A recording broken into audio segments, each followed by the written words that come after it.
pray so that we can together create a powerful wave of love and peace that will ripple out to the world. I'm Deborah Giusti, and myself, along with the dedicated partners here, are in service to the planetary awakening that's taking place now and in support of the amazing Disclosure Fest. We appreciate everyone joining us live, and we welcome everyone watching the replay as this wave of healing and love is going to continue to spread outgoing its magic to create what we know is possible now. In spite of the challenges that you may be experiencing in our world now, and no matter how different perspectives we have to understand what's happening now, the bottom line is that we are all one. We are connected in hearts and souls. So no matter how divided and challenging it looks, we all really want the same things. We want a world that values all of life, our Mother Earth, that values health, harmony, and peace for all. And we do have the power to create that now, in spite of what it looks like. We, the people that want to create this world now, are a majority. There are thousands of people that are going to be participating with us in this program now. And there are millions, billions around the world that feel as we do. You can hear them protesting around the world, and so many are taking positive actions right now. So we are coming together now to set positive manifestation intentions in the field with I'll get the stakes on when we're done. meditation. Sure. Okay. Oh, I was going to ask So you. I invite you now, If you- instead of investing your thoughts and actions that continue to divide us, let's unite. The time is now. We are here for unity now, connecting community, harmonizing hearts, inspiring peace, and to support Disclosure Fest. And I welcome you from the bottom of my heart. And we're now going to introduce the hosts of Unity Now. And first of all, I'd like to welcome Adrian Valera, the founder and producer of Disclosure Fest organization and Disclosure Fest. This man works tirelessly to support community, including the homeless, to create a better world. He's been through more challenging times than any of us can understand, having Disclosure Fest canceled 4 times before the fire in 2024. But he's still deeply committed, and with our help, Disclosure Fest will happen in 2025. Welcome with so much love, Adrian. Thank you so much, Deborah, and thank you everyone, Scott and Star, Michelle, for putting all this amazing time and energy to support this.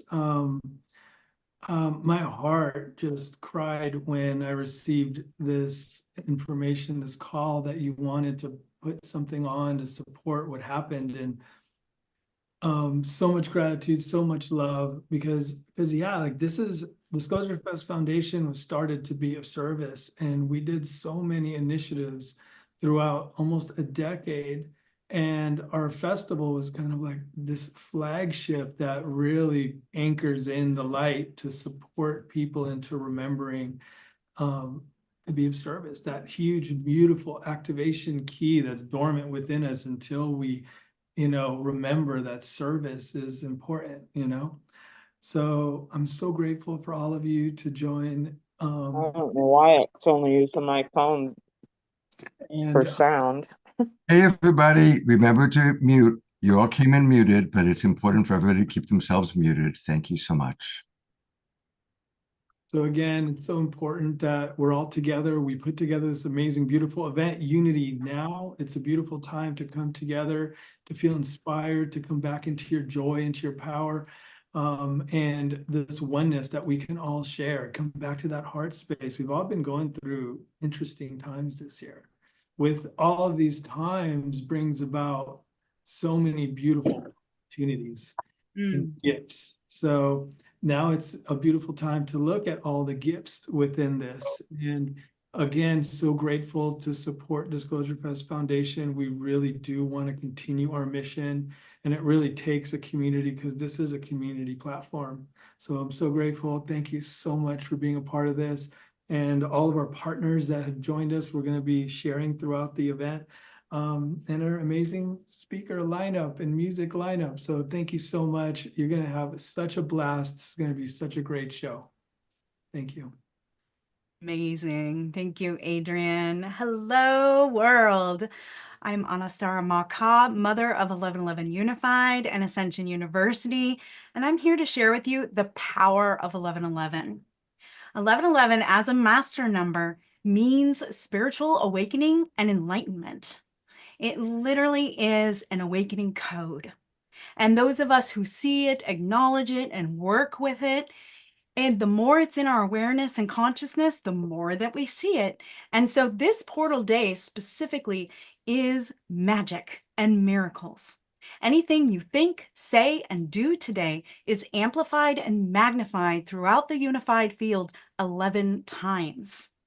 So we are here to intend and anchor the prayer for peace and unity and harmony together as one global community. Also, when you look at 1111, it's the 4 pillars, and the 4 is the builder of things that last. We're not talking about roads or institutions or universities or temples, although those are wonderful things.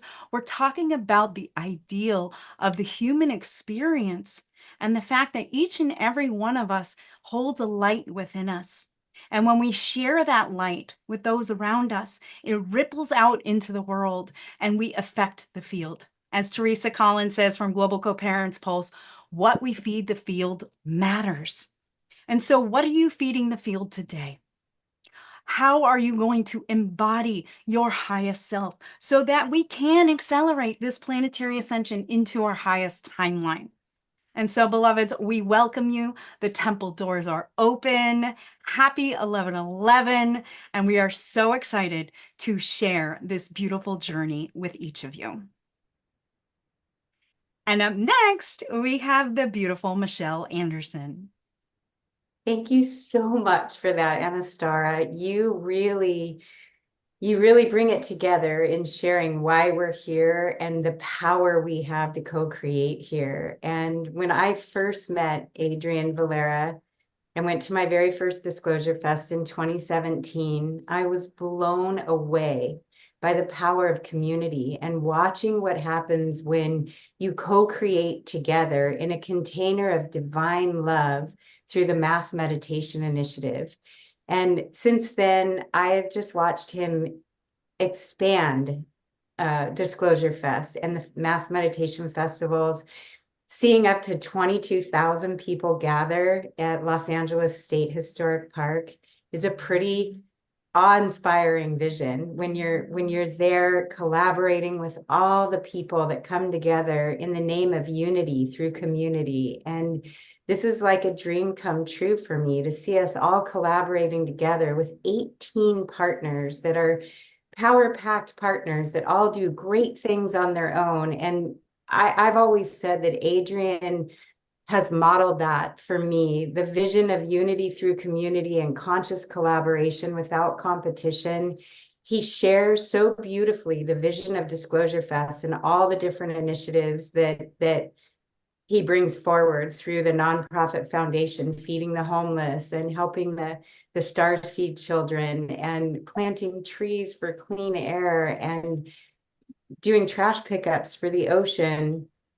The Every Elder program is another one that really touches my heart. And these were all birthed from each one of the Disclosure Fest festivals. And so I'm really, really inspired to see each one of you here. In the chat is just going off. And I feel like that this is something that we're all doing together. And we thank you so much for being with us. This is just an amazing, epic day for birthing a new earth where we all come together and let our similarities unite us. Thank you. Scott, we couldn't do this without you. And thank you, Deborah, so much for your vision and your stewardship. Feel so honored that we're on this platform together. Oh, thank you, Michelle. Welcome, everybody. I'm Love Coach Scott Katamas, and many of you remember way back when the pandemic happened, Deborah and I started something called Saturday Night Alive for the Global Peace Tribe. And one of the major things we did was we raised money for people in need. And at the time, there were a lot of wildfire victims, and we raised thousands and thousands of dollars for people who were in need. We are community, and it's about putting aside political differences and coming together in the common vision that we all have, which is more peace, harmony, and love in our lives. And we start with each other and our individuals and our immediate relationships. And we also look at who's in need. And we all are continuing to support our friends and family, whether it's somebody dealing with cancer, losing their home with a fire.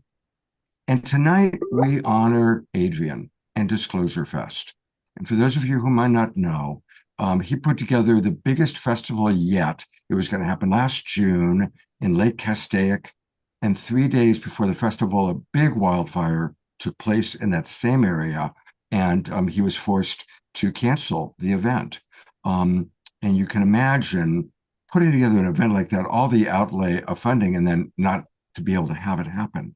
So the rest of us, Deborah, Anastasia, Michelle, and I all came together and said, okay, we want to support Adrian. And let's do it right after the election, when we're all about unifying, whatever the election results were, whether you're jubilant or not, to really come together, support Adrian, and also remember that we're all part of this one big global family, one big global peace tribe. So we want to invite you to enjoy the evening, and we also want to invite people to contribute. And we'll put into the chat box many, many times. If you go to Disclosure Fest, that's where you can donate. Many of you already have by actually paying for your tickets tonight. Thank you, everybody who bought a ticket. Really grateful for that. And for those of you who haven't, please come on in, and you can still donate because we want to make sure that the mass meditations and the great work that Adrian and his team are doing can continue. I think many of us have been to his events. They're extraordinary. We want it to continue. And speaking of building community, I have the honor of introducing our first presenter, who is one of the great community builders that I know. I am talking about Larissa Stowe, who you see on camera there. And she is building community online on her land just outside of Sedona, and one of the great hearts. And so she also happens to have one of my favorite voices. So to kick us off, both with her vision for community and that beautiful voice, I turn it over to Larissa Stowe. And the Buddha. Ha ha ha. Real quick, somebody is sharing screen and annotating and everything. Scott, can you please remove any permissions from anyone else sharing screen? Sure will. Yeah. I want to start with sharing a call to love, and I'm backing myself up so I don't overload you all vocally.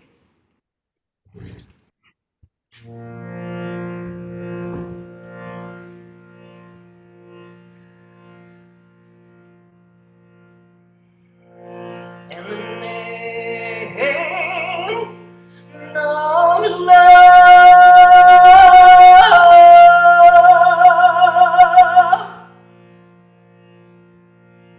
the beneficent,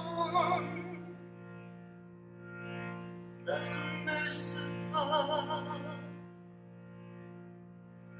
most gracious of those who walk on the earth in humility.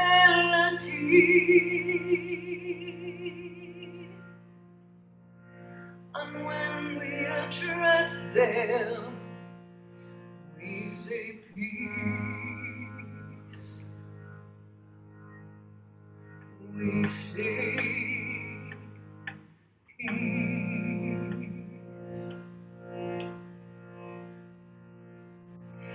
In the name of love,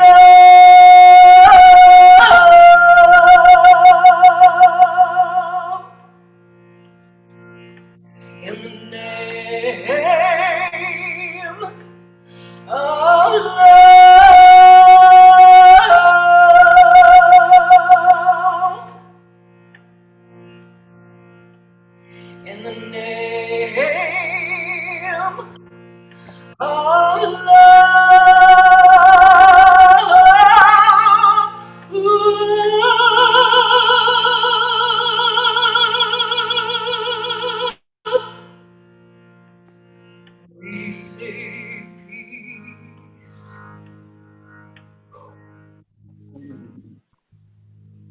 we say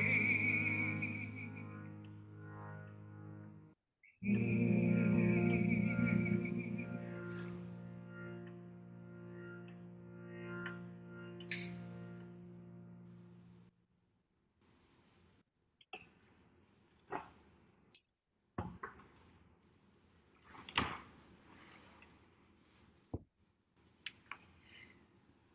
Just like birth, we are going through incredible contractions before the great expansion. We are in the throes of birthing the golden age. A new earth is on the horizon. The Piscean age is giving rise to the Aquarian age of we. Politically, our beloved community appears to be split. But let this not split our commitment for unity of the we. We create unity when we seek to understand, respect, and ultimately love and care for one another.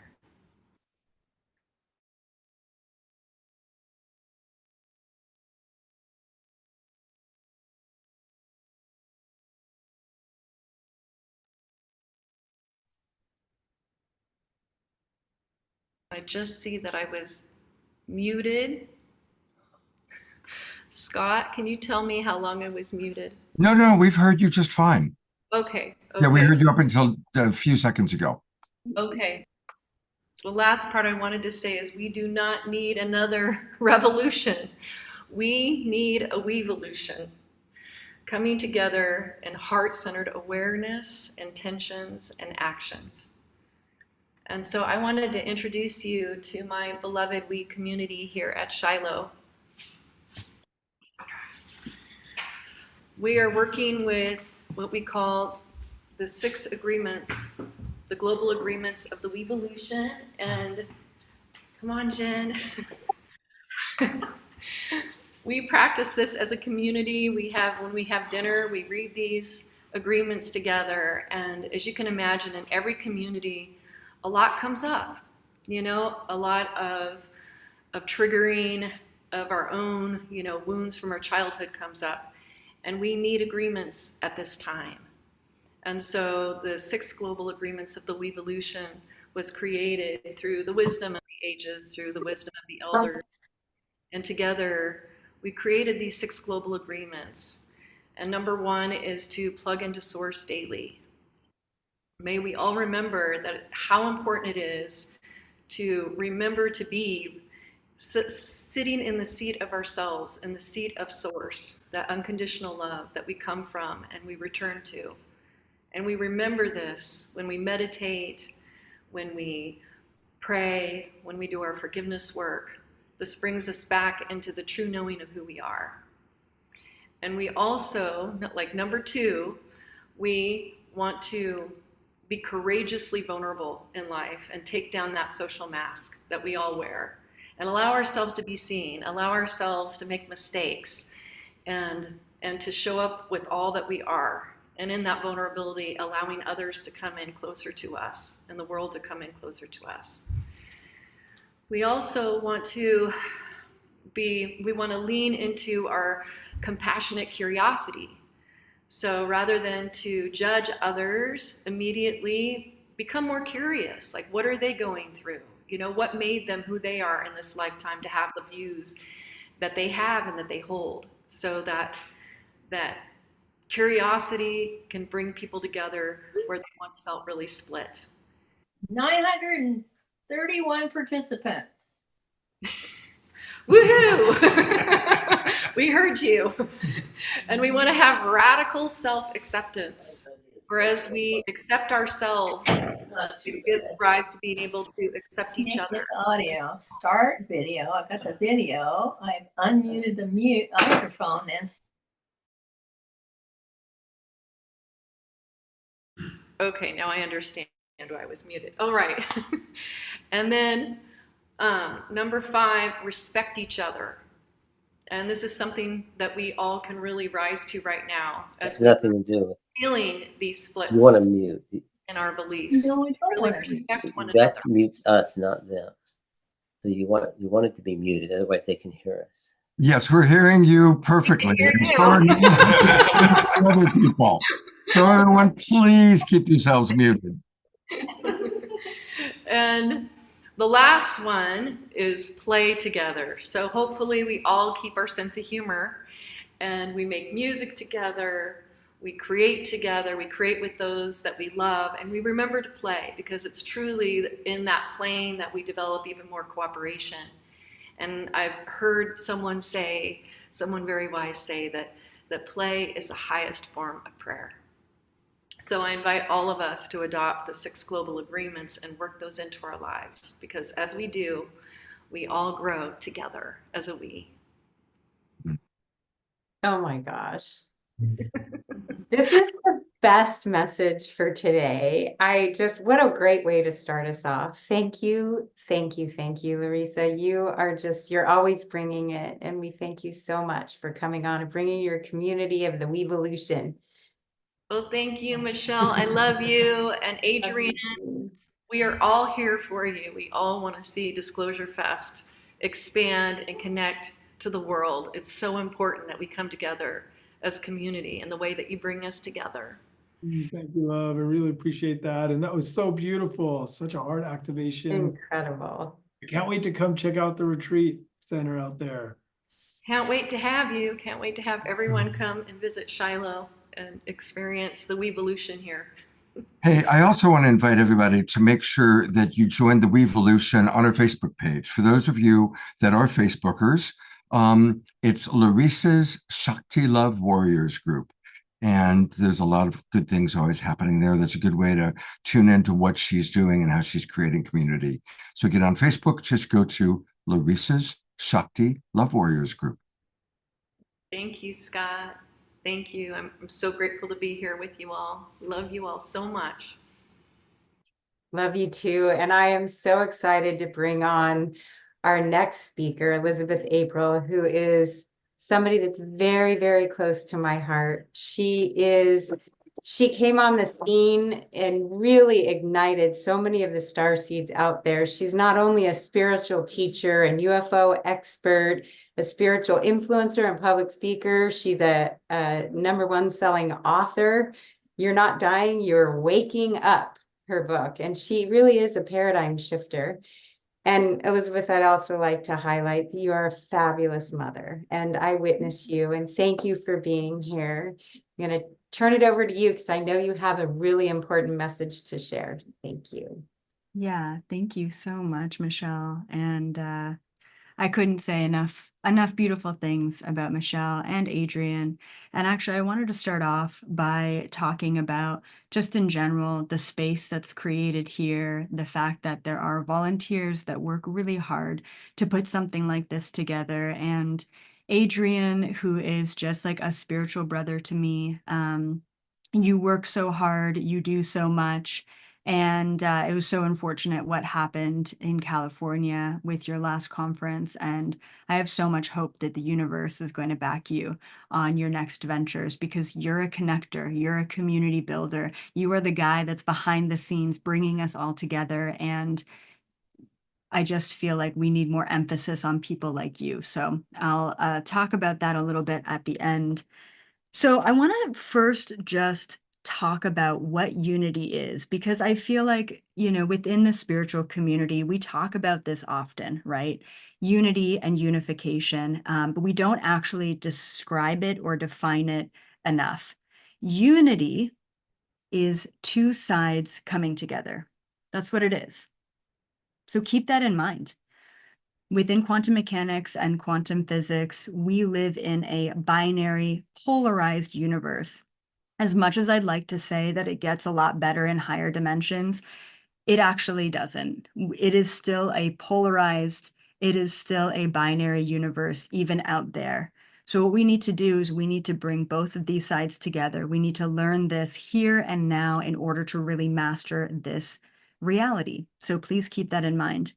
Now, today I actually have a guide for you. I call it a mini unity guide because not only do we not talk about the definition of unity enough, but we don't practice it enough both individually and collectively. And one of the things that I hear often from the Galactic Federation when I ask about cosmic disclosure is this: Elizabeth, why would we come to your planet and disclose ourselves when you can't even love each other based on your race and your skin color and your culture and your language and your age and even your invisible lines across the planet?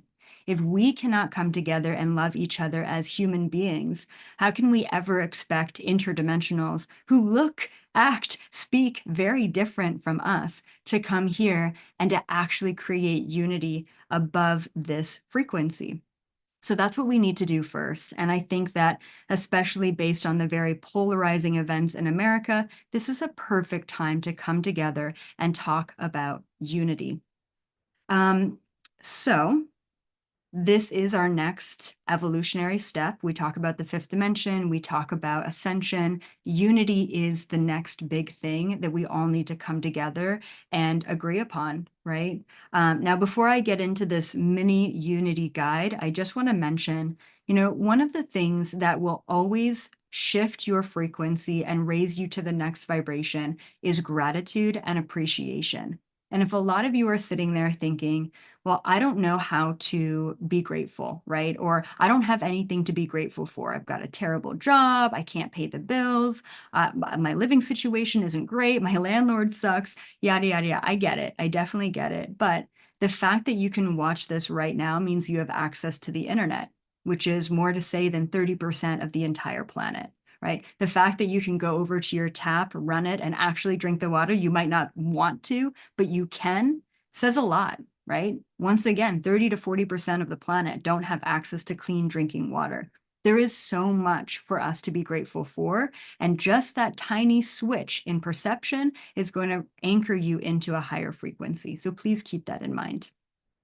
Now, I've got 5 steps to unification internally. Step 1 is free yourself of identity, right? So, I mean, right now we live in a world where there's so many different ways to identify yourself. This is what I do for a living. This is how I identify within my gender or sexuality. This is how I identify within politics. This is how I identify, as a human being. And all of those layers, all of those aspects of identity are only doing one thing: separating you from unity. So the first step to unification internally and of course collectively is let go of your identifiers, let go of the labels, let go of the layers. It's not serving you, and it's definitely not serving the collective. All right, step 2 to your mini unity guide is bring gratitude to the darkness, right? It's easy to say, I had a great day. I'm so grateful for my great day. It's really difficult to say, I had a very challenging week. I've had a very challenging year, but yet I am so grateful for all of the challenge that I've experienced. When we can get to a place of gratitude for the low vibration, gratitude for the darkness, that's when you can truly anchor into unity. All right. So once again, step 2, it's not just gratitude for the darkness, gratitude for those players in the world that we don't think are a great influence, gratitude for them, right? Not anger, not resentment, not projection, gratitude. Because within the universe, we've got light and dark. Source, God, whatever you want to call it, it's light and dark. That is what unity is. So to be grateful for the light and to be grateful for the dark is to be grateful for Source itself. That's to honor us, and that's to honor the collective within unity, okay? All right, step number 3 for your mini unity guide is practice objective awareness. I like to call it equanimity. That means that you are aware of the high vibration, you are aware of the low vibration, you are aware of the good days, the bad days, the pain, the aches, the ugly, and the beauty. You're aware of all of it without attachment, without aversion, without reaction. When we can truly practice objective observation, we can truly get ourselves into a place of unity. While we're in unity, every single possibility exists. That's where the true manifestation happens, both individually and collectively. Step number 4, all right, in your mini unity guide is master vibrational navigation. Now, a lot of you may not understand what vibrational navigation is. I talk about it a lot on my own channels. Essentially, this was a huge download that came to me in 2022 about the biggest tool we needed moving into 2023 and beyond. It's the ability to consciously connect and consciously disconnect from the world around us. Your mother-in-law, that cup of coffee, whatever it may be, right? The politics, consciously being able to connect and subsequently disconnect will allow you full control and freedom over your reality. And finally, step number 5 with your mini unity guide is exist in unity. Just become it, be it. Apply steps 1 through 4 in order to really fully anchor yourselves into a place of complete awareness without any sort of attachment or aversion. So I'm going to just repeat those steps. Step 1, free yourself of identity, free yourself from identity. Step 2, bring gratitude to darkness and to light, but that's easy. Bring gratitude. Step number 3 is practice objective awareness. Be objectively aware of everything without the identity, without the attachments. And step number 4 is master vibrational navigation, consciously being able to connect and disconnect with the world around you. All of those steps applied are going to bring you into unity, where once again, everything and nothing exists simultaneously. Every single timeline, every single possibilities opens up when we step into 0-point frequency. That is unity. And so that's not only just great for you in your own life, that's also great to anchor into the collective. This is what we need to do in order to fully anchor in and move forward. Okay. And finally, I just want to mention that once again, Adrian is one of these people that constantly gives, and actually everyone around you constantly gives. And there's so much that you have to give, especially as this community collaborator, the guy behind the scenes, really making things happen and bringing this community together. And one thing that you're not great at, Adrian, because you're great at a lot of things, is asking for things in return.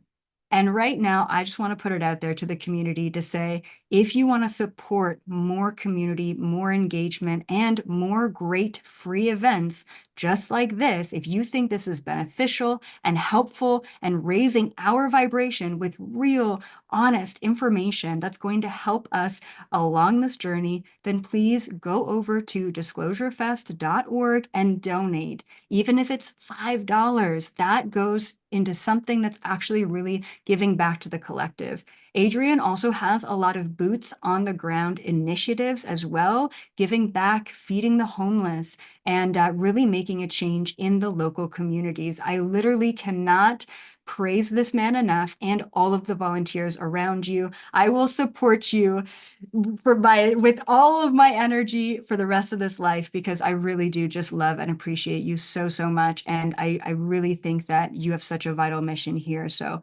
that's one way that you can give back and support. And I really appreciate you having all of us on at this time. Such a vital time to be alive and give back. Elizabeth, thank you so much for being a part of this. That was beautiful. We have something to go home with our check with our unity. So beautiful. And yeah, thank you. Yeah, there's so much that I want to continue to do. Thank you for sharing that with the community. You've always been this like we share so much of the same downloads. I keep finding that. We keep finding that out. And you know, when people do that, like that just shows you that like we're on the same mission together. And there's just so much to keep doing, and we both surrender to this service. You're right about asking for things, but you know, I'm here to just show up. And yeah, so thank you so much for being a part of this. That was so beautiful. I also wanted to throw out somewhere early because I forgot to mention that like we're going to be doing the meditation later, and this is Ashley Marie in the background over here doing a grid. And she is going to be putting people's intention into this grid for our 1111 portal. So if you have an intention for this grid to anchor in, please put it into the chat.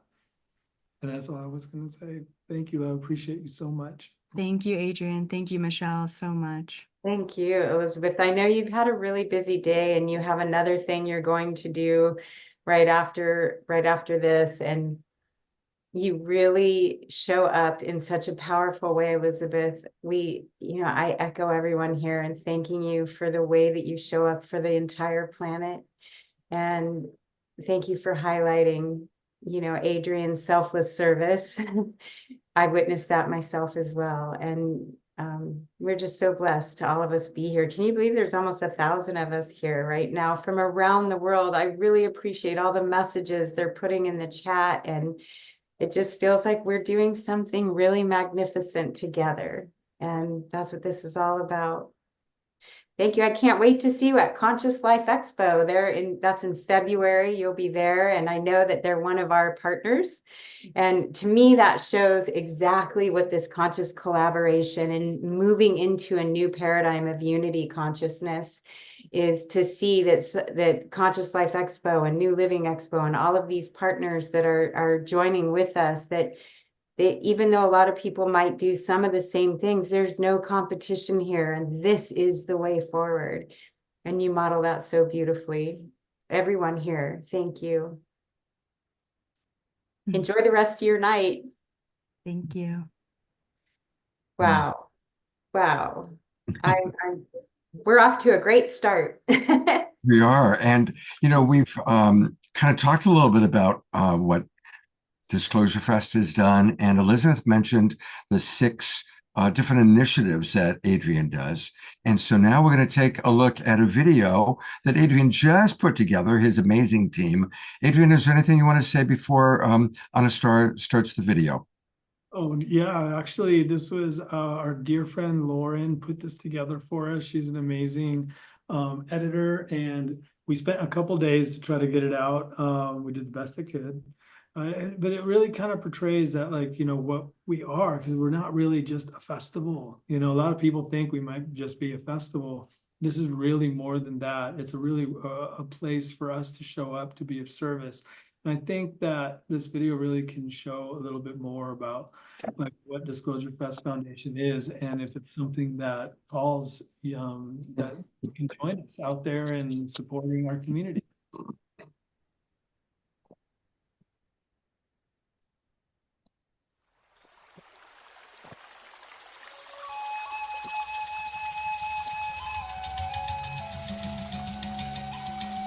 Hi, this is Adrian Valera with Disclosure Fest Foundation. We are a multicultural initiative-based nonprofit platform here in Los Angeles, primarily focusing on 6 environmental and humanitarian initiatives. Our mass meditation initiative is a mindful yoga, music, healing and arts vegan festival. Feed Our Souls, our homeless initiative. Starseed, our children's initiative.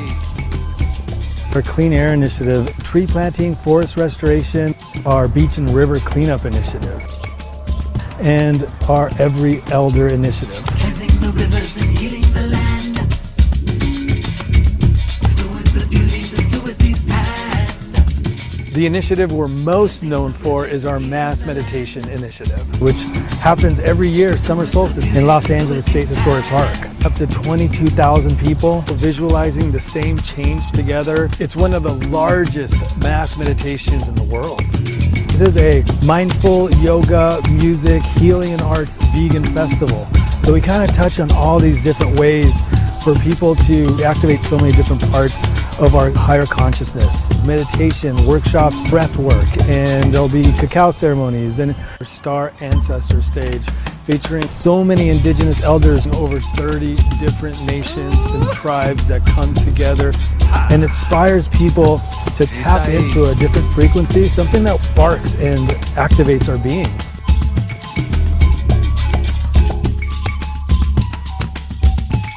Can we show up and can we support each other? This is an honor to be here with our neighbors. It's ahí. They get to really drop into their ninja self, and they get to surprise themselves with what they're capable of. We all feel equal here. Yeah. It's like I haven't been to a school like this before. The tree that I just planted is the most important species that we actually have, like here in California, in the lungs of Santa Monica Mountains. Band us together, we're stronger as one family united under this great sun.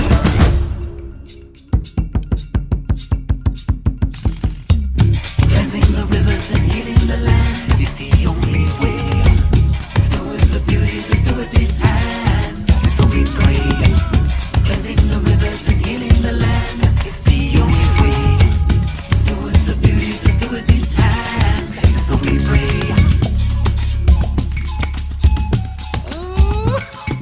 So this year we took it to the next level from a one-day event to an incredible 3-day camping music festival at Castaic Lake.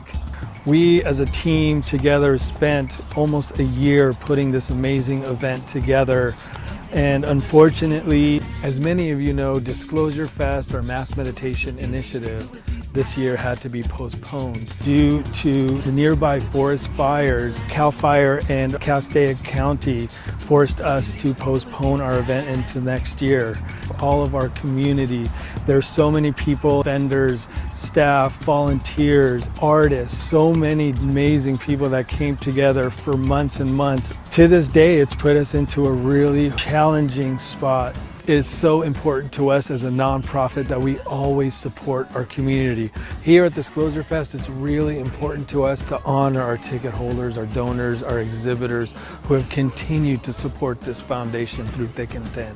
So having this amazing 11/11 event, Unity Now, on this beautiful portal day is our way of bringing the community together, connecting in our heart space, stepping into our power, and just supporting each other. So much has been going on all over the world that we felt this is such a perfect time during this portal for all of us to get together, raise our vibrations. We put together this incredible Unity Now event to inspire you, to empower you, to bring back joy and harmony into your life. Really support and help you step back into your heart, step back into your power, to really see what the difference that you as one individual can make as we come together. We are so grateful to have you be a part of this with us and sharing your energy and your heart frequency. Disclosure Fest is more than just a festival. Disclosure Fest is all about being of service, where you can support a sister or brother facing homelessness on the street,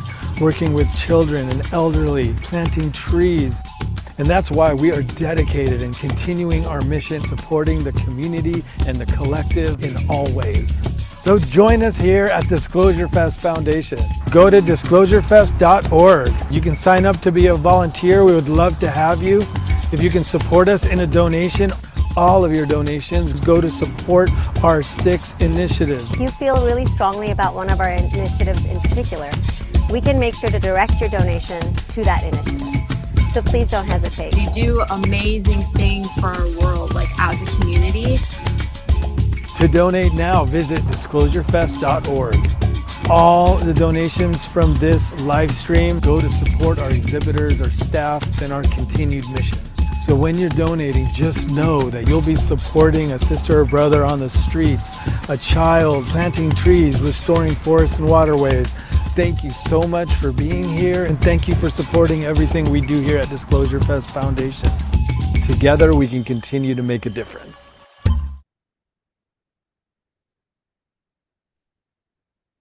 Amazing.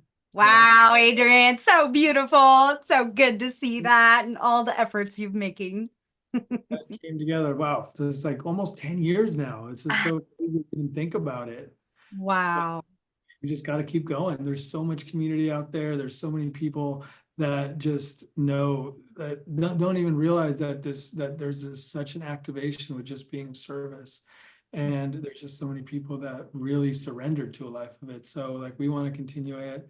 We want to support the community. We want our communities to come out and support this. And, really grateful for all of you for being a part of this, and, just to seeing what, you can do, what we can do, what we can all do together.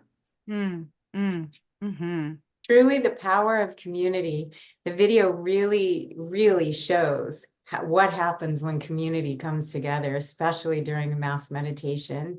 And seeing all your initiatives was really, really spotlighting what Disclosure Fest was born to do. The Every Elder program was the last program, the last initiative that you ignited after one of our big festivals. And it meant so much to me to see what you did when you went in and listened to the elders and gave sound healing concerts, and, watching the children with playing the Jedi basketball. And, it's been an amazing journey. And I think the video really captures what this foundation is all about. It's really cool in the chat box. I mean, it's flying by so fast, but we've already had just people from Brazil and Australia just now say, bring this to Brazil, bring this to Australia. So I'm appreciating that we have a global tribe of people watching, and that what you're doing, Adrian, is inspiring people. And yes, we need to bring these initiatives out to the world. It's simple. Like, if you are out there, I mean, that if you're encouraged to do something, go and do it. There's so many different ways, finding your homeless encampments in your community and just setting up a day to support, getting some friends together, going to a beach or a park and just cleaning it up. And there's so many ways to show up. So just, if you feel inspired, go and do it, because that is the only thing that, can show that you're actually making a difference in your community. Yeah, beautiful.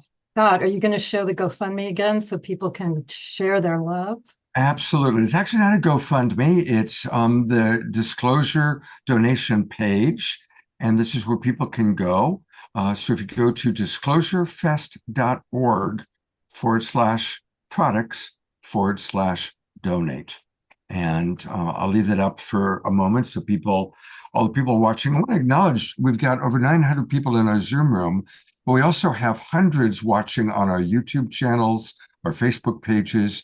A big thanks to the Sign Network for putting us out to all those Facebook groups and pages. And all of our partners, like Alan Steinfeld, puts it up on his YouTube channel. And again, this is where people can come in and donate. Go to disclosurefest.org/products/donate. And we've got a few minutes before our next presenter Actually, I am going to honor our partners. Yes, we are. Yes, because just like Disclosure Fest is a collaboration, this was a high-level collaborative effort to assist Disclosure Fest, but also create this mass meditation of healing, because it really is time for us to work together, putting all our resources and abilities on the table for all to benefit and working together. And in that way, we can mega manifest. What I want to say is all the partners that we asked, invited to participate, were a huge yes to this, because they know the time is now for people to work together and collaborate and spread this healing and love everywhere. So I want to honor a few of the partners now, and I will. While you do that, here's a quick list of our primary partners, and we're going to spotlight some of them right now through Deborah and Anastara, but a big thanks to everybody who's getting this out to the world. And the first one I want to honor is Unify. So unify.org. Unify was one of the first major global organizations to conduct mass meditations. They connected millions all over the world. Their largest global meditation earned them the Guinness Book of World Records, which documented 2.3 million planetary peacekeepers together. And they also documented the science and phenomenon of how global meditations result in major positive changes in communities. So we honor them for their service over the past 7 years, doing global meditations for peace. And they have done over 77 campaigns that have unified over 100 million people around the globe. So much love, blessings, and honoring to unify.org. And our next partner I want to honor is Conscious Life Expo. This year will be their 23rd annual. It takes place in Los Angeles, February 7th through 10th. It's the most leading edge conference of its kind with life-changing information. It features hundreds of speakers and exhibitors there to transform our world. This year, it will include Daryl Anka Bashar, Elizabeth April, Linda Moulton Howe, George Norrie, Till Swan, even Alexander, so many speakers. And it's really easy to fly into Los Angeles in the airport because the hotel is right there. So if you want to come to the most incredible conference like this that there is, it's Conscious Life Expo. And you can find out and get more tickets, get your tickets at consciouslifeexpo.com. And one more partner I want to honor is Conscious Awakening Network. And this is a major network for the new paradigm that offers streaming content, a marketplace, events, courses, and access to community. It was founded by Sheila Seppi, and her higher guidance allowed this platform to grow quickly in a few years. And it reaches not only the awakening community, but the mainstream community through traditional channels. If you have programs to offer, or you just want to access programs on any devices that works for you, you can go to consciousawakeningnetwork.org. And I'll post that in the chat. Yeah, thank you. Thank you so much, Deborah. The first ones that I would like to acknowledge is the Sedona Ascension Retreat. It is coming up March 14th to 16th, 2025. And they're celebrating a new humanity uniting, a new earth arising. This is so much of what we're already talking about, right? And apparently it is their 10th anniversary celebration as well. So we really do want to honor them. And then, of course, one of my all-time favorites and a woman that I hold dear to my heart, Teresa Collins, and her Global Coherence Pulse. So the Global Coherence Pulse, she has been doing for many years now, and they have Greg Braden coming up very, very soon. And apparently there's not a date on here, right? Launches in 2025 is his new book, Pure Human. So Greg Braden has been a mentor of mine for many years. I love his work and so appreciate her and who she's bringing to our global community. And then the next Global Coherence Pulse that I wanted to share with you is actually coming up in November. So we have our beautiful Theo Grace, who graces the stage of Global Peace Tribe often. Roland McCarty, part of Heart Math Institute. And you can find out more at globalcoherencepulse.org. This one is on November 16th. And then the final one that I would like to share with you as I'm dancing with technology, as we are doing today, is the New Living Expo. So this is going to be coming up in April next year. They are reconnoitering about their dates, so you'll want to check back for updates, but you can visit their website at newlivingexpo.com. Expand your mind, renew your body, connect your soul and source. So I'm really looking forward to this one because this one is close to my hometown and I plan to be there. So I hope to see you there. Amazing. You all did such a great job of highlighting people who have been leaders in this movement, really leaders in the movement of consciously collaborating, bringing us together with these beautiful messages that unite us. And Adrian, I was scrolling in the chat and I see somebody wrote, Adrian, you have such a vast expanse to the reach of your angel wings, lifting up life, others, and our earth up. Thank you for your profound selfless service to all. Thank you, Shoshana. There's so many messages. I was scrolling and that one just really wanted to be read. And I hope you can feel, I'm really happy to see how all of this love is affecting each one of us. And, you know, this is leading us into the mass meditation soon, and I want to stay on time. So we're going to turn it back on over to you, Deborah, to introduce our next speaker. And Marianne is here. She is here. Wonderful. So we are so honored now to share with you a woman that has dedicated her life to humanity's awakening and creating peace on earth. She's been one of our top spiritual teachers for over 4 decades. She's a best-selling author. And as her life is not just about her message, she's completely about sacred action.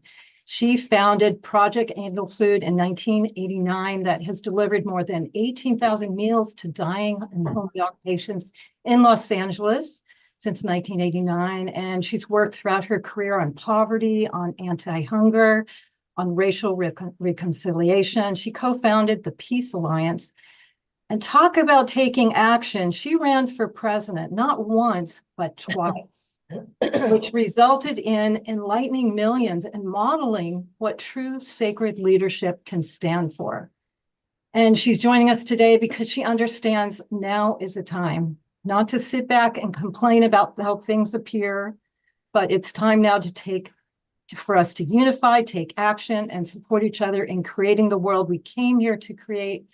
Because together, united in spirit, we have together the powerful force that can change the world. And so with so much love, we welcome you, Marianne.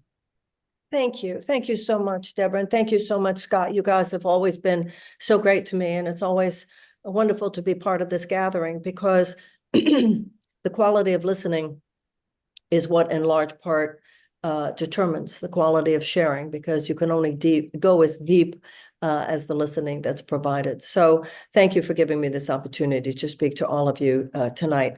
Obviously, we are living in a very critical moment on our planet, and a critical moment for those of us who are Americans here in our country.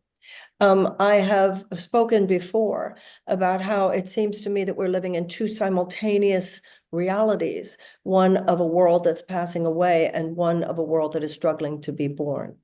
This is a historic period of historic phase transition on the planet. We all know this, but such times are often turbulent. And I think that we are called by history to be both death doulas to a world and many structures that need to pass away, as well as birth doulas to the world that is struggling to be born. These things are dictated to us in a way in terms of our own personal actions that we take, having to do with our own relationships, our own families, our own citizenship, our own community involvement, our own work, and so forth. But politics is our collective assignment, as it were. It's a collective dharma. And so all of us are affected by how things unfold in that way. I've always been a bit of a romantic about American democracy, always fascinated by the metaphysical understanding of the founders. If you look at the dollar bill, you'll see the Great Seal of the United States, designed by 5 of our main founders. The Great Seal of the United States is the Great Pyramid at Giza. And the Great Pyramid of Giza had a capstone. We know that the capstone was gold. We know that it was the eye of Horus, the proverbial third eye, the guidance of the Holy Spirit, and so forth, was painted in blue, unless it was lapis lazuli. I guess no one knows, I'm not sure, on the gold, on the capstone. And because of the gold capstone, because of the eye of Horus on there, people from miles and miles away, when the sun shone on the capstone, that's how people would know where the pyramid was. Well, the capstone's gone. And nobody knows where the capstone is. And archaeologists have different theories about it, because if it had just fallen off, then archaeologists would have found it by now at the bottom of the pyramid. At the base, it would be under the sand. Some people say, well, it's probably somewhere in that causeway between the pyramid and the Sphinx. But once again, all the archaeological digs, and it hasn't been found. Now, according to the metaphysical tradition, the capstone was taken down. that during a time of devolution in Egyptian civilization, the theory goes, there were Egyptian monks who climbed up to the top of the pyramid, removed the capstone, and buried it somewhere. Now, according to metaphysical traditions, the phrase buried beneath the sands in Egypt means buried within the layers of the subconscious mind. The Great Seal of the United States, first of all, I find it so fascinating that our founders knew all this. You know, Benjamin Franklin was a Rosicrucian. In those days, astrology was considered a gentleman's art. So many of the metaphysical understandings that are now would be considered by our political establishment as kind of woo-woo were very much a part of the understanding of many of the people living, including our founders alive at that time. So they put on the Great Seal of the United States the pyramid with the capstone returned. And the light, you can see the bursts of light that are emanating from the capstone. And underneath it are the words Novus Ordo Seclorum, meaning New Order of the Ages. That according to the founders, the United States would represent a new order in which the capstone had been returned, in which humanity had reclaimed its wisdom. Now, the ideals at the founding of our country were an incredible burst of light, a burst of light that changed the world. But at the same time, we all know that even at the very beginning, the inherent contradictions of the state of humanity's consciousness at this point was on full display. Because we, on one hand, we were established on this amazing document which posited spiritual as well as political possibilities that had never been manifest on the world, on the earth before. The very idea that a government could be formed on the basis that all men are created equal. But at the same time, out of the 56 signers of the Declaration, 41 of them were slave owners. So the United States has always, throughout our history, been a tug of war. We have always been a struggle between some of the highest consciousness and some of the most regressive consciousness. But it's always important to remember that over time, our legacy has been that where we have swerved from love in such things as slavery, in such things as the institutional suppression of women, in such things as segregation, that generations arose that course corrected our nation. Now we're living at a very turbulent moment, obviously. And I believe, as with so many things, I believe it about spirituality and religion. We're rethinking everything. This is a moment of great rethinking. We're rethinking business, we're rethinking food and agriculture, we're rethinking health, we're rethinking politics, we're rethinking religion and spirituality. And it's an individuation process. An individuation process of a civilization is much like the individuation process of an individual. You grow up, you look at your parents, you look at what was handed down to you, and you sort it out for yourself. What about that do I like? What about that works? That I'm going to try to even expand it, make it even better and hand it to my children? Versus what about that was like nothing I want to hand down to my kids. That was a neurotic pattern. That chain gets broken right here so that it does not get passed on. And now we're not only just at the beginning of a new century, we are at the beginning of a new civilization. I think it's important to recognize about a younger generation today. Gen Z, they're not even 20th century people. That's extremely significant. The 21st century mindset is different than the 20th.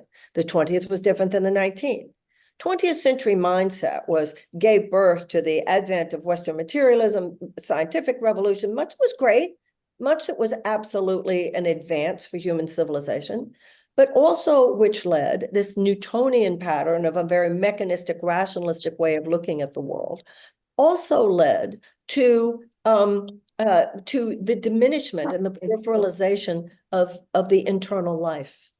And we realize entering this century that we have suffered greatly from a kind of withering away of some of our ethical and moral and spiritual musculature. Now, what's interesting about Gen Z is that they're not 20th century people. they weren't, many of them were not even born there. And even among those of them who were born there, they spent the first few years of their lives. So Gen Z is an interesting introduction into a much more integrative way of looking at global transformation. It has to involve, just as in medicine, it's the body and the mind and the spirit that we address. First of all, we know that we can't just wait to get sick and seek allopathic means of suppressing or eradicating symptoms. We also have to proactively create health. And all of the ways, not only of creating health, but also ameliorating disease, entails factors of the heart, of the mind, of the spirit, the emotions, the psyche, as well as external medicine. And the same is happening today.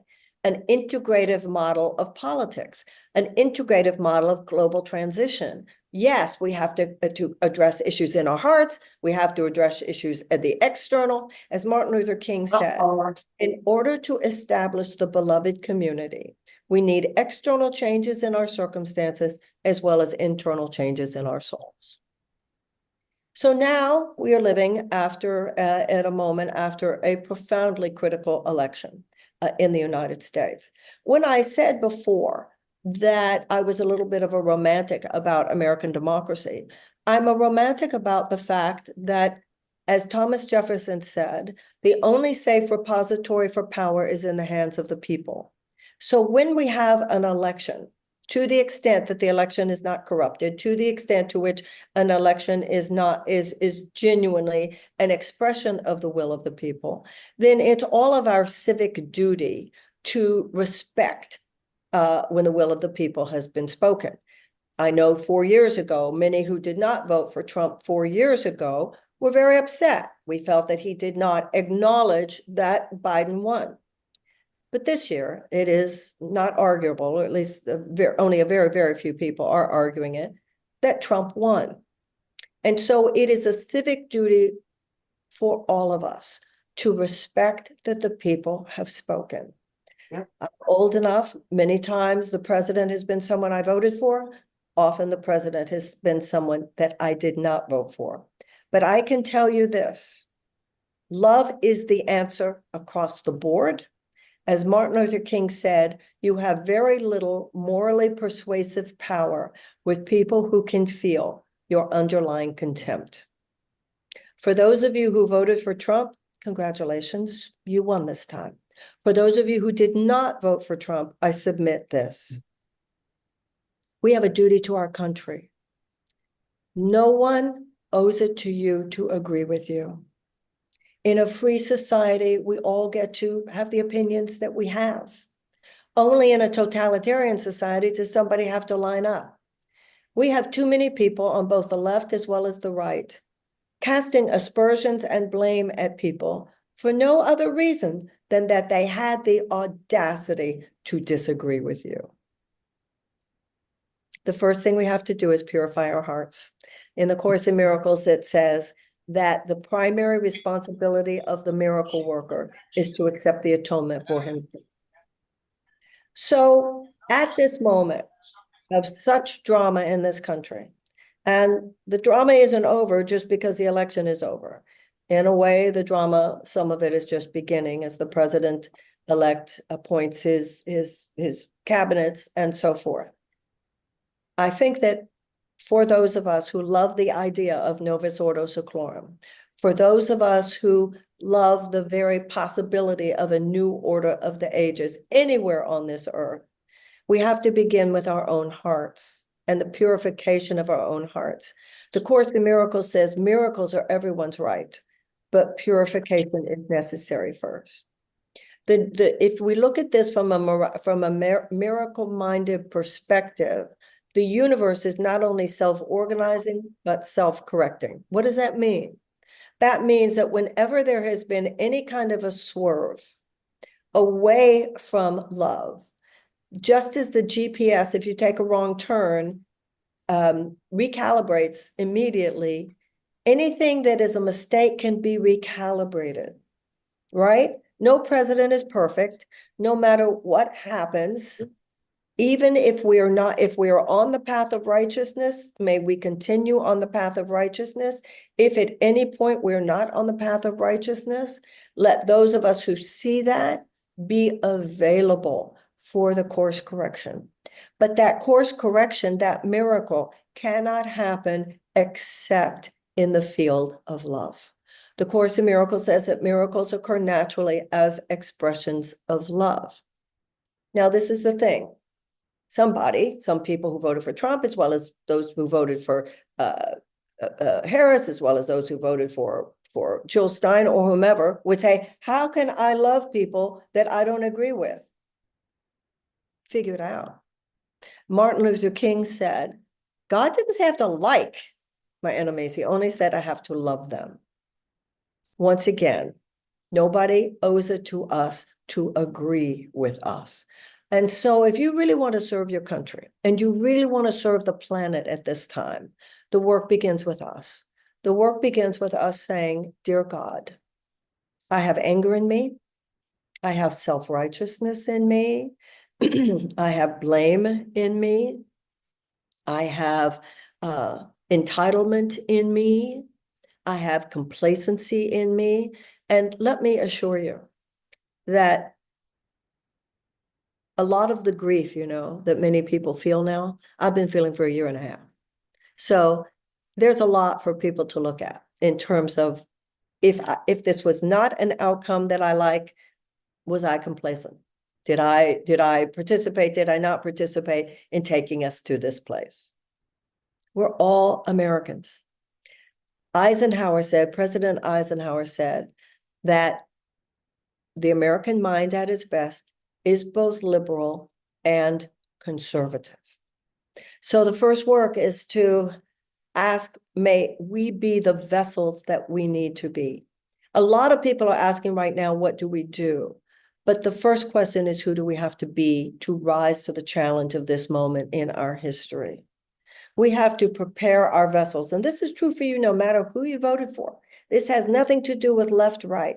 This has to do with our rising to the challenge of creating this new birth of freedom, as Abraham Lincoln said. Praying in the morning, meditating in the morning. If you wake up in the morning, the first thing you do is you go to Twitter or you go to email or you go to the news. It's like we're saying to the forces, the forces which assault the nervous system 24/7, hey, eat my brain. But if you have next to your bed when you go to sleep at night, the Bible, the Course in Miracles, mindfulness, Buddhist sayings, unity, TM, whatever it is, have it next to your bed. Make it the first thing that you go to. Even if it's just looking at your mantra. The Course in Miracles says 5 minutes in the morning is enough to guarantee that the Spirit of God will be in charge of our thought processes throughout the day. It doesn't mean that we're going to be, enlightened masters at all during the day, but it does mean that the chances of our falling off the spiritual wagon are greatly reduced. And not only that, when we do fall off the spiritual wagon, it vastly increases the probability that we'll get right back on. This needs to be a moment of deep reflection. This needs to be a moment when all of us are seriously looking in the mirror. This is not a moment to just say, you. It's a moment for all of us to look in the mirror. Now, remember, love does sometimes say no. I'm not saying, I know for myself politically, I am going, for myself, if the president does things I agree with, will be the first to applaud. If he does things that I do not agree with, that I feel counter or transgress against the principles I believe in as a citizen, I will be part of a loyal opposition. Love sometimes says no. It's like in a marriage. It's like in an intimate relationship. You have to know how to fight, but you got to fight above the belt. You have to have creative conflict. You have to have nonviolent communication. And we must bring those nonviolent communication skills to our political arena. The job of this, I have been saying within the higher consciousness community for decades, we're the last people who should be sitting out the large economic and social and political questions. Why? Because if you know what changes one heart, you're the one who has a clue as to what would change the world. So you know that I do not believe in this kind of faux spiritual apolitical posture, because the answer to everything is a greater attunement with the love of God in our hearts. And that applies to public policy as much as it applies to individual behavior. Looking away is not transcendence, it's denial. Transcendence is when we walk into any area and we are to be the light. When Moses came down from the mountain, God said, tell them I will make of them a priestly people. So if you're an artist, be a priestly presence, demonstrate, inhabit the space of the highest mentality, the highest consciousness within the field of art. If you're in business, if you're in science, in any situation, that's our calling. Be the light that casts out darkness by being available, by trying to be loving, by being affirming, by rejecting the aspects of ourselves which would communicate or even at the deepest level think in ways that are casting aspersions on other human beings. We need to learn to stand on love, to own our yes, to own our no, but to do so in a nonviolent way. So there will be a lot that goes on in the next few years, where some of us will give a passionate yes, and some of us will give a passionate no. But even the passionate no can be done with love. The passionate no can be expressed with respect. And even the passionate no can be respected in a way where we recognize that situations are not black and white. Many situations are complicated. We have in this country today such black and white thinking, such simplistic sloganeering, such a dismissal of people who disagree with us about almost anything. This is a spiritual challenge. This is not something, stay away from that because we're spiritual. No, in my experience, this is the highest spiritual challenge of all. To stand within an area that is the most toxic area, certainly that I've ever encountered in terms of personal involvement, but that's not a reason to look away. You know, sometimes people say, well, what you look on expands. Well, look at a cancer cell. Cancer, if you have stage 1 cancer, it's if you do look away that it is more likely to expand. This is a moment on the planet to engage. The era of data collection is over. Everybody who is on this call, you've heard me say this before. We've all read the same books. We've all listened to the same tapes. We get it up here. Everything spiritual and loving, we all get it. The issue is now, can we apply it? Can we apply it in our own personal relationships? And politics is just another area of personal relationships, particularly our relationships with people who don't agree with us. So I know that running for president for me was my highest spiritual challenge. And now I think the conditions of this country at this point and the world at this point is not just a political or an economic or social challenge. It is a spiritual challenge. And if we wake up every day and we say to God, as it says in the Course in Miracles, where would you have me go? What would you have me do? What would you have me say? And to whom? Then we will saunter out into the world, even at this time of turbulence and a lot of fear and a lot of limitation. And we will be the lights that cast out darkness. We will be the love that casts out fear. The Course in Miracles talks about answer with a capital A. The answer with a capital A means it's not like the people on the left are right or the people on the right are right. The answer is that, as the Course in Miracles says, God does not give you victory in battle. He lifts you above the battlefield. If we will just allow ourselves to love everybody, then we will agree with people and still feel the love, or we will disagree with people and we will still feel the love. If we can get to that place, we'll save our country, we'll save our democracy, and I think we'll save the world. Thanks. Marianne, thank you so much. I appreciate that a woman who ran for president on a serious level twice wrote an amazing book that just came out called The Mystic Jesus. And I want to encourage everybody, if you haven't gotten this book, she said, we've read all the books. Some of you may not have read this one yet. And I do appreciate that you have brought practical spirituality into the political arena and the tremendous courage, the arrows that you've taken. Marianne, thank you so much. Oh, thank you, Scott. It's always nice being with you. And I'd love to come back sometime and talk about the Mystic Jesus, because I think finding that mystical, Martin Luther King said, in order to create the beloved community, we need these internal changes as well. So I would love the opportunity to talk about that book sometime. That would be great too. Let's definitely schedule that. And one last thing, I want to let people know that she has a wonderful Substack. So for those of you who want to follow Marianne, subscribe to mariannewilliamson.substack.com. I've been subscribing and it's excellent. And so a little bit of Marianne every day. Thank you. Thank you so much. Bye, everybody. Thank you very much, Marianne. And I'm going to turn it back over to our fearless leader, Adrian, to introduce the next guest. Hey there.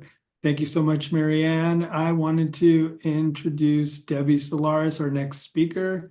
You could come on off the screen. Hey, Debbie, good to see you.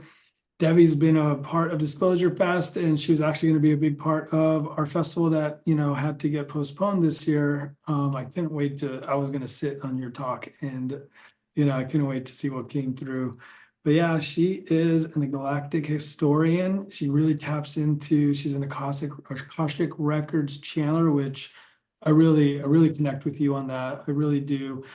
Definitely someone who really can get into star origins and ET origins and is an ET contact. So thank you for joining us on Unity Now. I think you're going to get into some Akashic stuff and, a little bit of a meditation I heard, and I can't wait to hear what you do. Thanks for joining us, Debbie. Really appreciate it. Thank you for having me. And when I first found out about Disclosure Fest, Adrian reached out to me, and I'm just really humbled and honored to be here tonight amongst all these amazing people. But when Adrian first told me about the event that they were supposed to have last June, I was excited because being of service is my mantra. I spent many years being a part of an animal-assisted therapy team serving our community. And so I definitely wanted to help Adrian and his team in any way I could. So I was very saddened to hear about what happened, with the fires and everything else. But it's going to be bigger and better next year. So we're pushing for that. Today, I'm just going to do a little bit of an intro into the Akashic Records. And since the theme today is on unity consciousness and unity, I'm going to see what messages that our Akashic guides and also our star families are going to bring through on that topic. So let me go ahead and get started. I'm going to go ahead and bring up the Akashic prayer.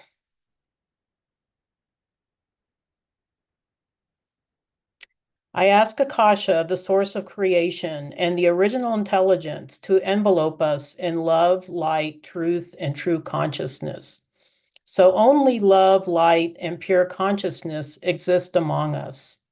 I ask Akasha, my higher self, the source of creation, the original intelligence, and the pure consciousness, to express themselves through me from the pure light in the origin to show me everything that is relevant. I ask him to open the Akashic register of our planetary consciousness. I ask the beings of light with whom I work that accompany me in light, love, ascension, and healing. We gather together in light, we gather together in love, we gather together in knowing the messages from above. Through the Akashic Records, we understand our greatness. Through the Akashic Records, we understand our wisdom. And through the Akashic Records, we understand what's there. The prayer will help deliver us there. I wish to know our planetary consciousness in the light of the Akashic Records. Help me to see our planetary consciousness through the light of the Akashic Records. Bring me to feel our planetary consciousness through the light of the Akashic Records. And now the Akashic Records are open. So immediately I'm seeing an image of a beautiful star system called Mintaka. Mintaka is a system, it's a planetary, actually a star system within the Orion belt stars. And we have a lot to learn from Mintaka at this time. Mintaka was one of the highest vibrational star systems within the Orion constellation. As a lot of you know, Orion was the home of many diverse beings, many who went through a lot of duality consciousness for millions of years. And Mintaka was the highest dimensional area of this system. And it faltered through many conflicts throughout much of its history, trying to be a beacon of light and a source of unity consciousness in a very divided world of the Orion system. So Orion went through a multitude of wars. It went through just a lot of divisiveness and wars and conflicts from the Draconian Empire that was basically trying to take over. Now, doesn't this sound a lot like Earth? Okay, I mean, I kind of smile because as a channeler here, I do see a lot of our Hollywood movies, such as Star Wars. That was actually not even fiction at all, but it was the story of the Orion Wars. So Mintaka, despite all the conflict, decided it was going to be the home of the Black League resistance fighters and also the headquarters for the Galactic Federation of Light who came in. And so one of the things that I think as a species here on Earth that we have a lot to learn from this small star system. And if you were to look at the belt stars, actually Mintaka is the one that's kind of off to the right. And isn't it interesting that both Marianne and others here have mentioned the pyramids of Giza, because the pyramids of Giza are actually aligned with the three belt stars of Orion. So Mintaka comes through as, despite all the conflicts, despite the instability, much of what we're currently seeing here on Earth at this time, Mintaka showed us that coming together in community, always being in love consciousness, and valuing family and community is what's going to bring us to unity consciousness at this time. So, what they ended up doing was, and I love the Mintankan civilization. It's actually one of my favorites. I probably spent lifetimes there, but Mintaka was known for its beautiful, sparkling waters. It was a water planet. Had a lot of aquatic beings. Dolphins and whales existed here, along with Mintankan mer people. And much of what they decided to do was, despite all the conflicts, they treated everybody with love and respect. And I think this is an important lesson for a lot of us right now, that despite our division, despite our stance on certain, political siding and things like that, that Mintakas, they always showed love and respect to everyone that came to their planetary system. And through this, they were able to create a vibration of unity, which ultimately not just was inhabiting their star system, but spread out to the other belt stars, and then ultimately encompassed all of Orion.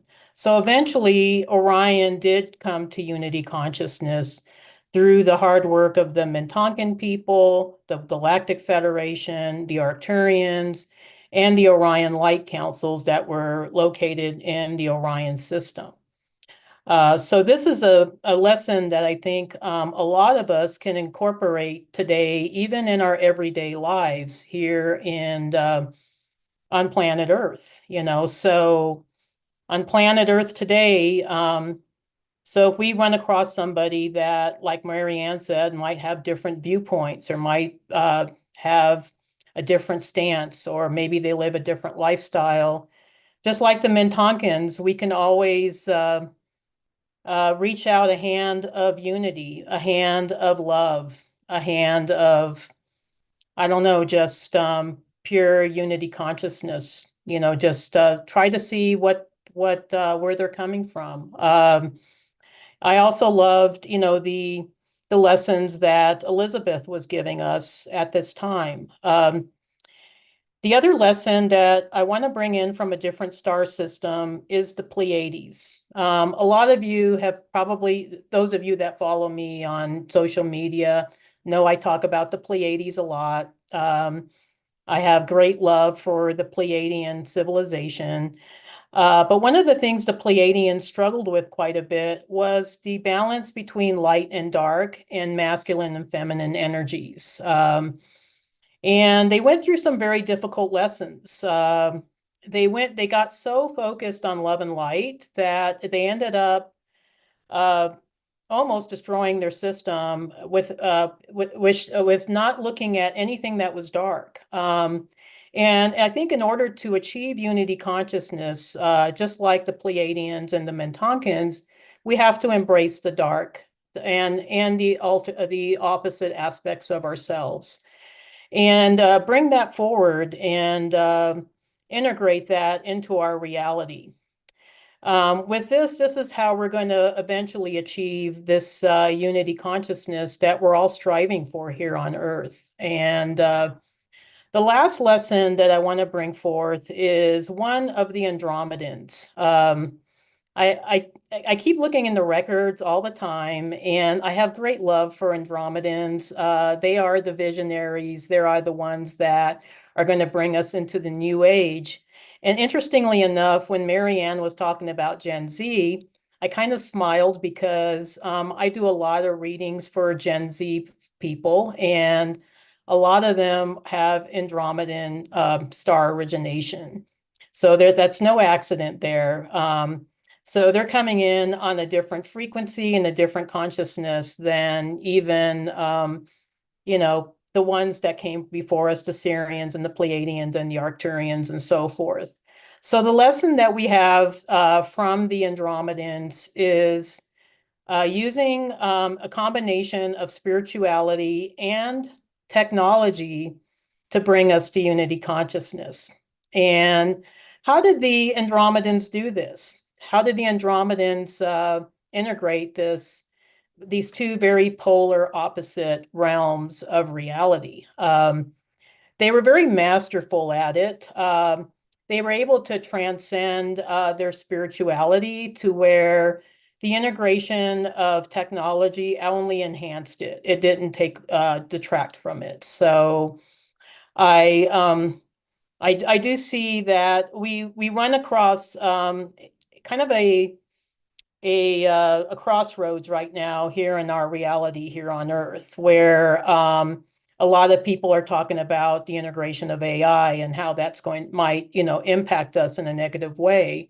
But it doesn't have to. And I think, within all of us, we have that capacity to use technology and to integrate it to enhance our ascension to the fifth dimension. And so that's where I'm pretty much seeing at this point. Eventually, what I see in the future is that Earth is going to become part of the greater galactic family. This has always been Earth's mission. It's always been Earth's destiny to be part of the greater galactic family.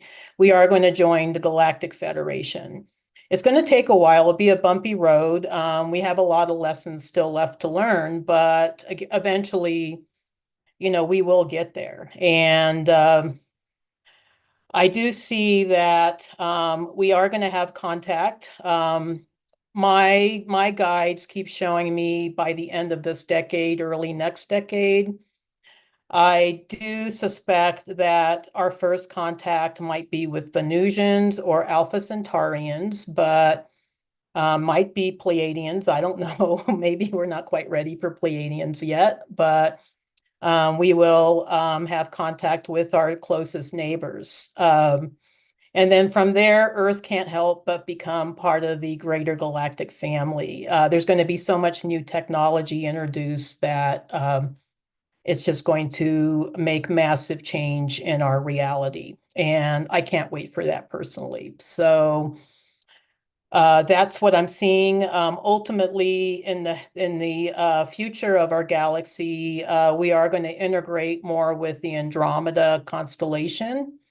And then a few million years from now, we'll ultimately integrate back with the Andromeda galaxy, which is our home galaxy. So I'm going to close with a closing prayer. So I want to close the records at this time. I thank Akasha, my higher self, the source of creation, the original intelligence, the pure consciousness, the guardians and keepers of the Akashic records, and the beings of light for all the love, light, healing, and information that we have shared. And we ask that the Akashic records of the planetary consciousness to now be closed. We envelope ourselves in a golden light to integrate closure and sealing of this work and the energy field. I give gratitude to the Akashic guides for guiding us through the records. I give gratitude to the pinnacle for lighting the way. I give gratitude to this space for the comfort and love. I give gratitude to our planetary consciousness for leading us here. The records are now closed, amen. The records are now closed, amen. The records are now closed, amen. Many thanks to all of you for sharing in this transmission today. Thank you so much. Wow, Debbie, thank you so much for sharing that. Oh, I love that you always tap into the Akashic records. I know that this is it's not new for me, but it's been getting more potent and potent in the last, I would say decade as these messages are coming through. And I love that you always share that with people. Yeah, it's so beautiful. Thank you for joining us. Let people know where they can find you. And yeah. Okay, sounds fair enough. Well, I'm on social media, so you guys can see me on Insta and Facebook and YouTube. So if you're interested in what I do, I also have a website, debbiesolaris.com. And I do offer a yearly Galactic Akashic reading course where you can learn to access the records like I do. So all the galactic interesting records, not just the Earth ones. And the other thing I want to share is I will be at Conscious Life. So if you guys are going to be there, I'll be there. I'll be talking more about Orion and being on the panel and everything else. So many greetings to all of you from actually quite snowy Colorado. So we've been buried in snow. So we're just kind of digging our way out today. But many greetings to all of you. And thank you again, Adrian and Michelle and Scott, for having me here. It's been such an honor to be a part of this. Many blessings. Thank you so much. It's so beautiful to have you. And yeah, that was Debbie Solaris, everyone. And now I want to bring up Daryl Anka. Come on up. Hi, how you doing? Hey, world-renowned filmmaker, Chandler, producer, director. I mean, how many hats do you wear? Several to cover my head. A lot of people know Daryl for channeling Bashar, a hybrid extraterrestrial here to share so much knowledge with us. I've been going to Bashar since 1991, so I'm always going to praise that. So yeah, thank you for joining us. Thank you for everything you do with the world. And also, you are a Lifetime Achievement Award winner at Stairway to the Stars last year too. So I have to acknowledge that. Well, thank you so much. I really appreciate it. I think it's so important what you do, that you have these outlets that bring a lot of people together that can deliver positive messages to other people. And so that's a very important thing. I really, really appreciate you providing this forum and all the people that have joined. Thank you all so much as well for being here. I'm really happy to be a part of it. And I think, we're talking about a message of unity. And it's important to remember some of the things, I think, in this time, especially, that Bashar has talked about with regard to what he calls his formula for allowing us to move through this space and through this time in a positive, constructive, compassionate way. I think one of the most important points of the formula the fourth step in the formula, is to remain in a positive state no matter what happens, because that's what allows you to get a benefit out of the circumstance, no matter what it is. And that's based on another principle that Bashar has often talked about, where it's not so much that it matters what happens, it's what you do with what happens that makes the difference in your world. So I've experienced this in my life many times, staying in that positive state, even when things around you appear to be chaotic or not what you prefer. It's very important to hold that energy, to be a living example of that energy that you prefer, so that you can understand how to navigate through anything that's happening around you that may seem to be objectively what you don't prefer. You know, the universe operates basically on a polarity of love or fear. And the idea of experiencing things that may not necessarily go the way we expected them to, of things that may be generated from fear-based beliefs, it's an opportunity for us to be able to challenge ourselves. It's a soul challenge to allow ourselves to figure out how to navigate through this in a way that we don't lose the state of being that we prefer to be in. When Bashar talks about the idea of every single one of us being our own reality, he means it in a sense quite literally, that just because you can see someone doing something or making a choice or having an experience that may not necessarily be objectively what you prefer, in other words, it may not be vibrationally compatible with what you prefer in life, it doesn't necessarily mean that you're in the same reality just because you can see the opposite of what you prefer. It's like looking through a glass wall. So you still get the opportunity to see it, to decide whether or not you want to match that vibration and go along with those choices, or it gives the other side a chance through that glass wall to see you and decide whether or not they would like to change the course and direction of their lives and their choices and the consequences of those choices as well. So right now we can all see everything, even though we are in our own realities, separated by this metaphorical glass wall that allows us to still have the option and the opportunity to decide what we want to be in harmony with, what we want to vibrate in accord with, what we want our frequency to match. Everything is out on the table now. We are really getting everything out so we can make these choices. This is, according to Bashar, the time of choosing. You know, it has been sort of brought up. I think Debbie just brought it up. Other members of this gathering may have brought it up, where, you know, Earth is a very unique school as far as souls are concerned. It's the reason we come here. It's because in the non-physical universe, in the higher spiritual realms, we don't really experience the idea of fear, but on Earth we do. It's a tough school. It's a challenging school. But this is one of the reasons why souls find it so attractive, is because we're given the opportunity to experience the idea of fear and darkness and negativity, because that allows us to really, if we can figure out how to transform that, how to rise above that, how to go toward and evolve toward love instead and stay in the vibration of love and compassion and positivity, that really accelerates our soul's growth. So in a sense, you know, Earth is a place that's sort of like a play. All of this, all the life paths are all interconnected, and we have sort of scripted out some of these experiences that we're having. And if you look at it kind of as a play from the soul perspective, in a play you have what you would call the hero, you have the villains, you know, and we can cheer the heroes and we can boo the villains. But after the play is over, all the actors become themselves again, and they go out and have a meal together and they share and they exchange what they learned from the play. From the soul's perspective, this is very much like what's happening on Earth.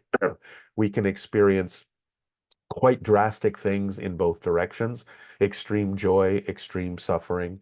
But the idea is that to the soul, these are lessons for us to learn, to transform ourselves, to grow, excuse me, to become more of who we are, to be the reflections of all that is, of the one that we are. So we have these opportunities set before us. And as Debbie pointed out, there's a lot of Orion energy here on Earth. There are, in fact, a lot of stories from different places that are kind of here taking advantage of the cycles of Earth, of the experience of love and fear, to sort of play out the ending of their stories that didn't necessarily work out in the original systems or the original cultures from which they came. So we have the Orion story of oppression, suppression, negativity, fear playing out on Earth so that we can perhaps give it a different ending this time. We have the ancient culture of Mars that was destroyed now playing out on Earth. We have the ancient culture of Atlantis, again, playing out on Earth. All these stories are playing out together, a mix, a melting pot of all of these opportunities to create more positive endings to all of these stories, to lift that vibration and to go forward in a much more positive way. So Earth is a unique school that takes advantage of the cycles that go on this planet that allow us an opportunity to really transcend and transform ancient energies into more modern energies that are more positive, more constructive, and allow us to evolve in certain ways. So as Bashar has talked about, he is a first contact specialist and, recently was talking about the idea of what kind of energies we can expect to create certain kinds of consequences with respect to contact on Earth. Now, he's talking about the idea of feminine energies, masculine energies, and the consequences that may result from the expression of some of those energies. But the idea really is about to look at it more as the energies of feminine energy, the energies of masculine energy, and to bring those into balance in a way that allows us to move forward together in a unified way. To him, the idea is not so much that unity is the product of homogenizing everyone and everyone having exactly the same thoughts, but the idea of validating the differences, having a compassionate perspective to understand that on a real fundamental level, regardless of the differences that may appear in our physical personalities, a lot of our fundamental wishes are pretty much the same. We all want to be taken seriously. We all want to belong. We all want to matter. We all want to be loved and be able to love. We all really want to connect in some way, shape, or form. Now, not everyone has been given the same tools in order to do that. And some of the tools may be more positive and some of them may be more negative.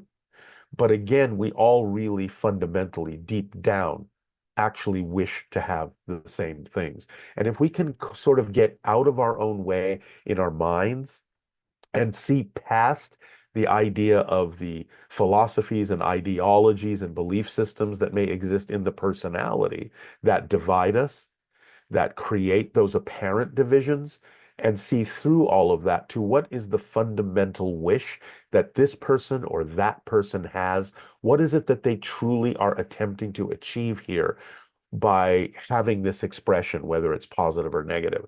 If we can really see us in the way that Bashar sees us, see every single one of us as an indestructible, eternal, infinite, and powerful spirit, a reflection of all that is, and really sort of set aside the idea, not ignore it, but set aside the idea that the personality is who we really are, because it is just something that's wrapping around our soul and creating a mask.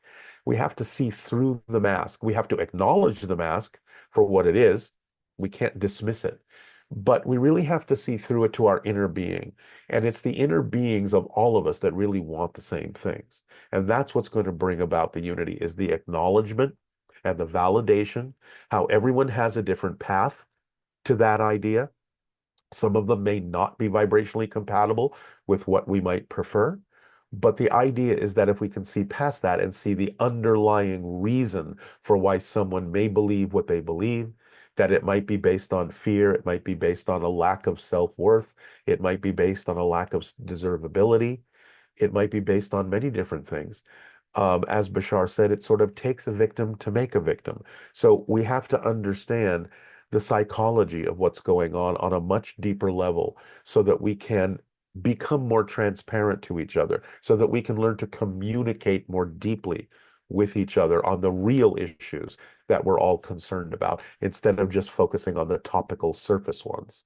Now, the idea that Bashar's talked about the imminent open contact that may be about to occur, as he says, within the next 5 years or so, meeting and being introduced to different ET species that have been observing us and being engaged with us in various ways for so long. That may now, based on present circumstances, be, let's say, a little bit different in terms of how that might happen or when the agenda might happen. The timing may have shifted a little bit. The reason for the open contact may have shifted a little bit. But what I'm confident about is that the ETs in many ways are more evolved and can easily rise above our differences, our negativity, and can use whatever's happening, no matter how chaotic it may be, no matter how much you may think it's something that would lead to dire circumstances. They can use it. They know how to use it in a way that will actually serve us and benefit us in terms of when they decide it's appropriate for us to have open contact with our galactic family and bring us into that union. And they'll know how to do that. We have to remember that they've done this many times before with many different civilizations. And even though Earth is a unique school in many ways, the idea is that we have to remember that we've always thought of open contact as, well, what's going to happen from the Earth point of view? Are we going to have ambassadors? We're going to have this, we're going to have that. But we kind of tend to forget that the ETs have done this before, and open contact is really going to proceed more along the ways that they think it actually serves us best.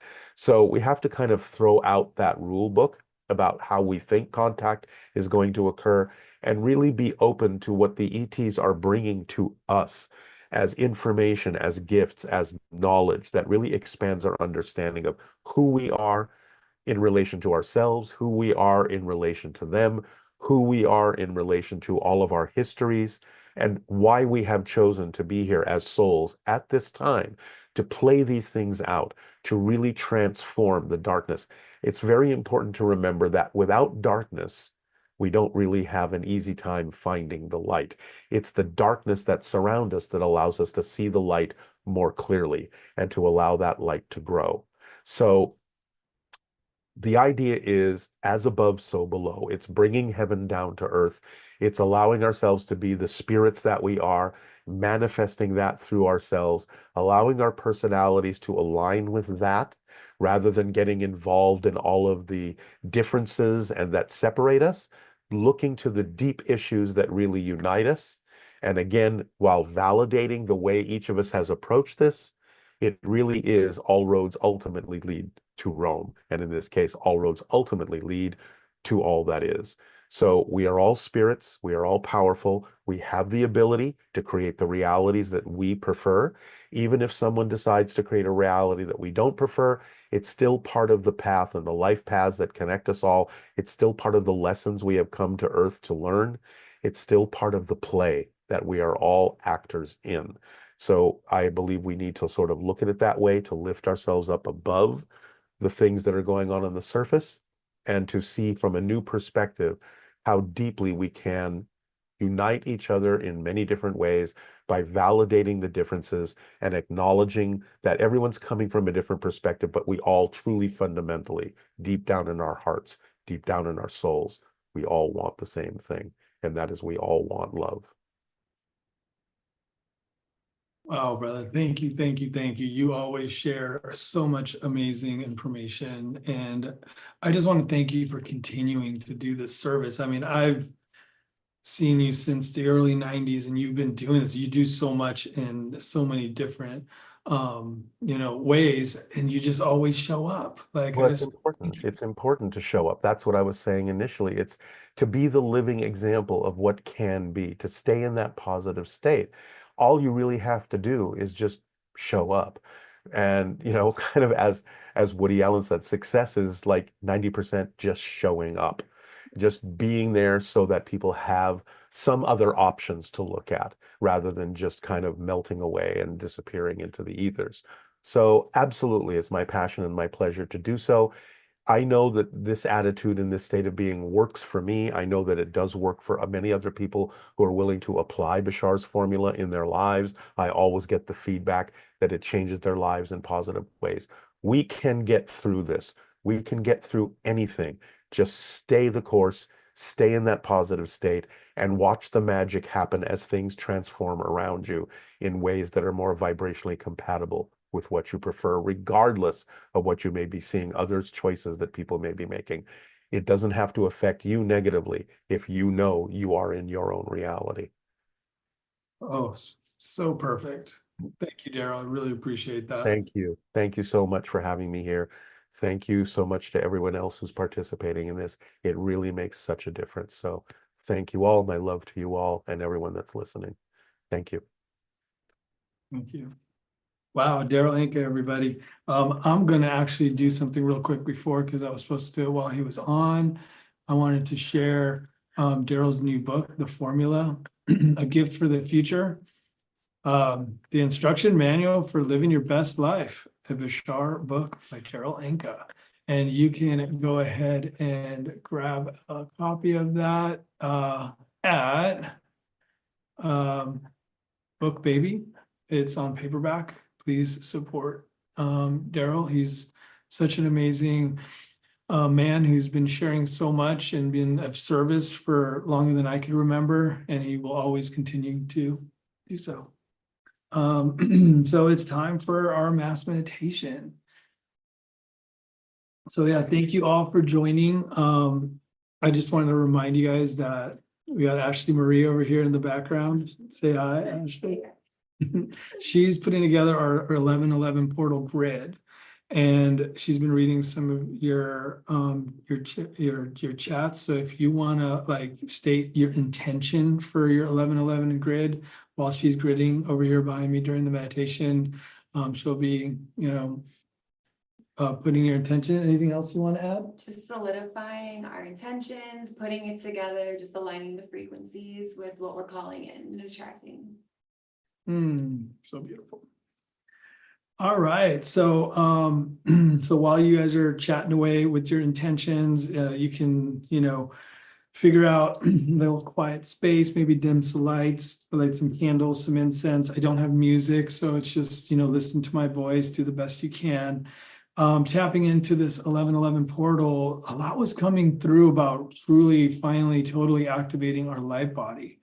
With the energies and the openness of the energy that's just recently happening, it's leaving so much room for us to really expand. And one of the best ways to do those is truly activating our light body. So last night we were channeling some messages from source to come with a little technique and a meditation to activate our light body. So we're going to be going through kind of like a grounding meditation just to kind of connect. And there's something I really love to do. It's a pillar of light activation. It's a 3-heart meditation where you're connecting your heart, our great mother's heart, the core of the earth, and our great father's heart, the central sun's heart. So, and then you're activating a pillar of light with this 3-heart meditation. We're going to be also activating and fortifying our silver cord. And then our light body activation, which is going to be partly to do with focus on our heart space, focus on our great mother's heart space. Then there's this beautiful transmission that came through about if anybody's out there, can you please stay muted? And then a beautiful transmission about our unique master crystal. And this activation is going to take you through a master crystal that's deep within the Earth's crust. It's signature to each one of us. So you have your own very own master crystal in the Earth's crust. This is a record keeper. This is the origins of you. This is so much of your Akashic history. Like there's so much here that's part of this activation. And then we're going to bring that back up to the heart and up to source for this full body, light body activation. So let's sit back, close our eyes, take a few deep breaths.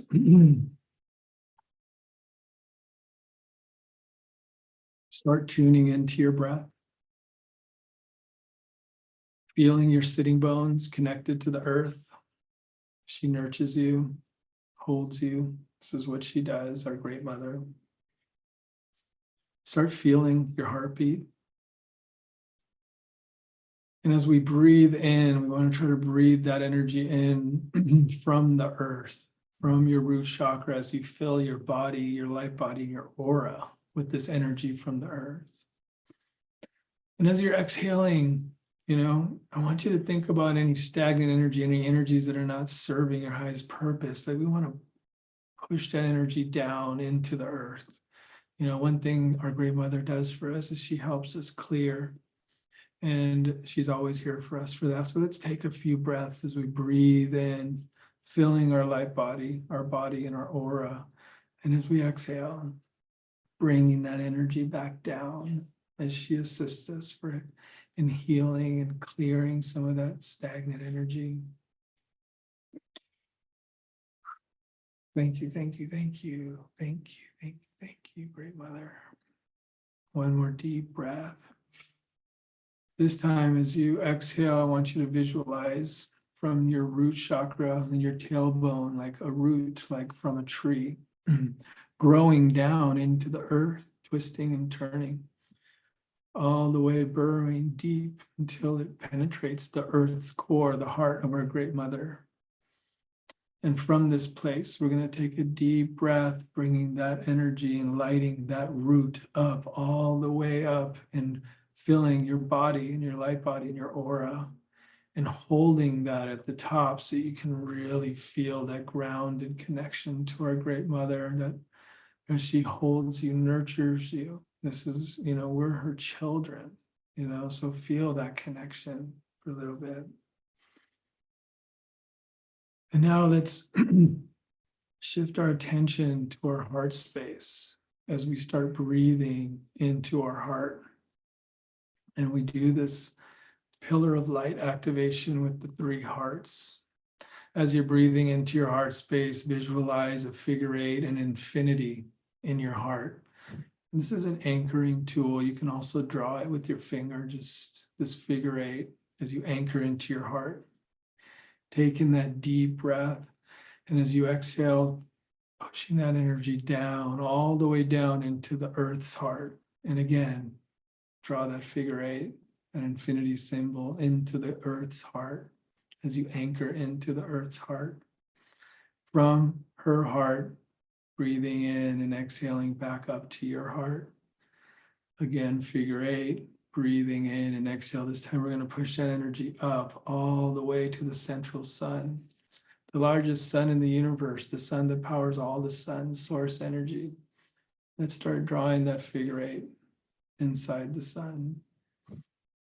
And then sending that energy back down. And now let's start moving that energy between these 3 hearts, faster and faster and faster, as we see this pillar of light forming. And as this pillar of light forming, getting brighter and brighter, at some point it's going to just expand. And the way it expands is from the top and the bottom, from the sun's top, from the earth's bottom.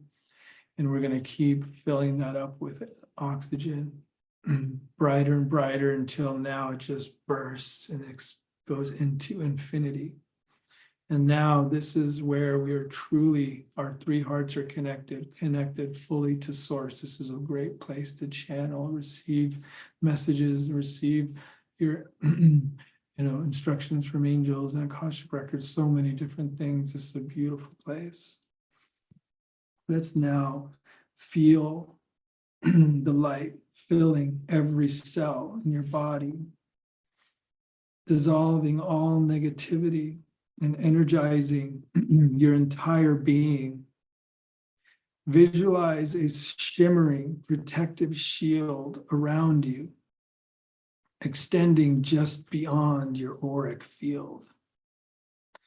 See it growing stronger with each breath, protecting you from negative energy while allowing love and peace to flow freely.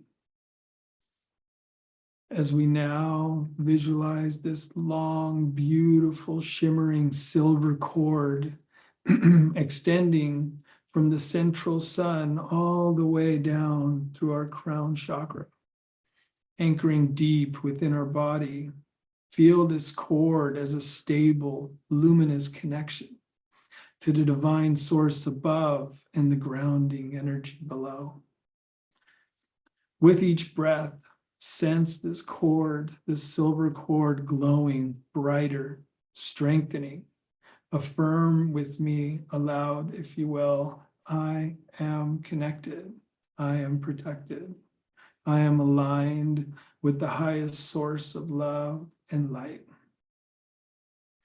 As we come back now into our breath, breathing deeply into our hearts, we're going to start this beautiful light body activation,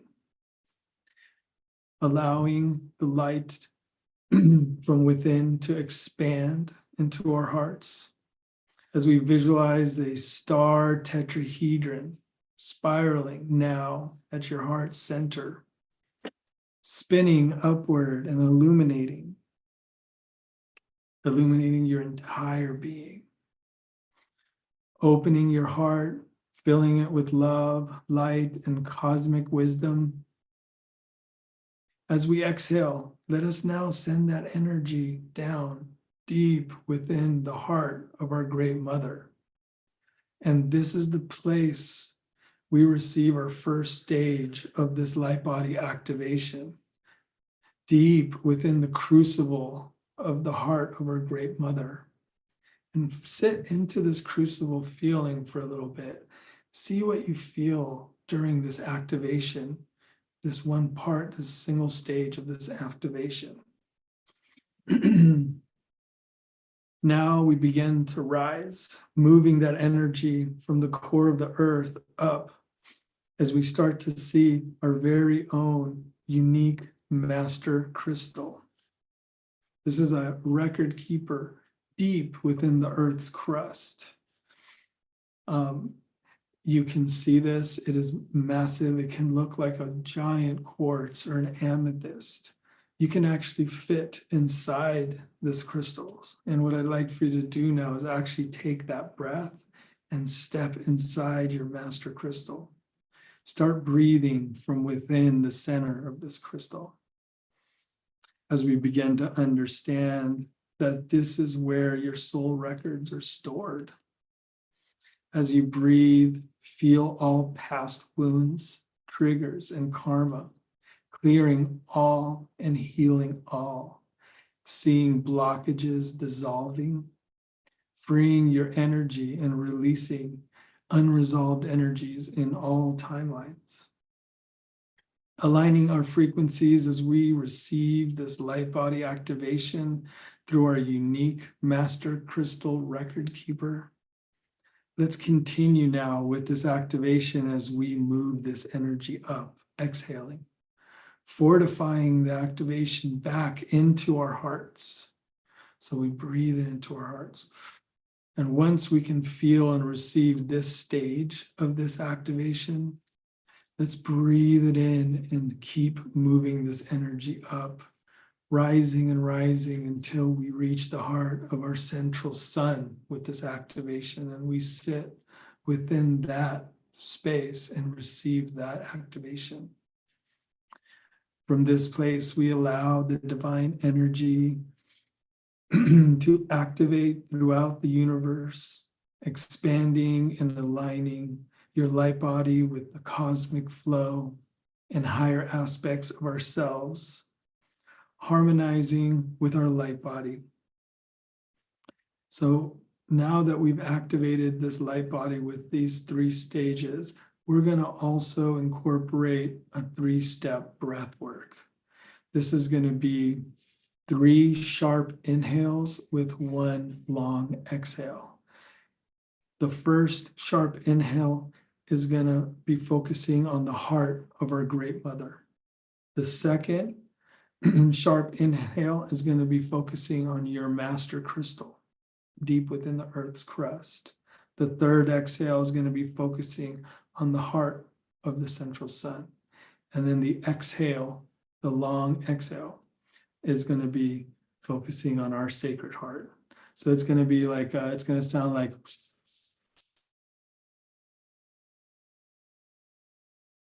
So we're going to do this 3 times. Let's begin.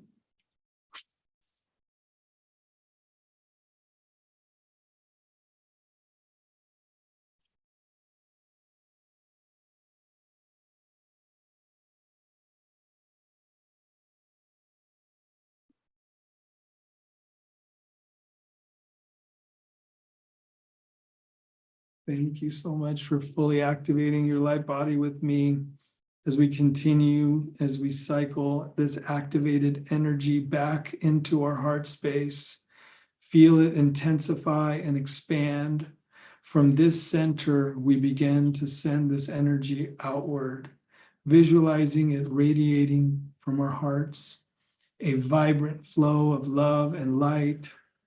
Now let's see every person on this earth, each one sitting in meditation, their hearts glowing with the same divine energy. Visualize each heart spaces connecting, forming an intricate web of light. Each energy now weaving together, creating a powerful grid of unity, shaped like a honeycomb grid wrapped around the whole planet, symmetrical, harmonious, and infinite.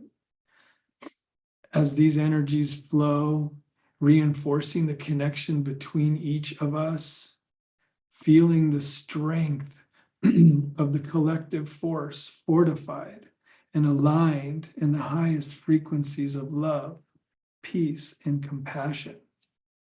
This grid pulses with shared intentions, reminding us of our inherent interconnectedness. Together we are harmonized, unified in one heart, one mind, one spirit. We remember how deeply connected we all are, transcending boundaries, cultures, and differences. With every breath, this energy grows, encompassing the entire planet, enveloping it with light, peace, and love. I'd like to share this meditation as we bring in some divine feminine energy. Let's bring in Anastara, who's going to take us and guide us through the rest of this meditation. Thank you, Adrian. Yes. And during this 1111 portal, with our light body fully activated, let us envision that light grid around the planet, that flower of life, each one of us, the singularity, that light point, that crossing of the infinite web of the unified field. And as we ripple this energy out to surround Mother Gaia, to embrace her, to hold her, to acknowledge her, to love and respect her, and sending that ripple out to humanity, our one human family. We are all one. And when we are in this unified field and we ripple this love vibration, this unity vibration, this harmony vibration to all of humanity and the earth, feel it vibrating now. Feel those light codes activating within you, within our Mother Gaia, within every person standing on this planet, every sentient being, every plant, every body of water, every mountaintop, every ley line, every chakra point, every megalithic structure and sacred site. We are sending this vibration to each of those places right now.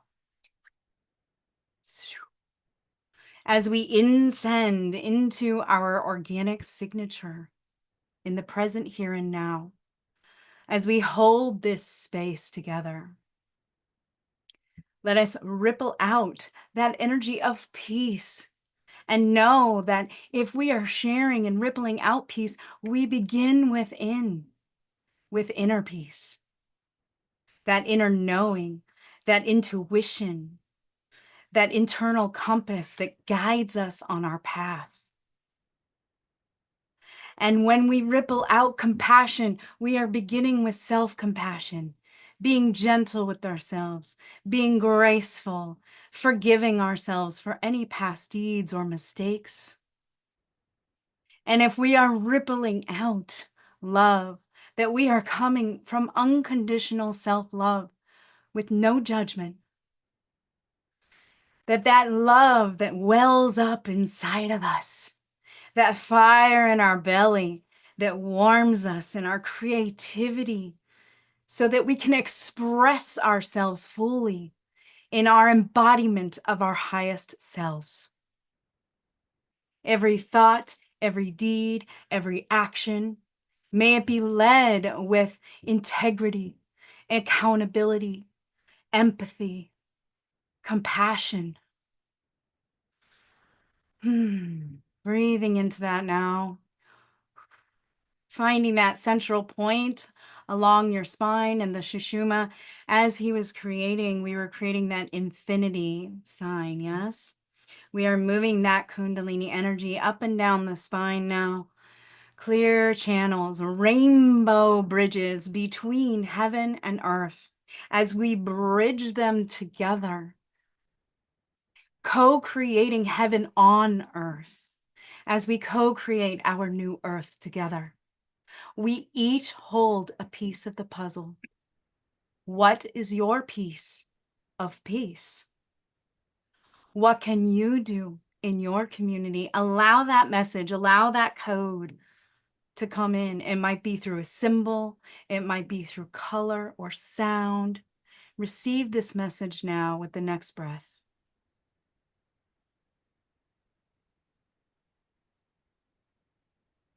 It might be a mantra. It might be a new daily practice. Picture yourself embodying this in your daily life so that you can carry it out into your family, into your community, into how you are in service to humanity.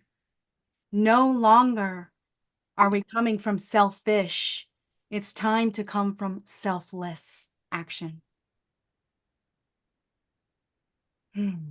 How will you be in service to humanity? And this 1111 portal now is inviting us all to create that intention and that prayer to amplify and magnify in this 1111 portal as we send that out into the universe and we invite in exactly what it is that we choose to create in our life. We are the creators of our life. It is all a matter of perspective. Even the challenges that we're faced with, they are points of growth and transformation. We are invited to take the bird's eye view right now and look at the bigger picture of what it means to live in harmony and unity. And here we are today, unity now. We are claiming it. Unity now as we harmonize hearts around the world. So with this next inhale and exhale, just picture that. You can even tone for a moment and sending that energy from the heart. What I like to do is one hand up, your right hand up, left hand down, harmonizing the feminine and the masculine, harmonizing earth and the heavens, bringing it into the heart and sending it out. Ah, we'll do it 2 more times.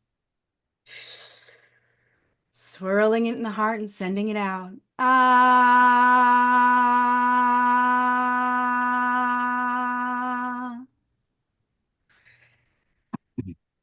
And ah. Yes. Ancestors across all timelines and dimensions, archangels, ascended masters, guides, galactic sentient beings, thank you for being here during this container. Thank you for this prayer for peace and harmony and unity. May it ripple out and may the world be blissed by it in all ways, for always. And so it is.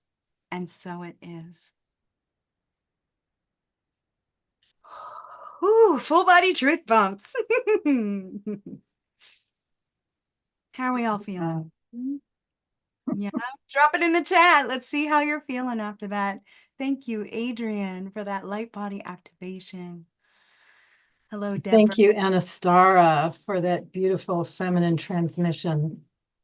My pleasure, always. So much hope I feel within me right now, with all of us together, aligned, everyone connected. And it's so beautiful that we activated our light body, because really this is the next step. We are unifying into unity consciousness. We are moving into the ascension. That's really the opportunity now. So this is what we can all do together. And I know all of you on this call are very aware of that, and beautiful we can share that together, and dropping into our purpose, because it's all hands on deck time. That's really everyone to have their gifts come through and their purpose and move forward, because it's not just us here on screen, it's all of you out there that's going to make the difference as we move together forward. Oh, thank you everyone for being here. Yeah. Teamwork, dreamwork. I just want to say we are so lit up over here. We are here celebrating my dear bestie's birthday. And we're at Harhari's. It's called Transformational Healing University. It's an incredible, like, biohacking, best technologies right here off Robertson in LA. And it's also beautiful. We did some yoga and Kundalini chanting. And I just want to say that a lot of the people that came in holding the meditation on their phone. Yep. There's an iPad out there with people listening to the meditation. Everybody's tuned in and they're loving this program. Yes. So even as they drove here, yeah, they've been listening and enjoying and loving it. So great. And we're going to be, I brought Maura in because she's the person who introduced me to our next speaker. And I want to keep us on time. I don't want to get us off track, but thank you so much, Anastar and Adrian, for leading the incredible meditation.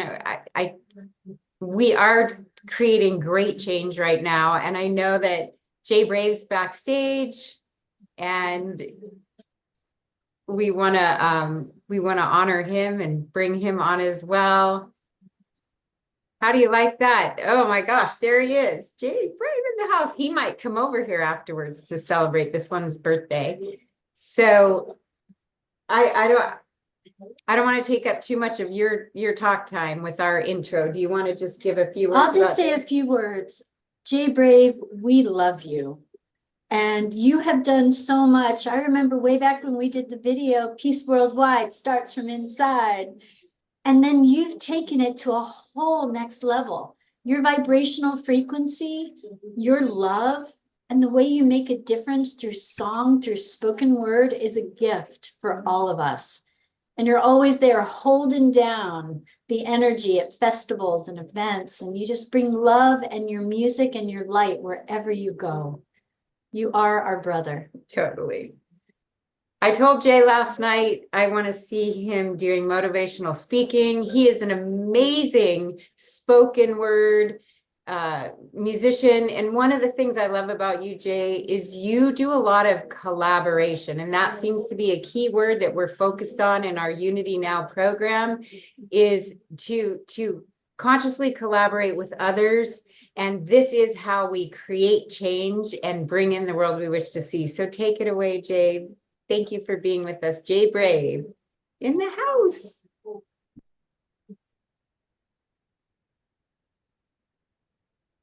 No, we're still not hearing you, bro. You need to unmute. It's showing that you're muted, so it's on your end.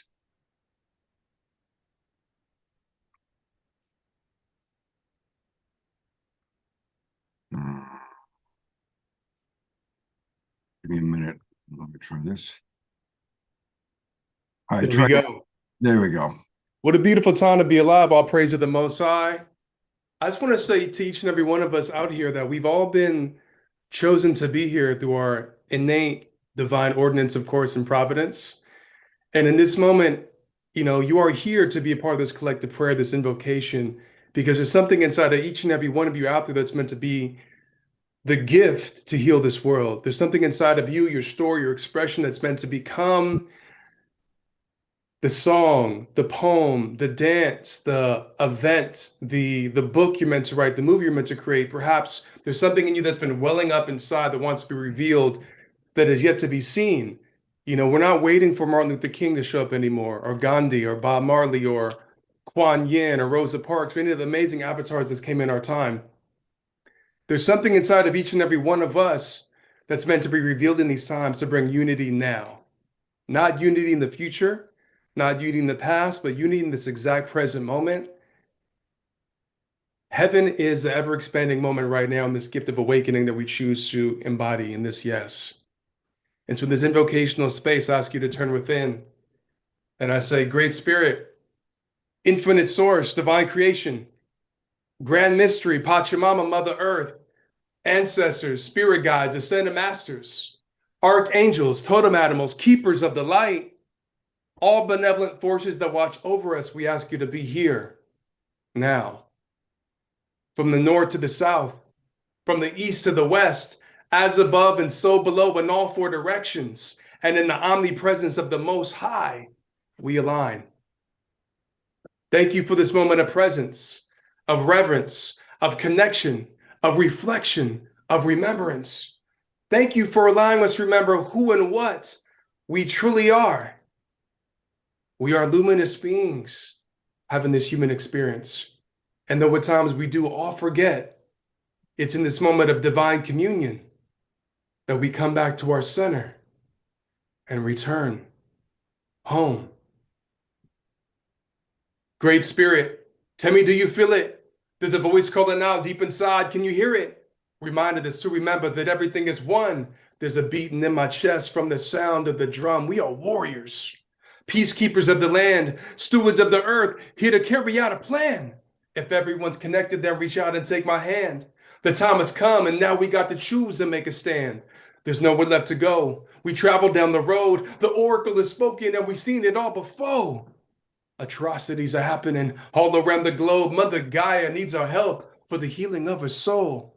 I reach into the soul. I feel the connection. Burn a little sage and pray to the four directions. I look up to the sky. I see the reflection.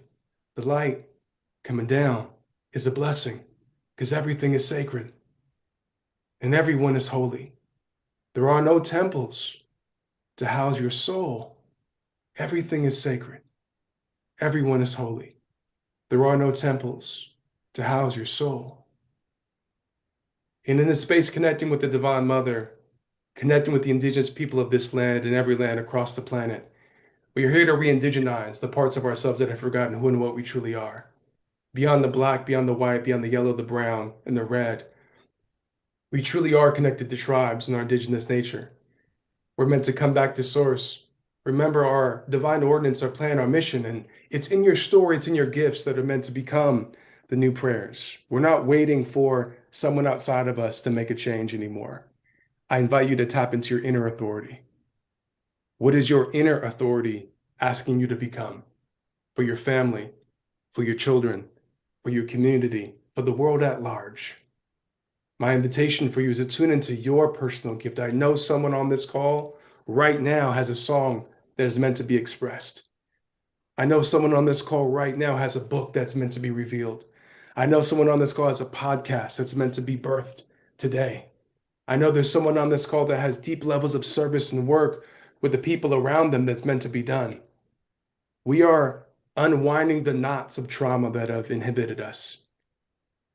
What part of ourselves are we willing to confront finally? What part of our abandonment, our shame, our anger, our guilt, our animosity, our envy, what part of ourselves that feels uncomfortable? It's not good, it's not bad, it's not right, it's not wrong. It's like Rumi says, out beyond ideas of wrongdoing and right doing, there's a field. I'll meet you there. Out beyond ideas of wrongdoing and right doing, there's a field. I'll meet you there. When I first heard this quote, I thought to myself, Rumi, the great master, is teaching us there's a place, an open canvas, a field, a place where we can go beyond the illusions of right or wrong that he's alluding to. But when I tuned into this quote, I thought something more provocative that I never saw before. He said there's a field, not a place, a location, not an empty piece of grass, but an energetic field, a vibrational field, a quantum field that exists from the depths of our heart in the 0-point frequency that creates our auric field in Merkaba. Mer, spinning body of light. Ka, spirit. Ba, body. We are connecting to the frequency of unconditional love, the frequency that every great master, from Yeshua to the Buddha, came here to teach us to embody this frequency of true unconditional love. Beyond those that have left us behind, we choose to embrace and pour into ourselves this divine nature of love that exists all around us, inviting you to tap into your inner authenticity. The most powerful frequency, or the highest frequency, is authenticity. When you finally accept and embrace yourself fully, we're not here to unify with just the peace. We're not here to unify with just the love and the gratitude and the reverence and the light. We're here to unify with the shadow and the ugly parts of ourselves. We're here to unify with the parts of ourselves that feel put down and demeaned, and embrace it like the inner child that's asking for a sense of acknowledgement, because that's all it is. It's the part of each and every one of us that just wants to be held. When we feel those uncomfortable emotions that are our truly greatest teachers, it's the part of us that just wants to be embraced and loved and seen and appreciated. So when we break the spell of good, bad, right, or wrong, when we break the spell of red and blue, when we break the spell of our race, color, and schisms and isms, we break apart our hearts and realize we are just all luminous beings having this human experience. But inside of that part of us that feels hurt and abandoned and left behind is just a child. It's you that needs to be held. It starts with yourself, that peace that exists in you. It starts with you embracing that love and amplifying that all around you. Freedom's calling. I feel the fire that's deep inside us. Everybody wants change, but tell me who will guide us. To the leaders that pass away, put up your lighters. It's a beautiful struggle, but it cannot defy us. We're the ones that we've always been waiting for. See yourself in the mirror and open up the door. Walk through it and feel the love throughout your pores. Be the light, life's purpose is to feel joy. Metaphysical, lyrical, saying enough of truth. The only one to make change is walking in your shoes. Be the example and don't complain about the news. Making music and serving the world all for you. Now you can be the same or you can be the change. Find strength from inside, break through the chains. No one to blame and nothing to prove. You create your reality, it's up to you. So be the change that you want to see in the world. Like Gandhi, live for peace. Aspire to be someone who fights for the belief. Like Martin Luther King, aspire to be that love, that light. Like Christ, live life for the moment indeed. And if you believe in Jehovah, Allah, Buddha, Krishna, it's love to me. Because Martin taught us the lessons of how we should be respected. Gandhi truly embodied a nonviolent perspective. Global community, unity, maybe you and me can sit down, build upon love, because it's what we need. Let's get to farming and feeding the people starving across the whole planet. What's going on is alarming. Sustainable living, we don't need the provisions. We can grow it, pick it, and eat it. That's the world I envision. I'm on a mission to spread peace all around the world like Chase. Paint a face, make a beautiful mural. Africa needs peace. Europe and South America, Asia and Australia. Do you believe in miracles? Because it can happen if everybody would tap into all the love in the hearts and everybody started laughing. Time for action. No time to complain. It takes 8 billion people around the world to make that change. Now imagine if the words of John Lennon would come alive and everybody in the world started to unite, realize it ain't far-fetched, we can do it. Come together for a cause, do it with the music. Use it, take time and pursue it. Dreams and aspirations are all up to you. Because everybody in the world wants to get free. And everybody in the world wants peace, one love, one blood, and one heart, one people, one world, and one God. We gotta come together, united for one cause. Put your hands up in the air for peace. Put them up. One love, one blood, and one heart. One people, one world, and one God. We gotta come together, united for one cause. Put your hands up in the air for peace. Peace worldwide starts from inside. We gotta find a better way that we can be. Peace worldwide starts from inside. Go ahead and let your mind, body, soul be free. Peace worldwide starts from inside. The answer and solution always starts with we. Peace worldwide starts from inside. If you want to serve the world, be the change you wish to see. We're not here to save the world, y'all. We're not trying to preserve and save what is. We're in the action of serving the world, being in service with your gifts. There's a story inside of you that must be expressed. We're not waiting for anyone to make change. It's inside of you. We're all going to play our part to make an equal contribution to raise the vibration of Pachamama, Mother Earth, tuning back into our indigenous selves and reuniting the tribes and our planet. I invite you, if you're feeling this incredible energy, to tune into the power of Disclosure Fest. I've worked in social services for nearly 10 years in my lifetime, 5 different nonprofit organizations, working with homeless and at-risk kids on the streets, starving, nothing to eat, living in foster care, living in abandoned buildings in LA. I dedicated a deep amount of my time to be in service with the young people. And so has Disclosure Fest. I've really been enamored by their ability to go down to the streets of Skid Row. You know, in LA here where I live and grew up, where I'm native, we have the biggest homeless population in the entire country.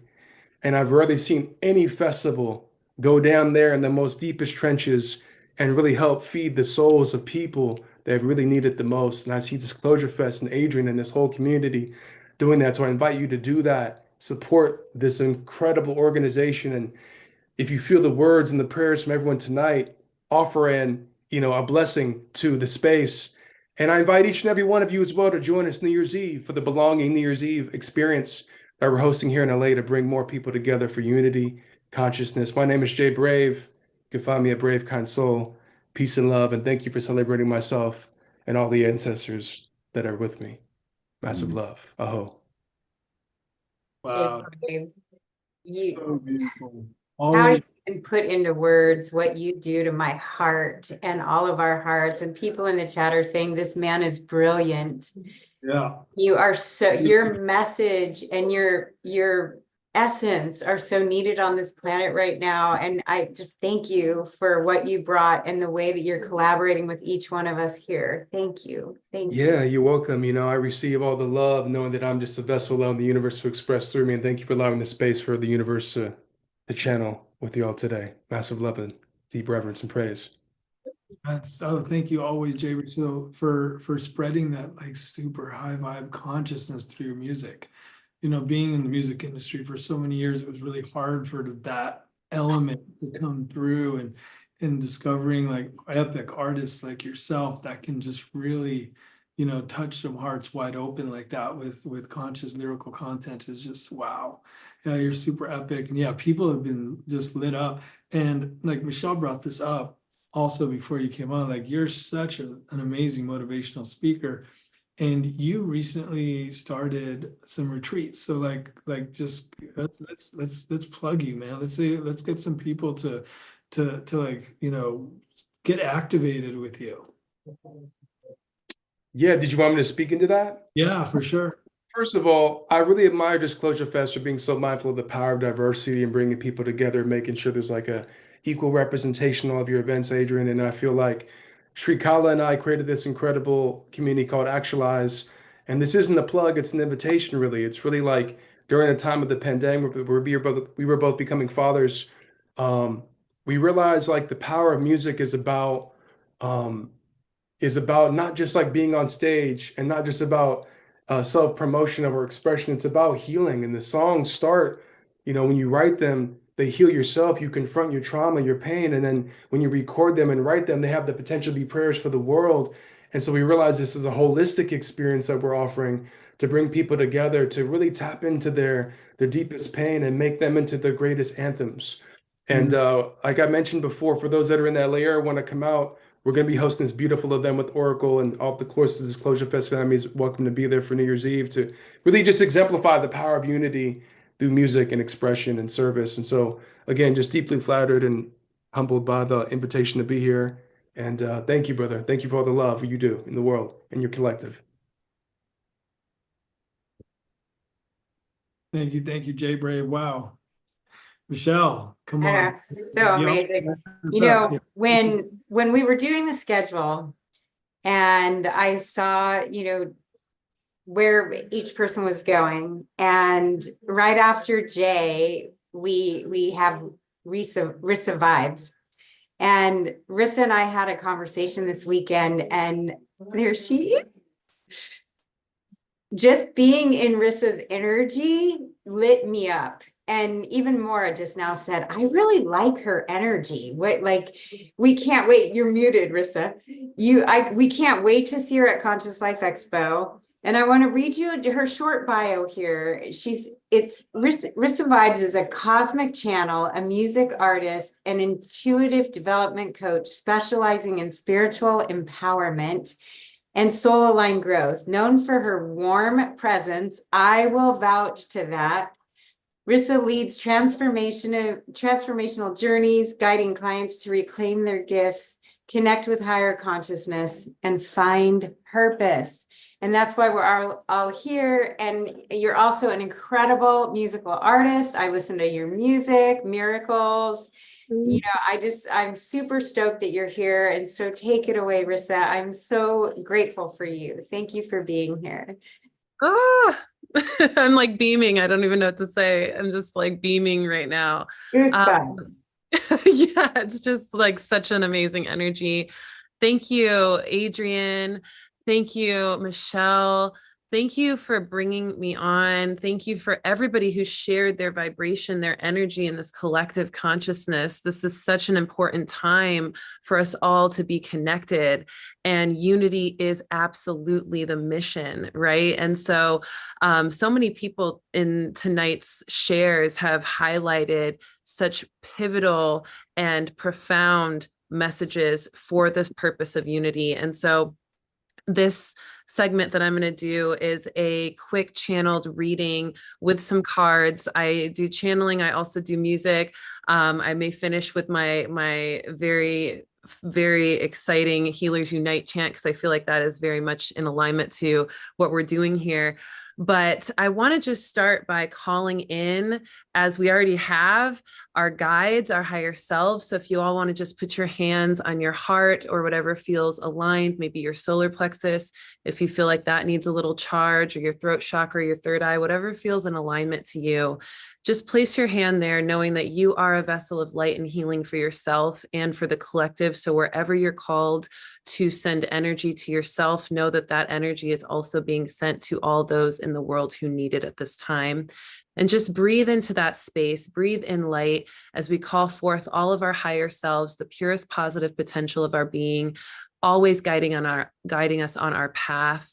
We also call forth our spirit guides of the highest love and light, our angels, ascended masters, ancestors, passed on loved ones, and any additional guides of the highest love and light who wish to be present for us at this time. We call them in, we welcome them into our heart, and we welcome them into our being and this world, this planet that we are in.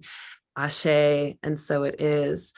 So I'm here to just bring in this frequency of awareness around your intuitive ability, right? We are all intuitive beings.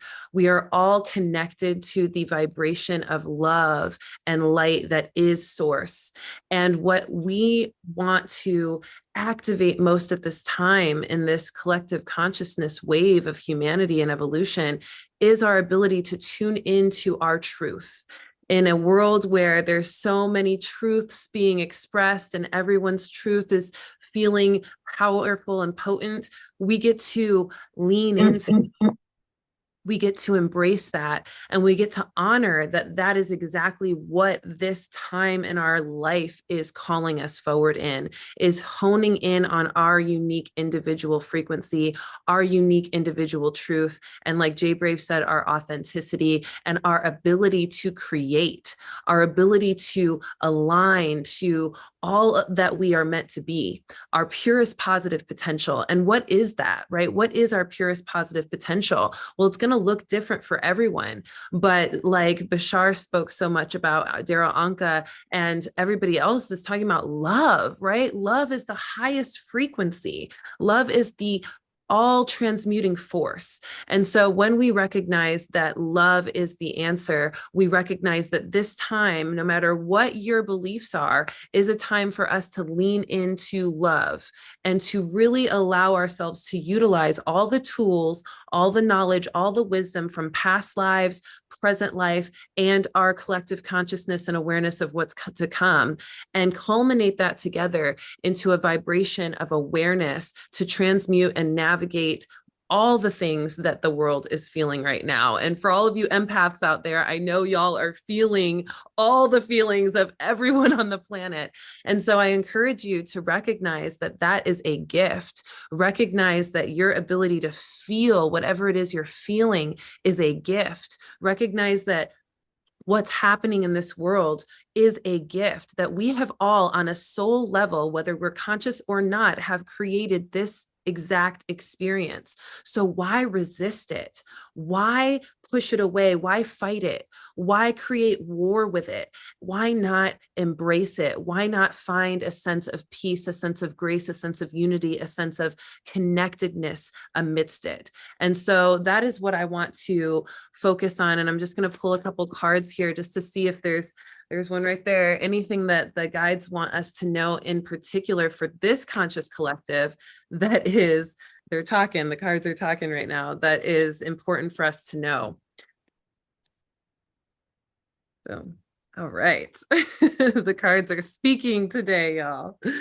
So the first card is the star. Okay. It is the star. This is us activating our star power. Okay. This is us activating our star power. This is our authenticity. This is our divine purpose, our mission. So many of us over the last several years and decades, even really around 2012 is when the collective consciousness really started to activate an awareness of self in a bigger way. We are all being called to figure out our purpose and our mission that is unique. We all have a specific role to play with our own truth. And when you tap into your intuition, you're able to recognize and discern what feels most true to you and what doesn't. This isn't to get everybody to be in alignment to your truth or to argue a certain right or wrong. It is for you to recognize your truth, which allows you to recognize your purpose, which allows you to tap into your star power to fulfill the role you came here to fulfill, and to be the beacon of light that you came here to be the one that's expressing from that truth so that you can align to your soul family, to your star family, and you can channel the messages of that frequency to co-create everything that we're here co-creating and collaborating with. So activate your star power. So many of you may be feeling resistant to taking up space, to speaking your truth, to embodying the type of vibration or avatar that you've been called to embody. Maybe some of you are wanting to change your style or your hair, or step into an expression of yourself that's always been kind of hidden within you. It's time. It's time to activate your star power, okay? Because that is what we're all here being motivated to do. And that's sometimes what duality and polarity is best serving us for, is to help us to push us into our true self fully. Now, as a result of that, the future card, these are the Vegans, our lovely galactic friends, and it is the future, okay? The future is freedom. The future is freedom, and freedom is the future. Freedom of speech, freedom of expression, freedom of being, freedom of connection, freedom of collaboration, freedom of creativity. Okay, 73, 7 + 3 = 10. I'm all about numerology. And 10 is the next step into the spiral up, the next level of consciousness, right? We're in an 8-year right now, which is all about karmic abundance. It is the infinite energy of abundance, and it is the way that we give, we receive. And so in that, the next year, 2025, is 9, which is the end of a cycle, which is wisdom, right? And then after that is freedom, which is the 10, okay? And so we are stepping into that now. A lot of us who are on this call, who are in this community, are a little bit ahead of the wave. We're on the leading edge, right? And we're a little bit beyond that. And so it's time for us to lead in freedom and feel very, very excited. This is a time to be excited and grateful and ready to enjoy the freedom of our being, the freedom of our expression. No one can take your freedom away but you. Only you can choose to allow something to make you believe that you're not free. We're all free. So exercise that freedom and allow yourself to honor that. The next card is the presence of absence. Okay, some of you may be grieving a timeline, maybe in your personal lives or in the collective consciousness. Some of you may be grieving a timeline of what you thought may be, the future, what you thought may be what was supposed to happen, or what you used to have that you don't feel like you have anymore. But recognize that the presence of absence is just an illusion, that you always are connected to the timeline that you want to experience. And that by choosing it, by embodying it, by aligning your thoughts to it and your emotions and your actions to it, you will experience that timeline. Now, what I encourage you to do is check in with yourself and ask yourself, what is the gift of this timeline being maybe outdated or being called to be redirected or reflected on, right? Look at it as a gift, because oftentimes our guides and our higher selves, that's why we go to them for guidance, is because they have a bigger picture perspective. They can see things that we can't. And so we get to recognize that what we experience is something ordained for us to appreciate, that may be revealing a blind spot that we had. So before you really line up to this idea of loss, recognize what is the benefit of this new timeline and how can I align to it? How can I use it as a gift? How can I appreciate it and still have gratitude for that timeline that you were connected to, but not be so attached to it that you're dwelling in the absence of it, but instead honoring the presence of this experience is a gift for something new to be born. And then lastly, the strength of vulnerability. Okay, the strength of vulnerability. We are strongest when we are vulnerable. We are strongest when we are aligning to the tenderness of our heart, to the tenderness of our experience, and to the way in which our human bodies are responding to things that make us feel uncomfortable or make us feel nervous or afraid. These are moments of vulnerability that we get to step into courage with. That courage is the biggest strength that we could ever align to. If you've ever seen Brene Brown's speak on vulnerability, you know what I'm talking about, that this is our strength. So it's okay to be vulnerable in your emotions. It's okay to not know. It's okay to be curious and inquisitive and maybe a little nervous, but recognize that nervousness is just a tick or two off vibrationally from excitement. So you can get into excitement around the opportunity to be vulnerable and the courage that it's going to bring forth and the strength that it's going to give you to be that light warrior that you're meant to be, because that vulnerability is how we relate to each other. It's how we feel our empathic connection so that we can hold space for one another. We can heal each other. We can have compassion, and we can share more unity, more love, more light, more forgiveness, more appreciation, and more connectedness. So I hope this reading resonates with all of you. I want to end with just my Healers Unite chant, because I feel like this is so much an alignment to what has come through in this beautiful mass meditation. And so I'm going to recite it for you. And then if you want to join in for the second one, feel free.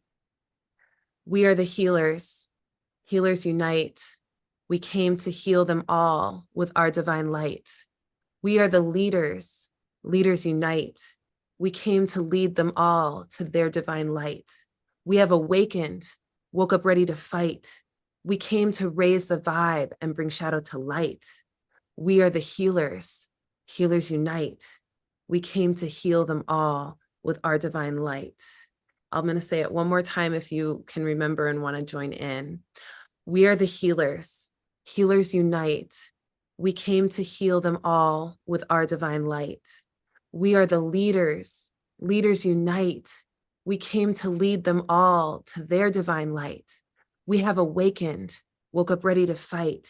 We came to raise the vibe and bring shadow to light. We are the healers.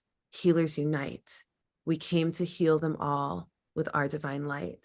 Thank you all so much. I will be at Conscious Life Expo in February, not only sharing a workshop and past life regression, parallel progression journey, but also a epic musical experience. And I'll definitely be at Disclosure Fest next summer as we manifest that into being here in this call. Make sure you donate, make sure you give. Remember that karmic 8 abundance, whatever we put in, we get back. So the abundance that we give is what we're going to receive in freedom, in light, and connectedness, and strength, and awareness, and love, and community. And so I encourage you all to put energy in that you want to see returned back to you and returned back to the world, because that's what we're doing it for. I love you all. I love you, Adrian. Thank you so much. Oh my gosh. Oh, Rissa, oh, it was so beautiful. You know, you did a reading for me months ago, and I felt like it was one of the most epic readings. And then we were thinking about a segment within the show, and I was like, this has got to come and just rock a reading for us. That was so beautiful. Thank you, thank you, thank you. Oh, you're such an amazing freaking starseed.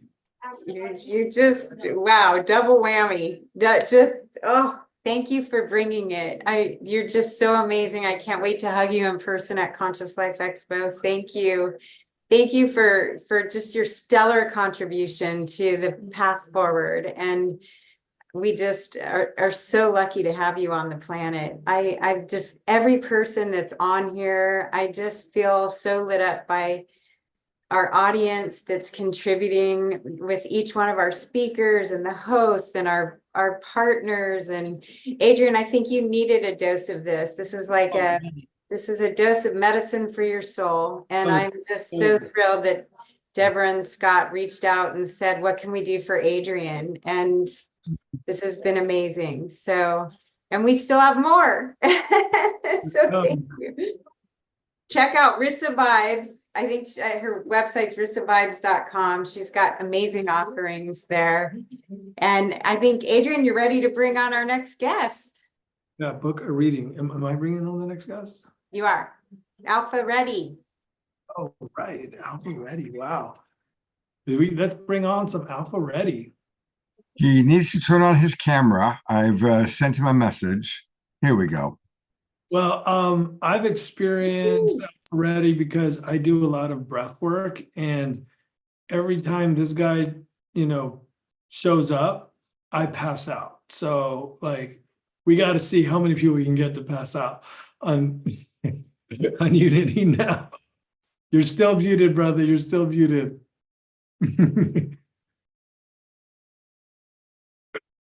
Oh, you got this.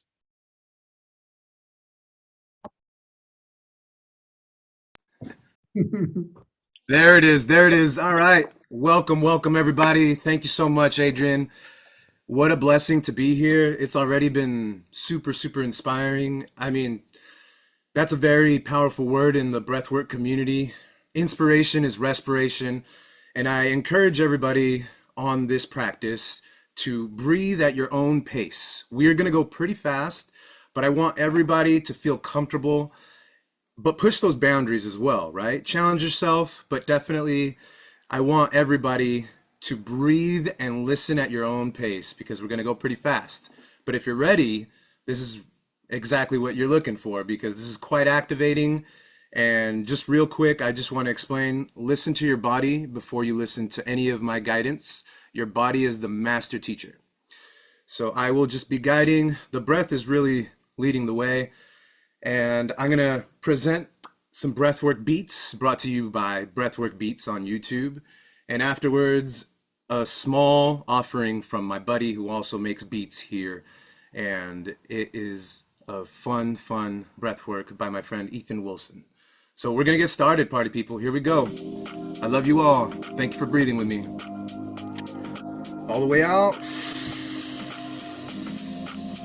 And in.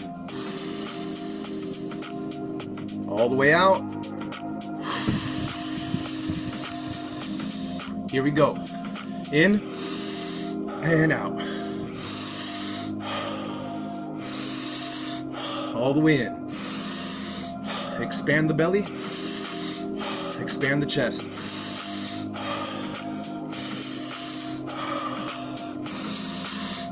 And double the speed.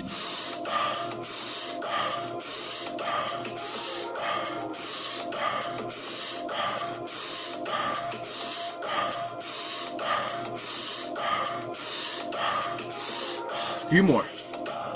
We're gonna double in, one out, through the mouth.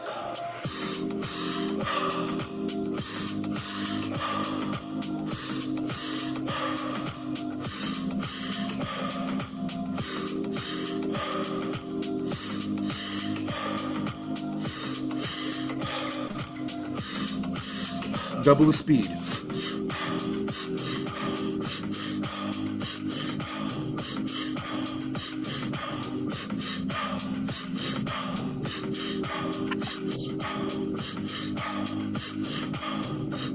A few more.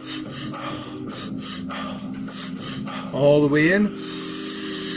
And we're going to hold at the top, squeeze gently, and focus on the top of your head. Bring in a little more oxygen.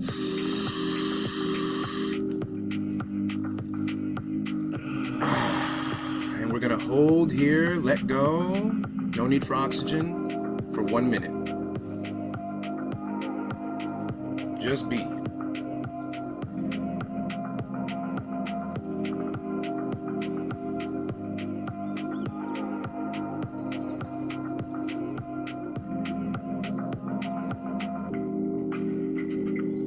Tune into the rhythm. Tune into yourself. Where there is life, there is rhythm.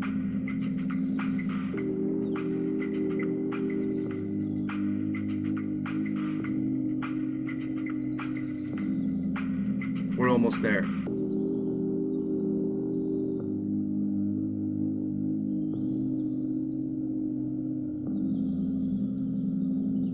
Fully in.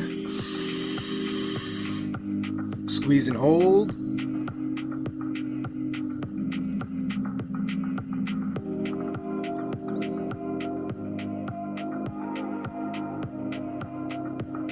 And let go. You're doing wonderful, beautiful people. Make sure to tap the lungs, tap the heart, tap the back. Here we go. Get ready for the second round, everybody. You're doing great, all of you. Here we go, all the way in.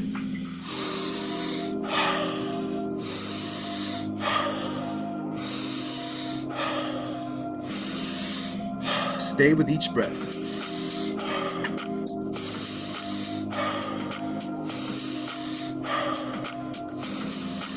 Ready? Double the speed.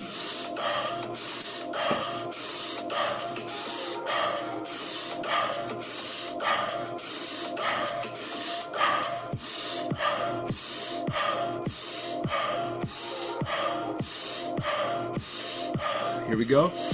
2 in, 1 out.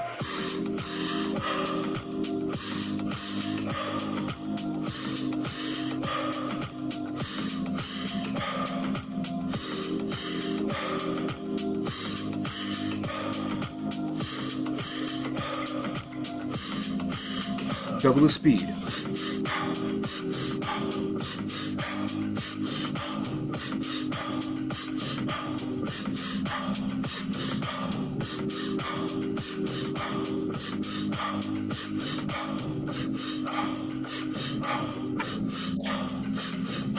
All the way in. Squeeze the pelvic floor. Squeeze the abs. Send the energy up. A little more oxygen. And let go. We will hold here. No need for oxygen.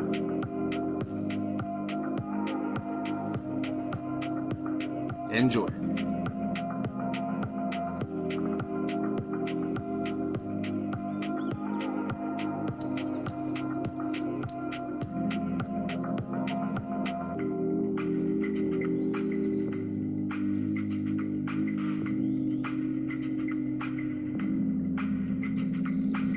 We're almost there. You're doing amazing, beautiful people. If you need oxygen, take a tiny, tiny sip and let it back out.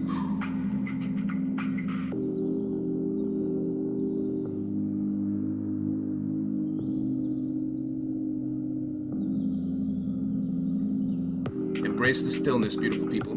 We got one more round of this. You're doing amazing. All the way in.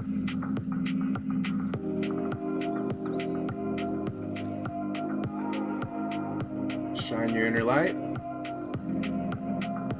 And let go.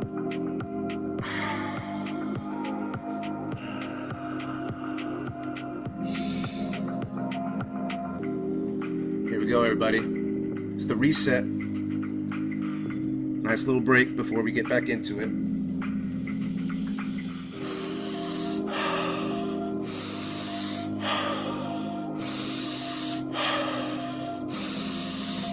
Fully in.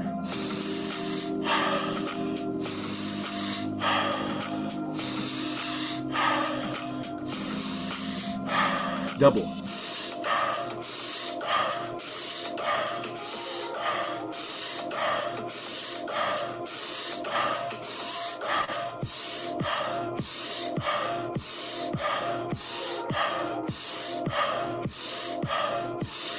Slow down, 2 in, 1 out.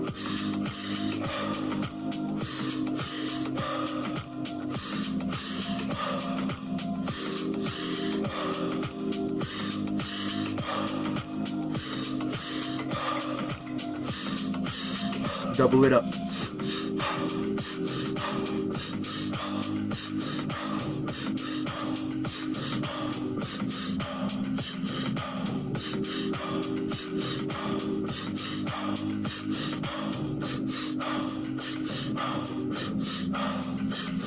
Fully in. Squeeze the pelvic floor, flex the abdomens, shine your inner light.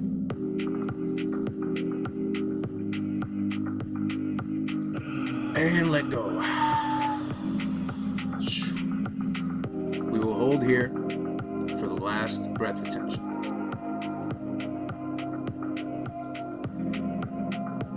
You can do it.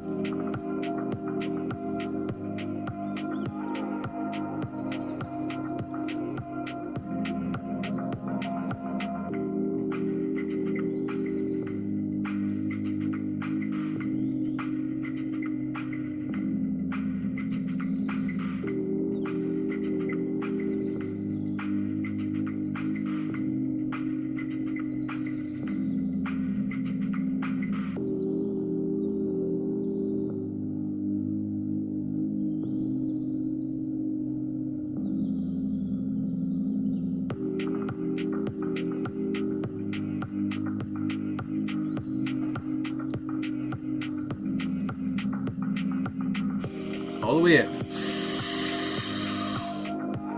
Nice reset, beautiful people.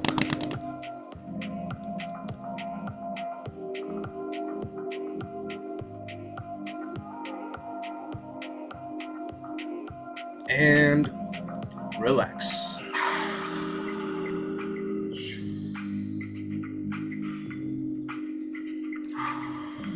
We'll breathe back to however you feel comfortable.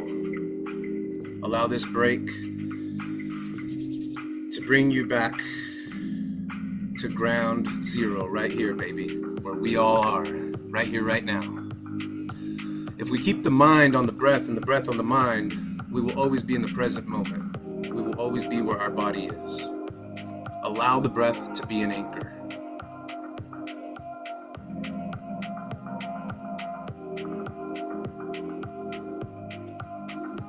have 5 S's that I'm working with.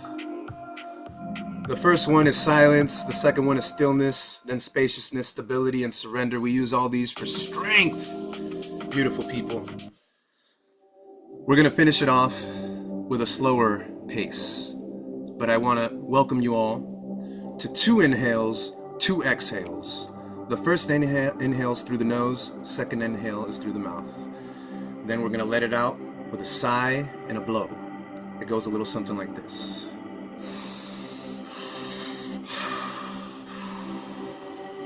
All right, you got this. Here we go.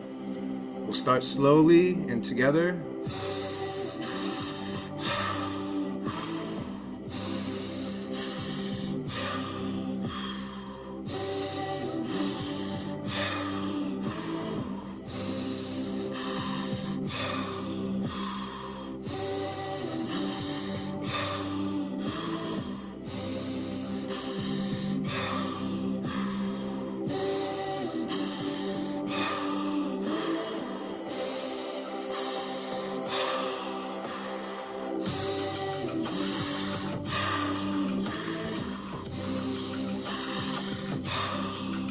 Follow the breath.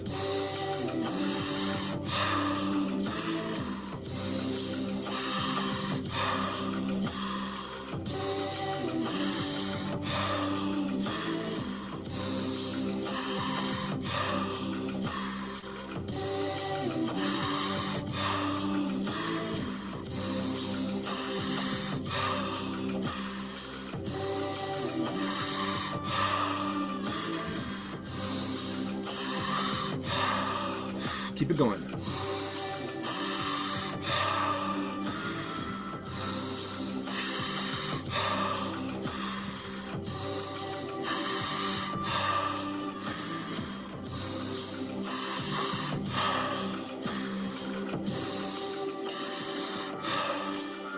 Quick break. Let's listen. With every breath, we will breathe into love. With every breath, we will breathe out love. Breathe into love, breathe out love. You ready? Here we go. Boom. From the top. From the nose.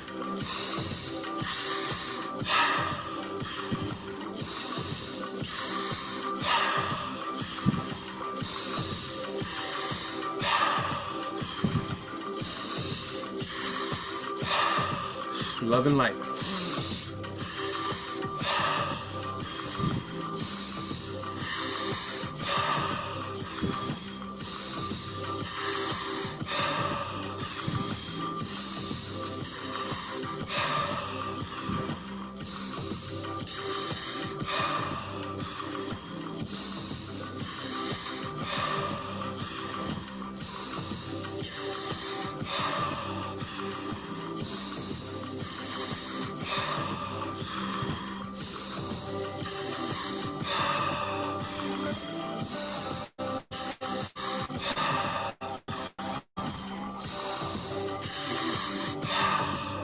We're almost done.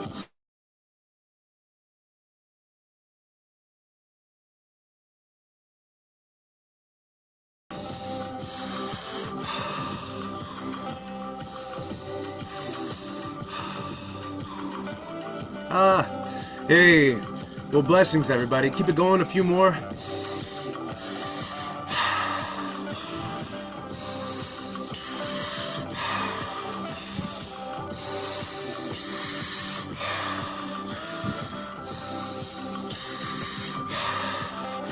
Breathe. As simple as that.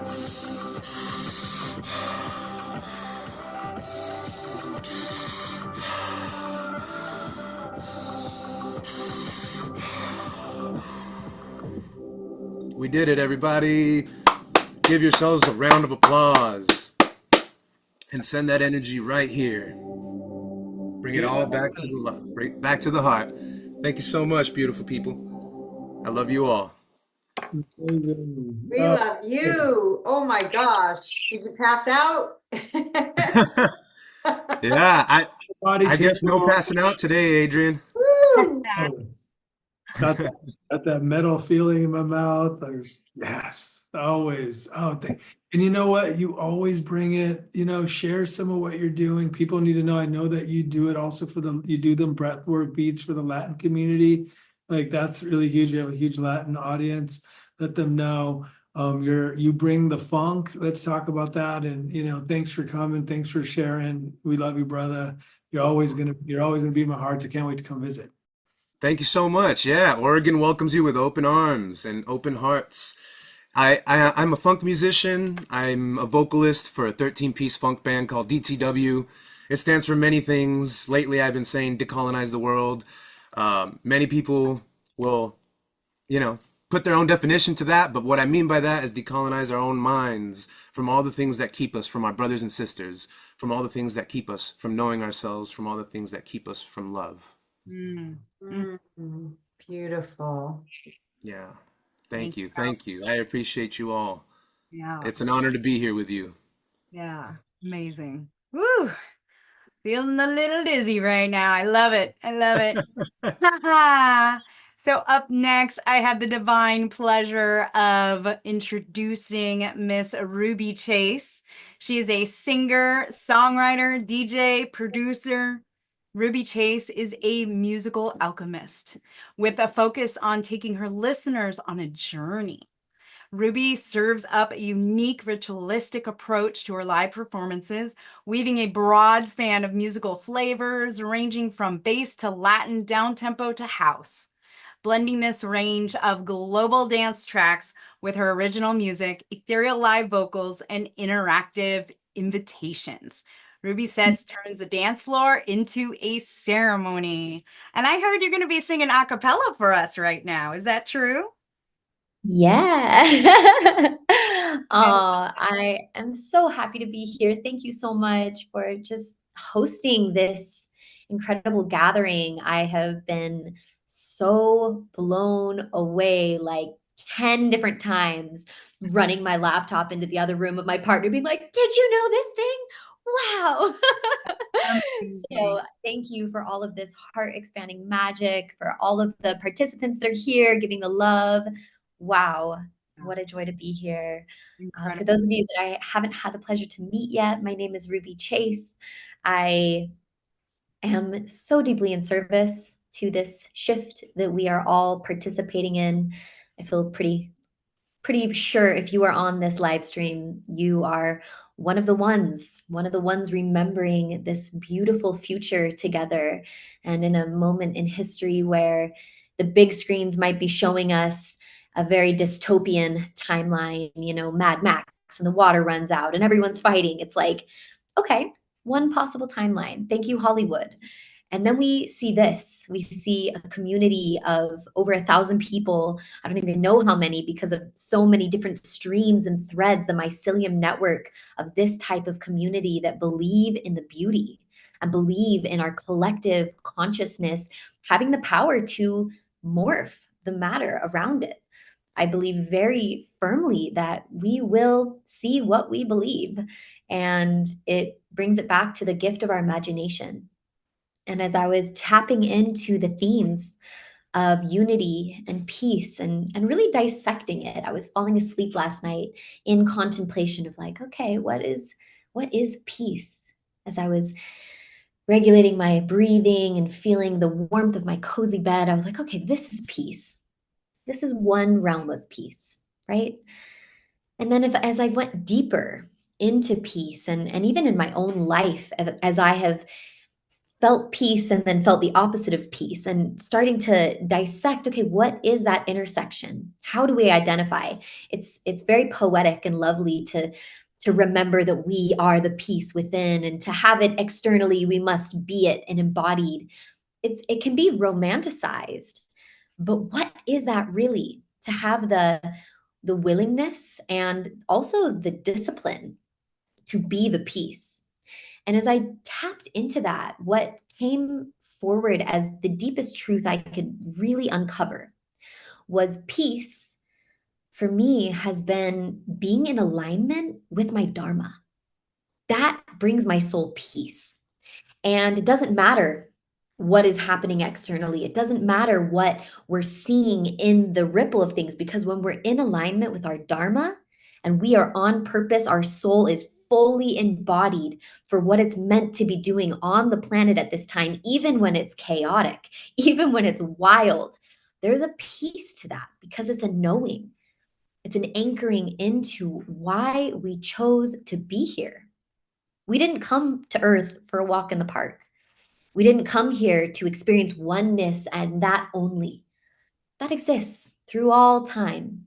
And Earth is this very dynamic realm where we have the expansive emotions, we have the hormones flooding our body, we have the delicious and the disgusting simultaneously on this one planet so that we can experience all of it.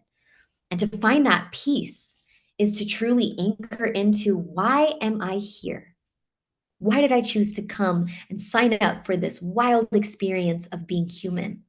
And when we can find that reason, and then even deeper underneath the why, to be in practice of that experience, that's where our soul can rest.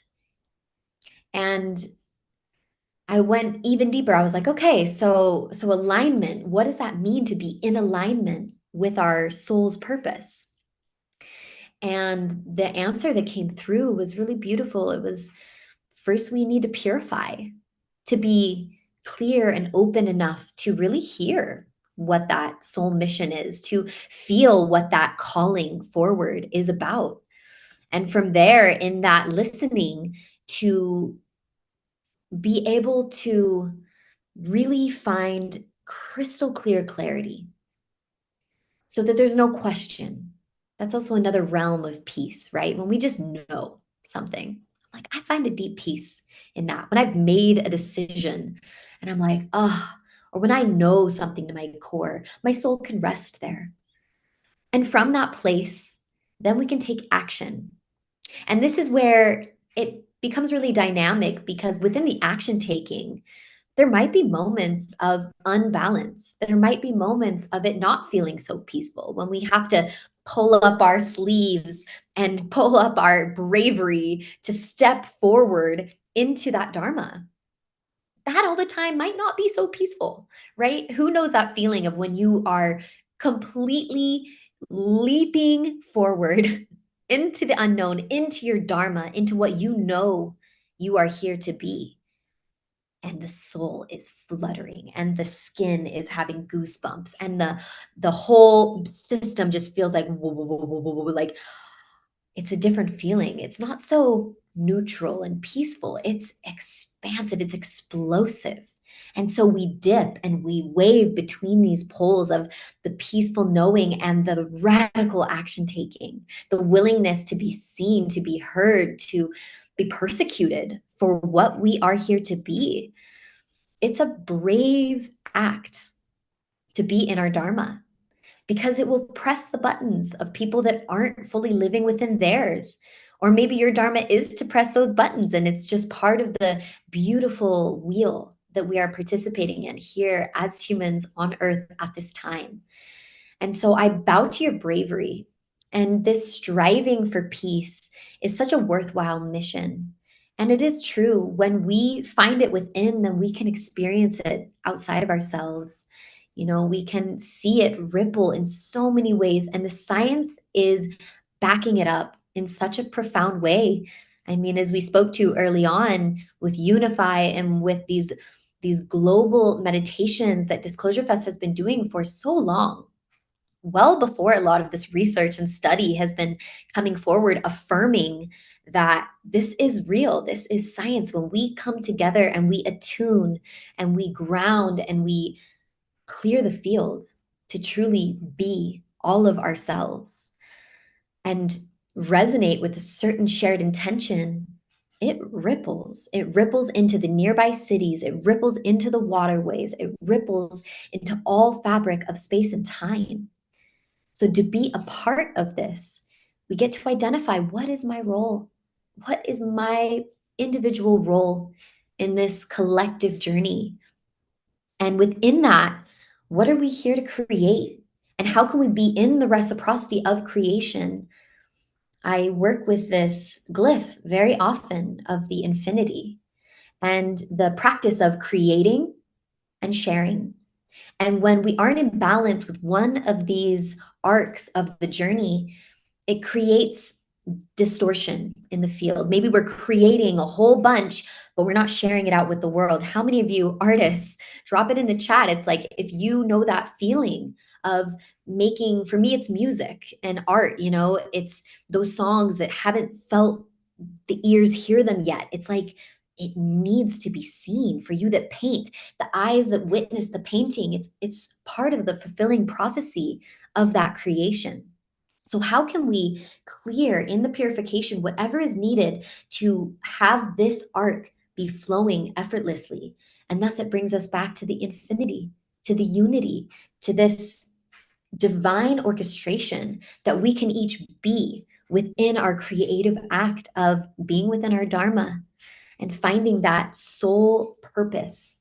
And there's been so many incredible points being dropped today of the willingness. And it really is a willingness. I find that's a really great step one. If you are someone that's early on identifying, okay, what is my purpose, right? Just declaring your willingness to creation.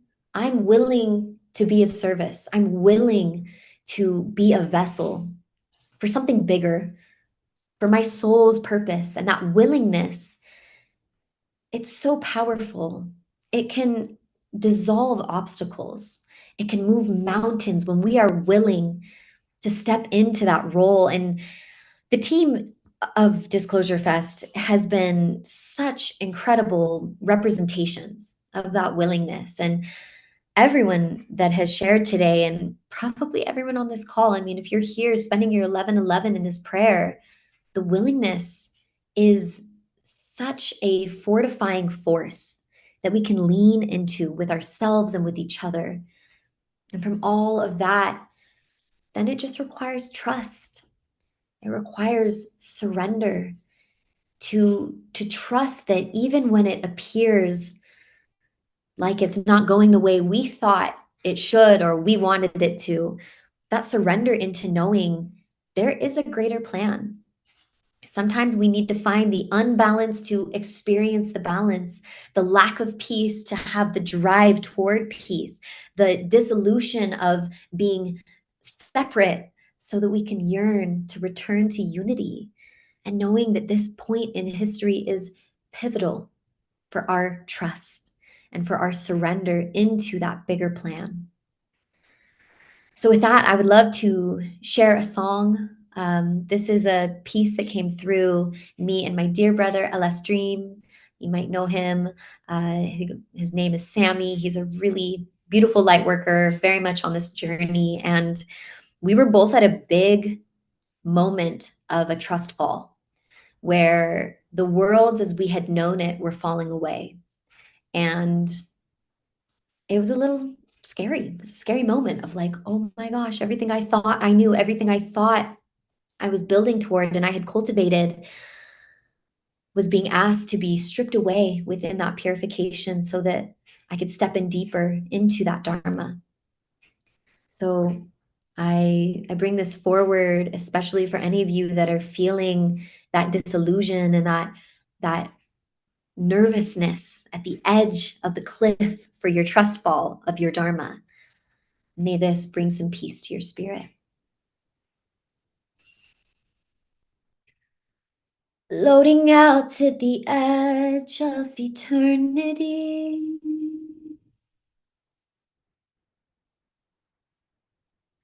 Breaking ground now, the sky is holding me. Eyes closed so I can see clearly. I pray to nothing and everything. I got it all when I let it go. I couldn't rise without a fall. It's a paradox. a mystery. I am surrender and the victory. Diving in at the edge of eternity.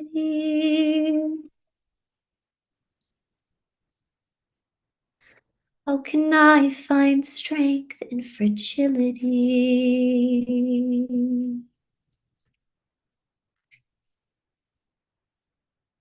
I'm holding space in the density.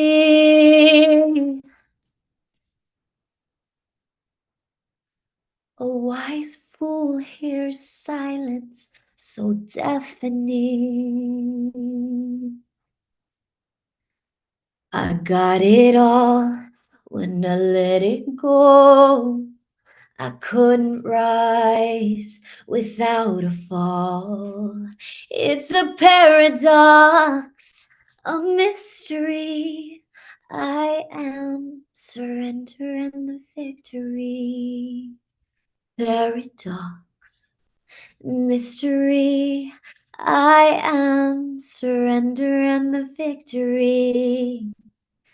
Paradox, mystery. I am surrender and the victory. I am surrender.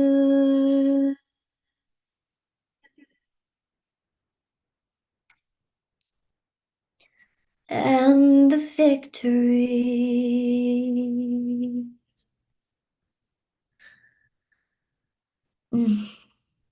Mahalo keakua to all of our guides and allies that are here, present with all of us already. We have invoked them, we have called them in, and I ask for your support, for all of our benevolent ancestors to support us in this purification so that we can stand committed and willing and fortified in the strength of this community right here, to step in wholeheartedly into our trust, into our surrender, into our dharma, into right action and right relation.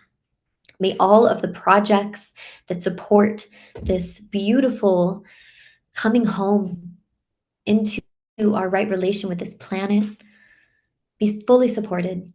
This whole movement that Disclosure Fest is bravely pioneering and has been for a very long time.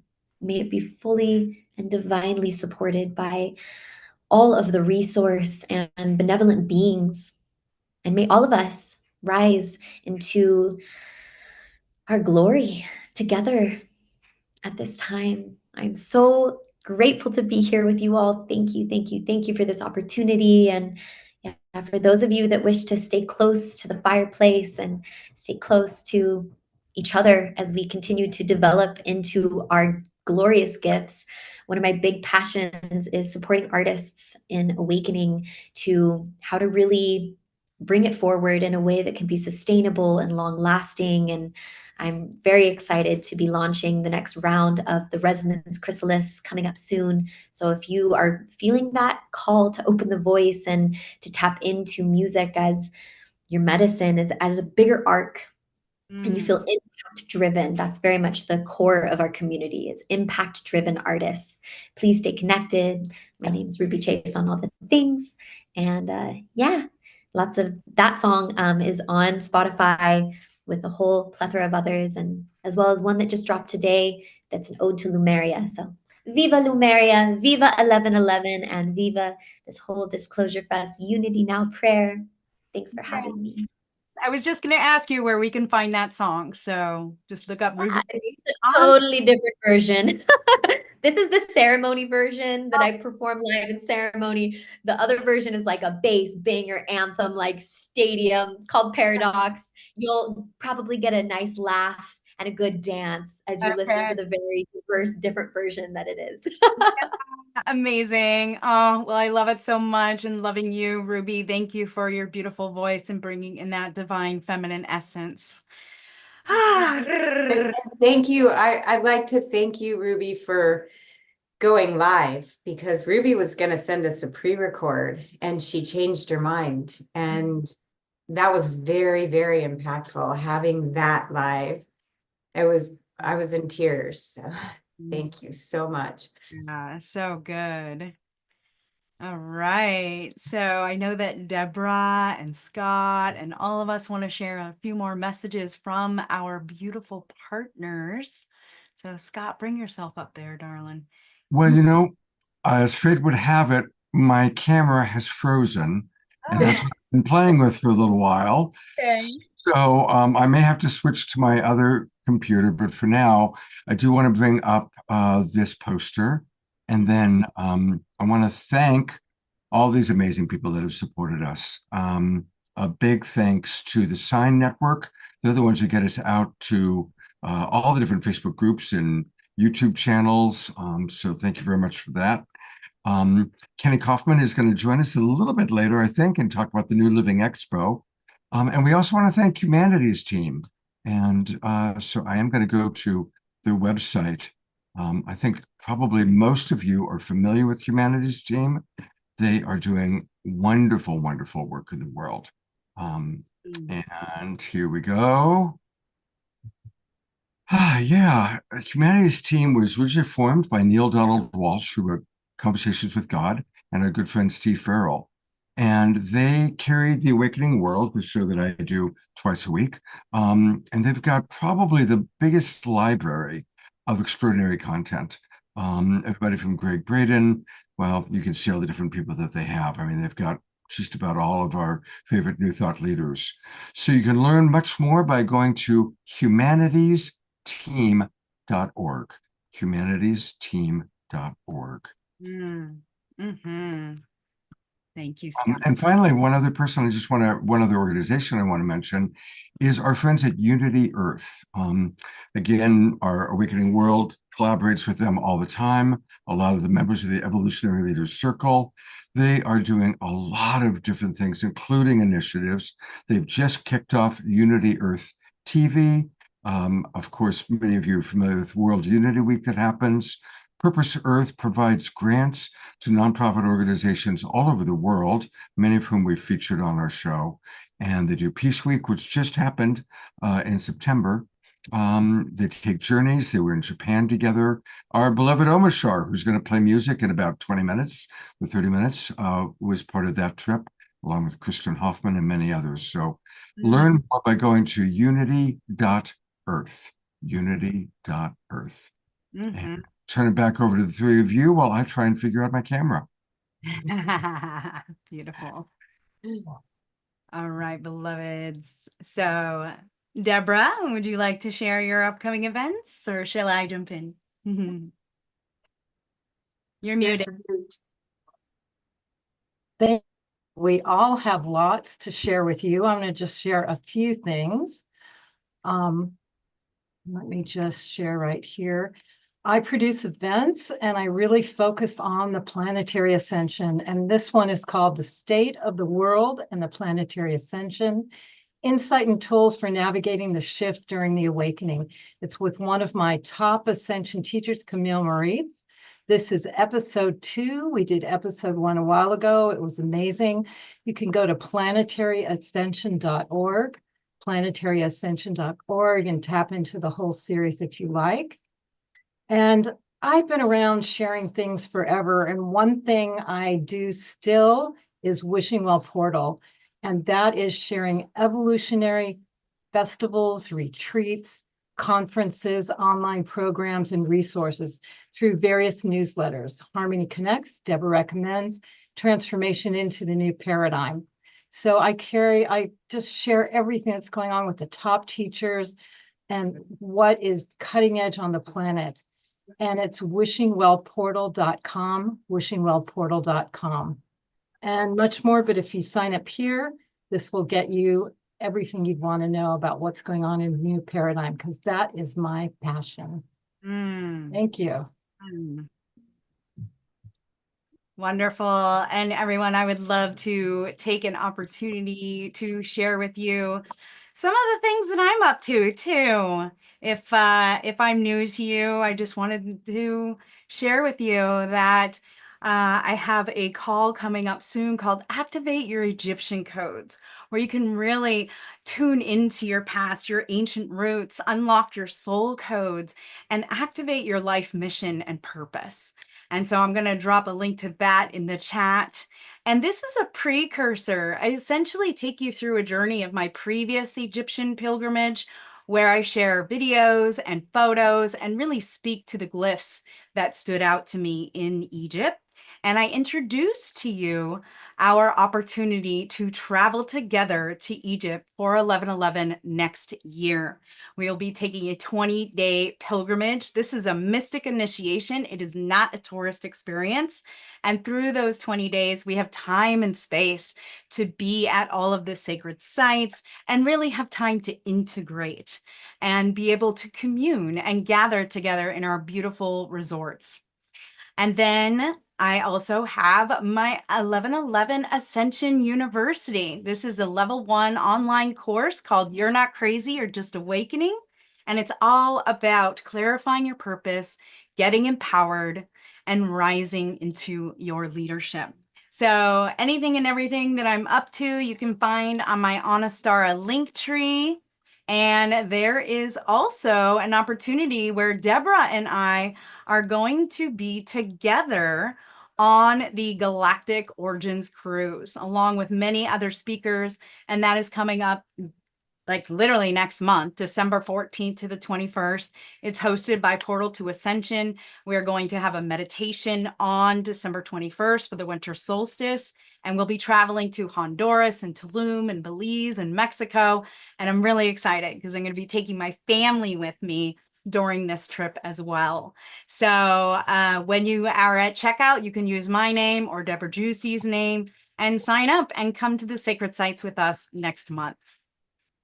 Thank you, everyone. So beautiful, so wonderful, so grateful to be able to share with you. And I can speak. You'll just have to imagine what I look like. I'm going to go to the website for the Global Peace Tribe. And, we do 2 shows every week, Wednesday nights and Saturday nights.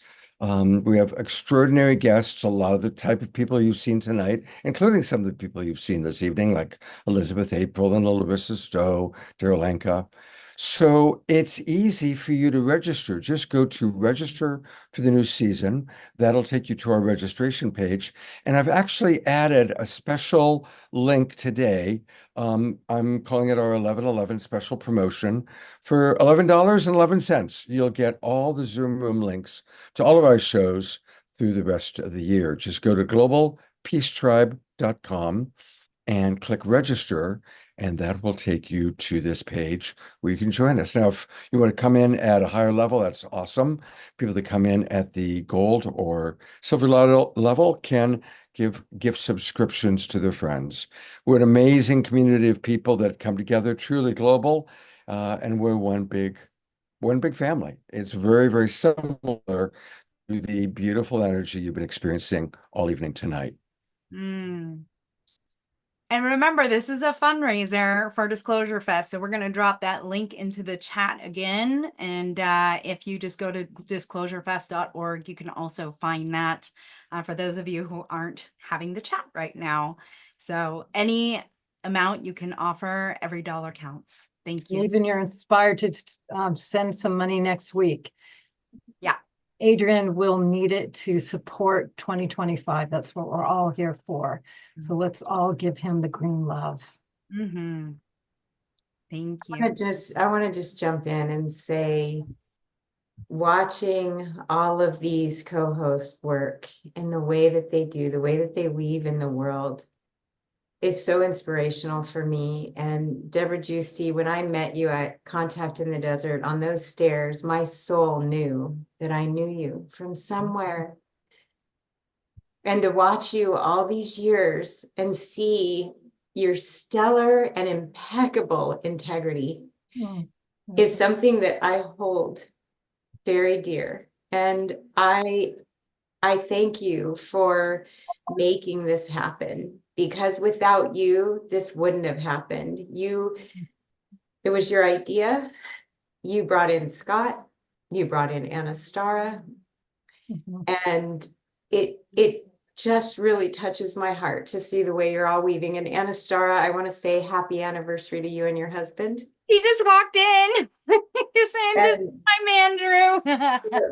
It's our Happy 18-year anniversary today. Thank you. We were talking about Anastara starting this 13 years ago. Her 15 years ago. Was it 2009? I think. Oh my gosh, can't do math right now. Something like that.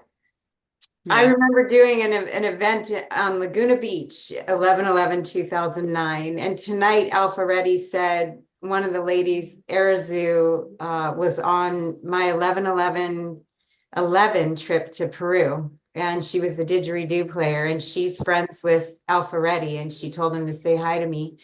And I see the weavings between the 11s, and we are the ones, we are the ones.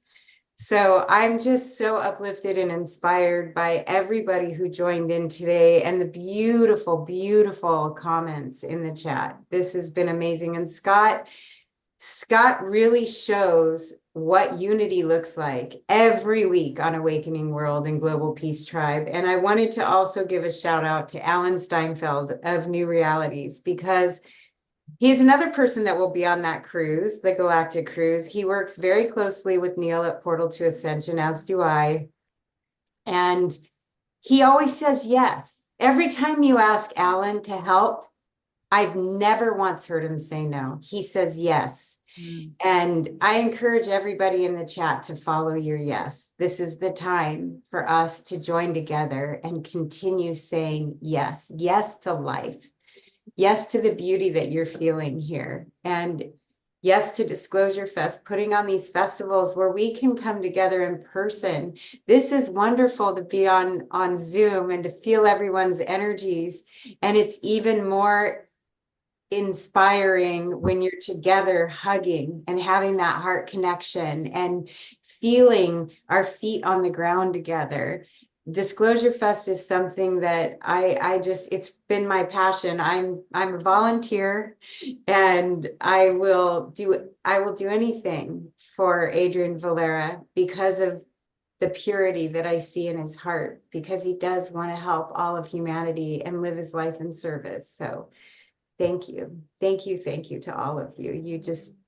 You made my night. And my birthday was last week, so I can say it's a belated birthday present for me, and it's a birthday present for Maura. She's out there getting the party still going on out there in the room, and I'm just so glad that we could make it all work. Thank you so much, Michelle. It was so beautiful. You're always like the glue. Michelle is like my sister from some past lives. We've just shared so much together. You always show up, and I just want to thank the hosts that have jumped on this, like Deborah and Scott and Astara, and like you guys all really inspired me. It's like I've been going through it. This was not an easy thing for Disclosure Fest. So like for me to like okay, yeah, like we need support, but I'm going through it. So it's like to have community like lift you up, and like kind of like nudge you back into your power. Like I really am so grateful for you guys. And I'm so grateful for everyone who showed up, like that chimed into the meditation. All these amazing speakers. Like I thought we just put together a really beautiful show. And I love how it just kind of came together. It did. It really did. I didn't know. Was it Bashar's birthday? It says happy birthday, Bashar. A couple days ago, yeah. Wow, that's Daryl's birthday? Yeah, because Bashar's birthday is 11. No, it's 11/11. Wait. Is it? Because we did the Luxor last year, and I remember it was Bashar's birthday when he went live. Oh my gosh.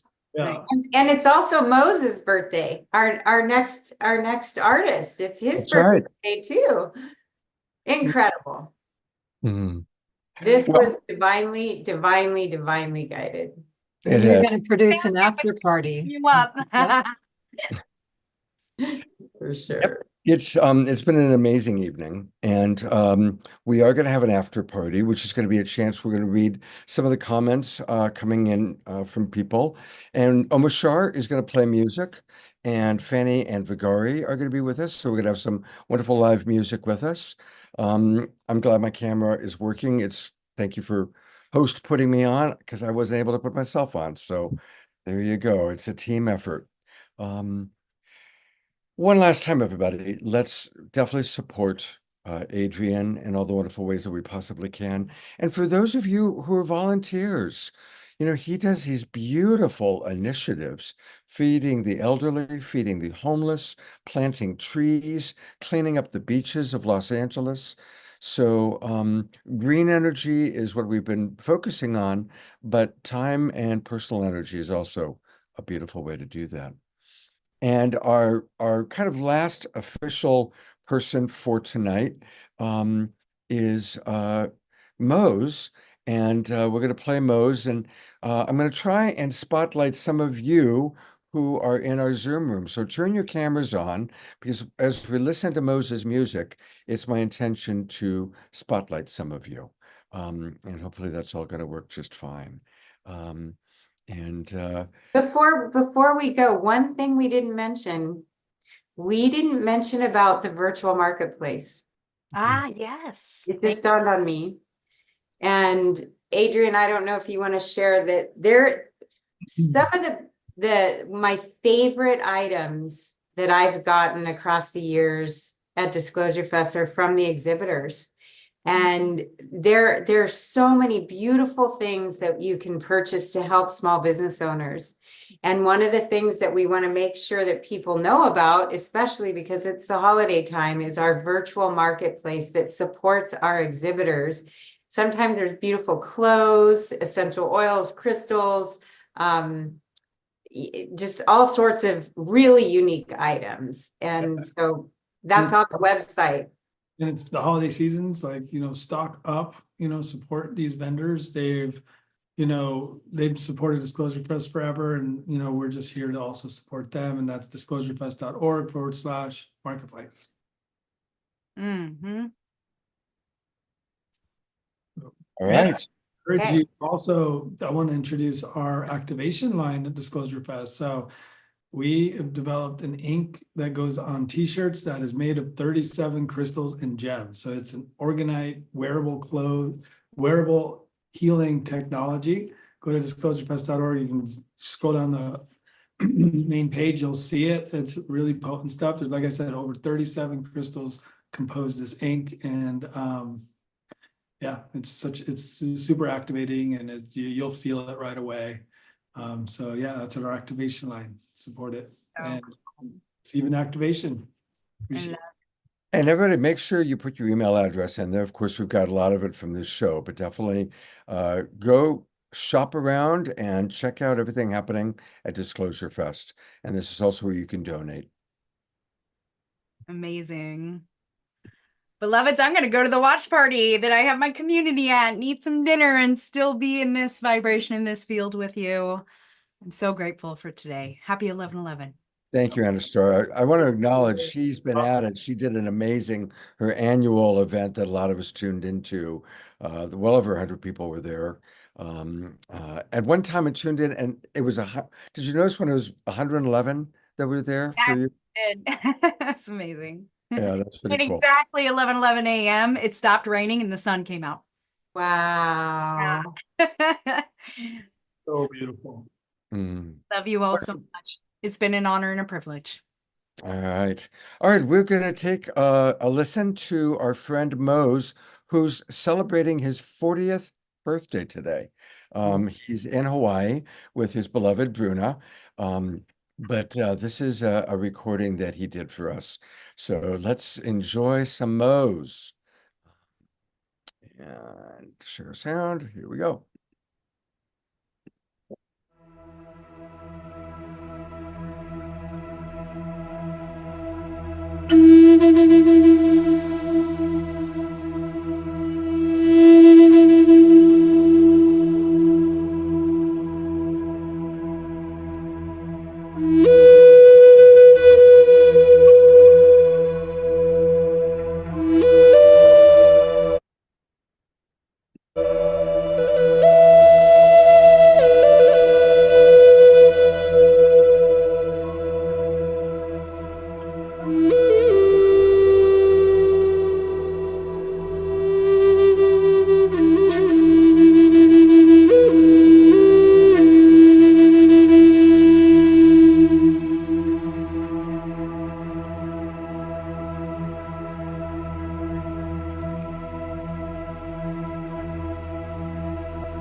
Dive into the ocean of your heart.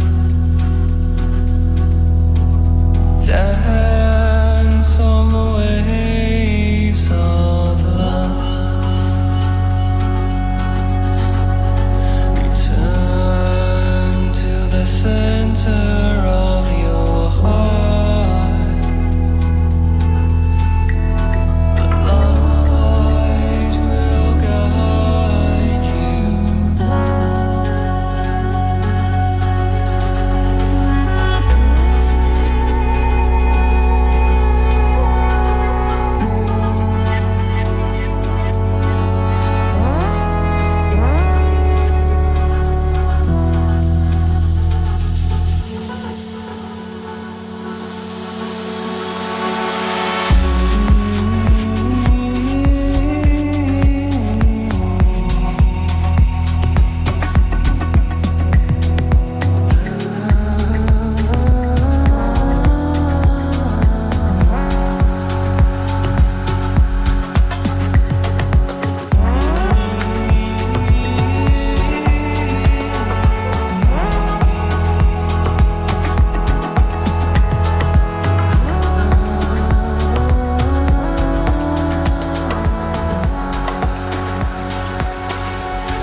That is Mo's, and today is his 40th birthday. And you know, Adrian, he just Adrian, if you do me a favor, you could find me and spotlight me, because for some reason I can't spotlight myself. It's the strangest thing. Um, but today's his 40th birthday, and he just released his first album that he's actually created himself. It's called The Bridge, and you can find it on all the regular places, Spotify and Bandcamp and such. And so that song is on it. Adrian, I know you're a big fan of Mo's. He sent you lots and lots of love. Um, we have a video, which I'll play a little bit later, of him. But any thoughts you want to share? Yes, that's how it's supposed to. I started spotlighting people, so I don't know how to take them out, but thank you all for dancing, because you move your booties. Yeah, no, I love Moses. Moses is one of those artists that, I bring a lot into my portals, into my healing sessions. He's definitely someone that's channeling some really amazing frequencies. So yeah, super, super grateful that you brought him on, and yeah, such an activation for all of us. Yeah, he's a beautiful, beautiful man, and he's looking forward to coming to the next event that you put together for sure. Can't wait. Yeah, for sure. And I want to thank a lot of you are joining the Global Peace Tribe. We've had a lot of people subscribe over the last 15, 20 minutes since we made that announcement. So that's very cool. And probably the very best part of being part of Global Peace Tribe is that you get to experience on a regular basis the magic and wonder of Omar Shar. He is our house musical artist. He's extraordinary. And he is going to come on next. Omar Shar, if you could raise your hand again so you come up to the front, or if you could go ahead and bring yourself up on. There he is. The man, the myth, the legend, who's Namaste, everybody, and what an amazing last few hours. Holy smoke, there are no words, absolutely. And to cap it all off, Mose, he's a new artist for me. Dude, what a dude. Absolutely amazing. I am just so in alignment, as I'm sure many of us are. And I'm going to sing us a little song, and it's called I Am the Lover You Need. So when you think that it's something outside of you, then listen to this song, and then you realize that everything starts from within. Just there, and one moment. It's good. And it's on, and here we almost go.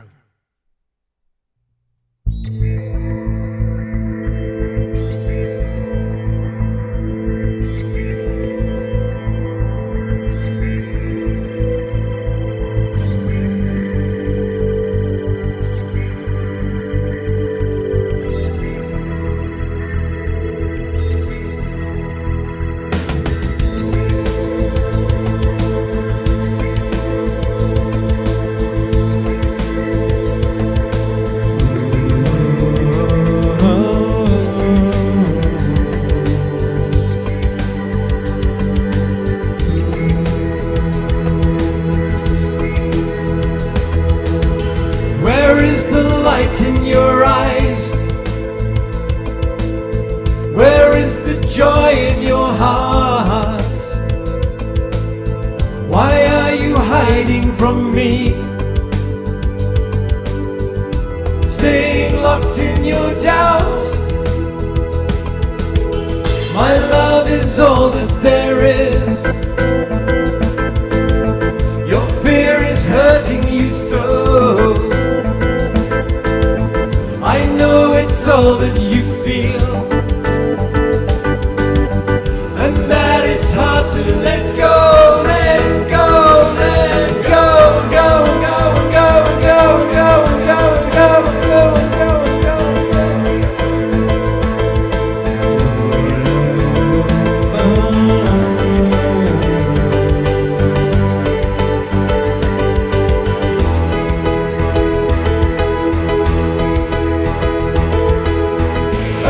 that look in your eye. You do not believe in me. live in your dreams. I've come to set you free. I am the lover you need. I hold my hand out to you. All I ask is your trust. I love you more than you know, and I love you, you, you, you, you, you, you,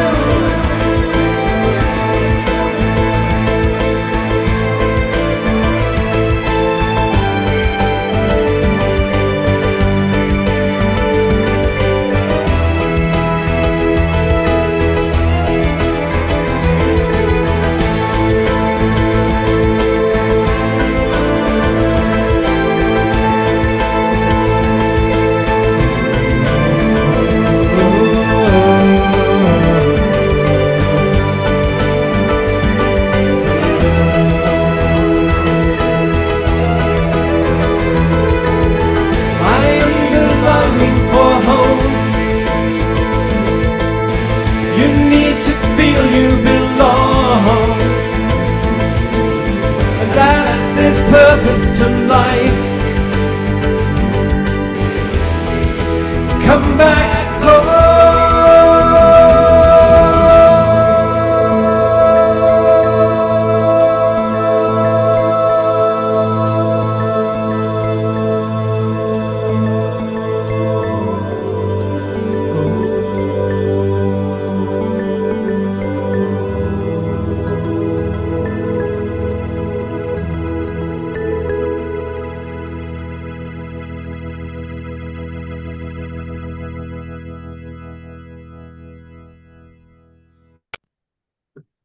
Let's all give a twinkle to Omashar. That's what we do here. We twinkle Omashar and the people that we love. Yes. Yeah. And, I feel a twinkle. Thank you so much. and I want to look at all the global peace tribers. These are all part of our regular Awakening World family that I've spotlit. And so it's wonderful to have all of you dancing and moving and grooving to the music. Fanny, are you folks ready for your number?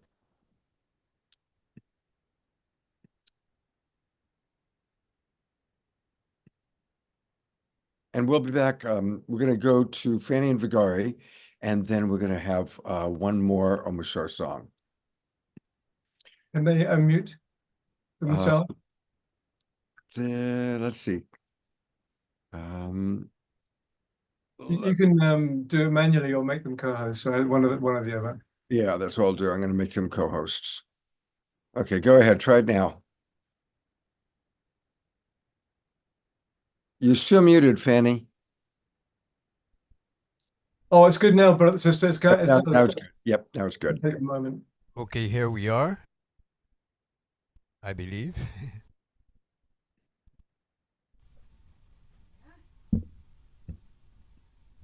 Oh, what a wonderful, special night. Can you hear me? Yes, we can. Peace Tribers. We can hear the vibration. Today we had such an extraordinary day here on this island called Salt Spring Island. We had a water blessing, 11/11, and a gold dust in the rain as we prayed together. There was a gold dust and then a rainbow that appeared, and it was just really, really high vibration all around, and we felt it here at home. And we're so blessed to be on this show with you. Thank you, Scott. Thank you, Omashar. Thank you all, this great love tribe that gives us hope to continue our mission to bring peace and love. So this music is lit. Truly a magical day. Truly.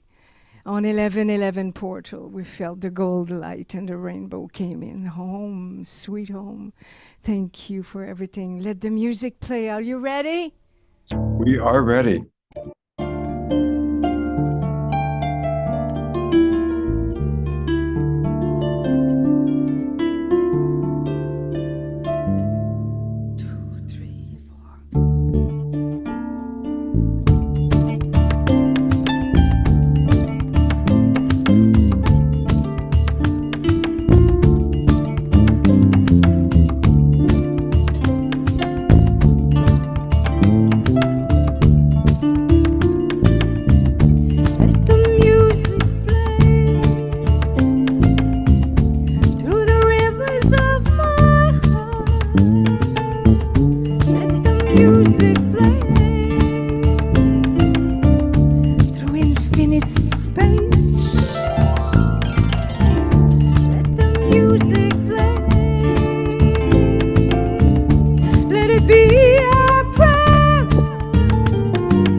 to the deepest part of me.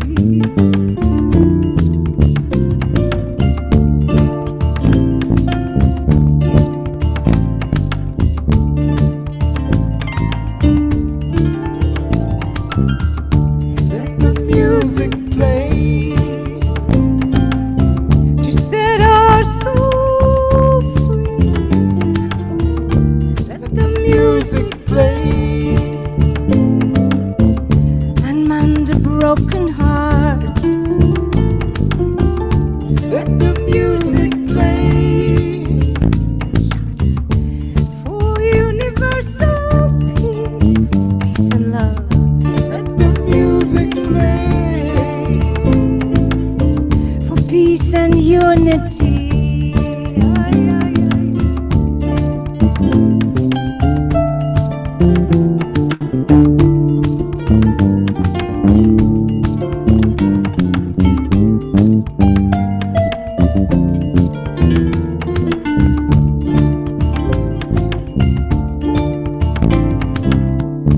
The healing of the heart is peace and harmony.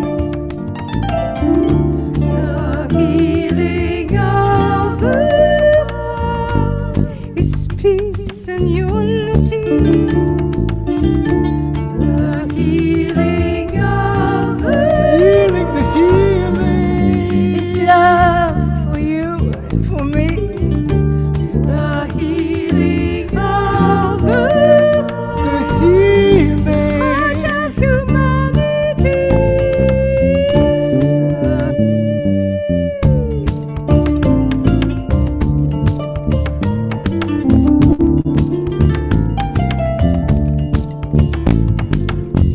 Akiole yo mayole, akiole yo de mayo shaye, akiole maye ye ye ye, akiole yo mama ye.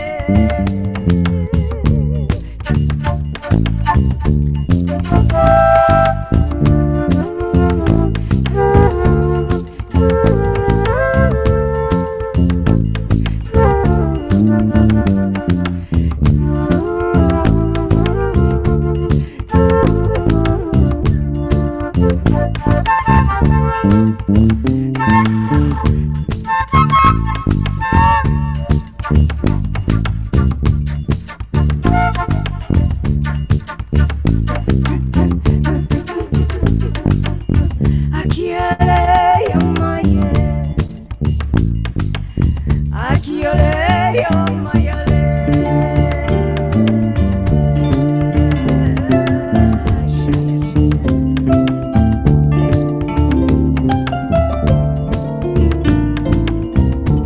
I say thank you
And so it is.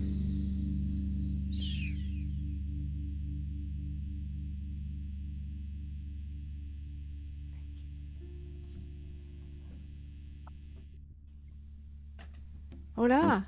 Where's everybody? Everybody's in a trance. Hola, hola, Scott. Scott, You know, you it's- got beamed up. It's Or the, beamed it's somewhere. the craziest thing. My computer kind of froze up. I had to go to my little small laptop, and I'm not able to find myself. Usually, I'm right in the corner, so it's been a little bit of an interesting trick. It's a But miracle you're back.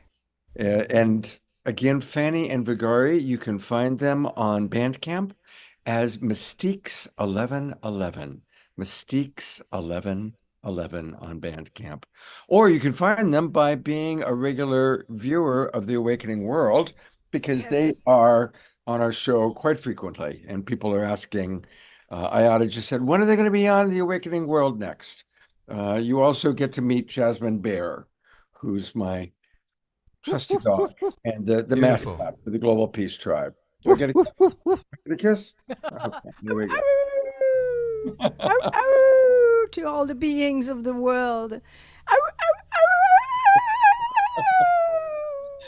ow, Well, we're wrapping up, even though there's still 168 people in the Zoom room. So I want to just thank everybody for still being with us. And as we wind down, we're going to have one more Omashar song.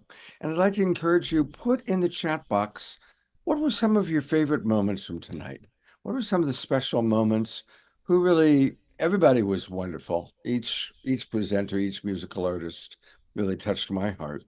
But I'd love to hear from people what stood out for them. And Adrian, I'm going to go bring you up for a moment. What stands out for you tonight? What is there a particular moment that really comes to mind initially for you? Well, I mean, obviously that Mose was a big one for me. He was supposed to play the festival for me for us this year, and it was it was amazing to have him there. But also it was so much. I mean, Elizabeth April, Ruby Chase, Daryl Anka, yeah, there's just so freaking Jay Brave always brings it. I mean, it's kind of like the Disclosure Fest, like Come over here and sit on my lap. so it's just kind of like it's the wrong person to He's ask. here. You want? Oh, here's some more Disclosure Fest acts. So Hi, Star fam. Oh my gosh, and Jay Brave's here too. He drove all the way up here. He said he's staying present with them. So Okay. I think he's complete here, and he's present with the birthday party for Maura, and it's been absolutely amazing. And everybody's just so uplifted and pretty. What do you go by now? I am Sophia. Sophia. I am Sophia. I almost called you. I know. Yeah. I am Sophia. Performed at Stairway to the Stars This and day last year. yeah, in Vegas. And this was Maura's birthday party in Vegas with I Am Sophia Rose. And she just brought it musically, and just her energy was so awesome last year. So yeah, we got the whole fam over here. Star Tribe. Thank you guys for putting on this amazing event. We've all been tuning in all day since it started. Hey, Scott, I'm here too. Oh my God, Kathleen! Kathleen is my Kathleen disappeared. Oh my Kathleen, God, look here. I'll get out of the way so you can get in. There you go. Kathleen just brought us the best birthday cake I've ever had in my life. Oh my God. Wow. For Maura. Yeah. It was chocolate Avocado. Yeah. Chocolate avocado. raspberries, and it was the most delicious cake I've ever had. And the crust hands down. is almonds and dates. I'm not surprised. Kathleen always brings whatever she brings is always like the most special, whatever it is. Oh, thank you, Scott. Yeah. Love you so much, I Kathleen. love you too, Scott. It's good to see you. Yeah, good to see And you. it's so awesome seeing the role that you play in all of these new age events. It's just beautiful. You've really stepped into who you are in your full empowerment, and you bring so much love and consciousness to the community. And I just want to thank you from my heart. Well, thank you. I love you both. But this isn't about me today. It's about Adrian, and it's about disclosure. Yes. And so one last time, just to remind everybody, you can learn all about Disclosure Fest by going to disclosurefest.org. And of course, there's, today's show that we've been, this incredible evening, and a big thanks to all the people that participated, from Marianne Williamson to Tara Lanka, Elizabeth April, and order your gem and crystal shirt. Somebody in the chat box was asking how to do it. This is how you do it. You go to disclosurefest.org and just scroll down a little bit, click here to shop now, and look at all these amazing things that you can get. And this is really important to help support Adrian so that we can have a big festival. When's the next one going to be, Adrian? It's going to be in June? Our permits for June 20th through the 22nd, 2025.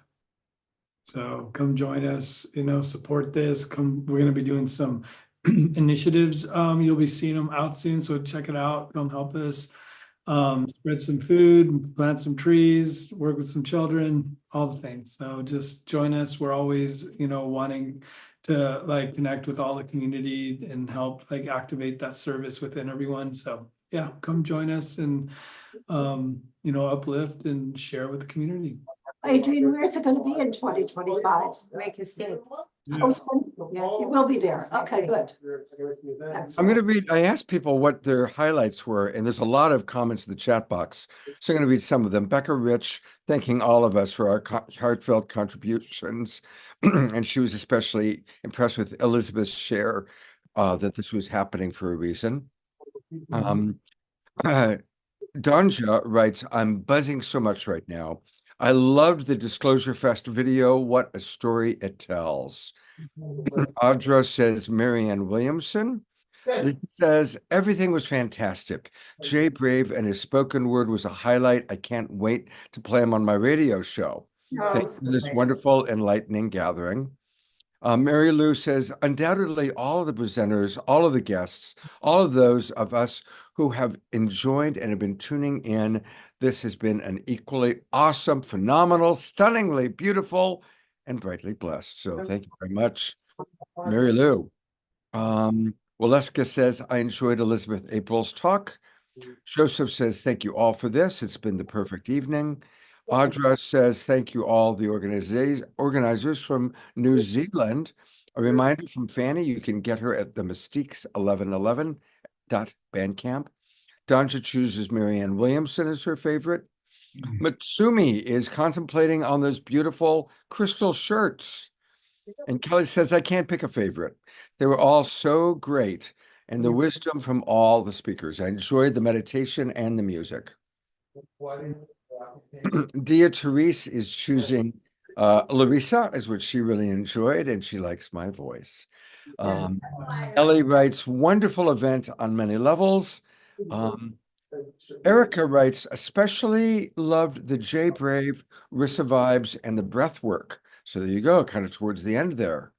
And Rissa vibes is actually in the house. She wrote, it's been amazing, all of it. Sarah writes, the energy I've been feeling today has been truly off the charts. It feels like a big, funky, groovy party, which is exactly what our intention was. So I'm glad we got that, Sarah. Yeah. A couple last ones. Erica writes, thank you all so much. This has been so great. Can we get a replay? Yes. You'll be able to find the replay. Go to Disclosure Fest's YouTube channel. If you go to the Global Peace Tribe YouTube channel, it'll be posted there by tomorrow morning. Also, Elizabeth April is going to post the recording on her channel. And I'll close up with Beth saying, thank you all so much. So many badasses in this world. I'm way, way inspired. So it's a good one for us to close with. It was a great flow with everybody, the really good flow. And Jay Brave's going to come on Awakening Code Radio. I never talked about my little thing that I do. Tell us about Awakening Code Radio. Never mentioned it. But yeah, Awakening Code Radio is on kxfmradio.org. And we're on every Tuesday night, 8 p.m. Pacific time. We've been on the air for 12 years. Wow. That's incredible. That's incredible. Yeah. Let's all twinkle Michelle. 12 years of doing it. 12 years, yes. That's amazing. Larissa's been on many, many times. Adrian's been on many, many times. Jay Brave's been on, pretty much Elizabeth April's been on quite a few times. Yeah. Yeah, it's great to be able to share people with other people. And that's what this whole thing was all about. I mean, look at all the connections you got tonight, Scott. Deborah got I connections. booked Rissa Vibes. Rissa Vibes is going to be on the Awakening World on November 30th. Yeah, we were able to do that behind the scenes to get Rissa and Scott and Jay Brave together. And that's what this is about. You know, I really felt like 11/11 was the portal that we needed to stay in that positive vibe, you know, and a lot of people were saying in the chat, I was reading it, a lot of people were saying that they really needed this. They didn't realize how badly they needed this. And in the planning, that's what I felt was going to happen was, you know, we had a few dates out there and those dates didn't feel right. And this was the only date that landed with every one of us that we said, the world's going to need us, you know, on this date. And it was true. Our intuition was right. Yeah. Well, thank you, Michelle. Adrian, any last words before we conclude with an Omashar song? I just wanted to give my gratitude again for everybody for joining us all. I mean, you hosts for just approaching and staying dedicated and wanting to set that vision and bring this forward. I really appreciate it.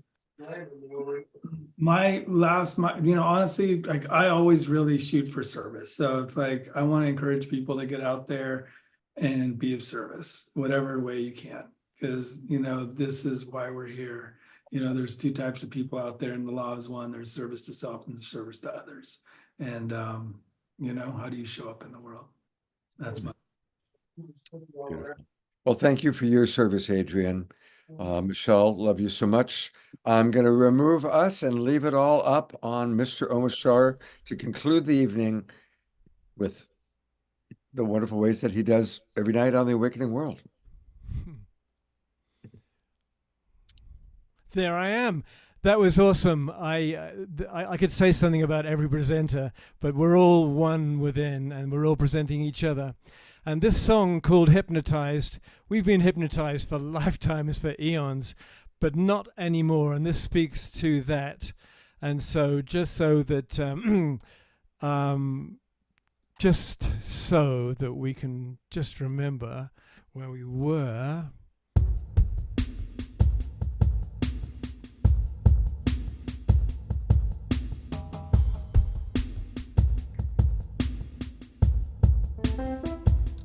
Da da da da bum ba da da da da ba da da ba da da bum ba da da da ba da da bum ba da da da ba da da bum ba da. Now we recognize we've been hypnotized. The spell is wearing off, and so now we rise with higher frequencies. There is no disguise. The truth of life itself is now realized. Love is reaching through the hearts of me and you. Our world is waking up to our different points of view, because now we recognize we've been hypnotized. The spell is wearing off, and so now we rise with higher frequencies. There is no disguise. The truth of life itself is now realized.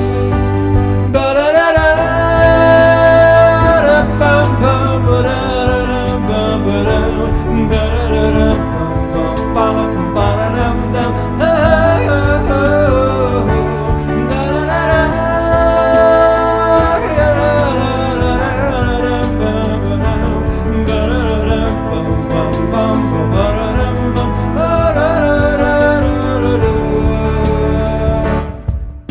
So shake yourself free of the past. No longer do we walk in the dark.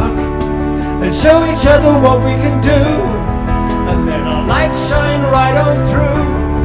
And let the good of humanity stay. And let the dross simply fade away. And let the mother return to us all.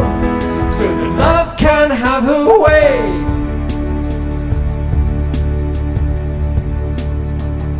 So now we recognize we've been hypnotized.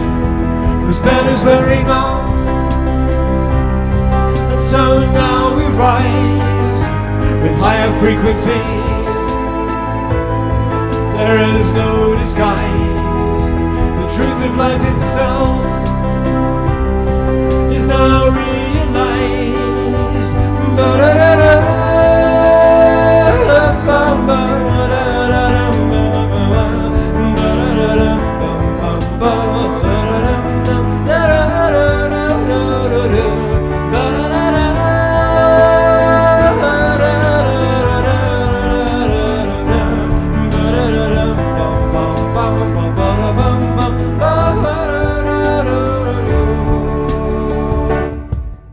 So shake yourself free of the past. No longer do we walk in the dark.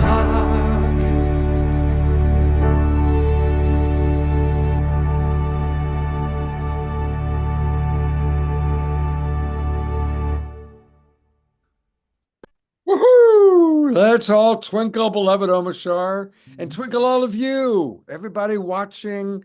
Thank you, even though most of you have your cameras off. We love you. We appreciate you. Hope to see you on the Awakening World this Wednesday night. All about the embodiment of spirit is our topic. And hope to see you all soon. God's blessings. Big thanks to Adrian for just being the inspiration for this. And we look forward to our next connection with everybody. Have a beautiful, beautiful week. And remember, carry this love, carry this inspiration that you've heard tonight. And as I always like to say, we can make any moment divine by choosing to see the divinity in all. Even the people with maybe different political beliefs or different ideas, we can still see the divinity in them. Let's practice that this week.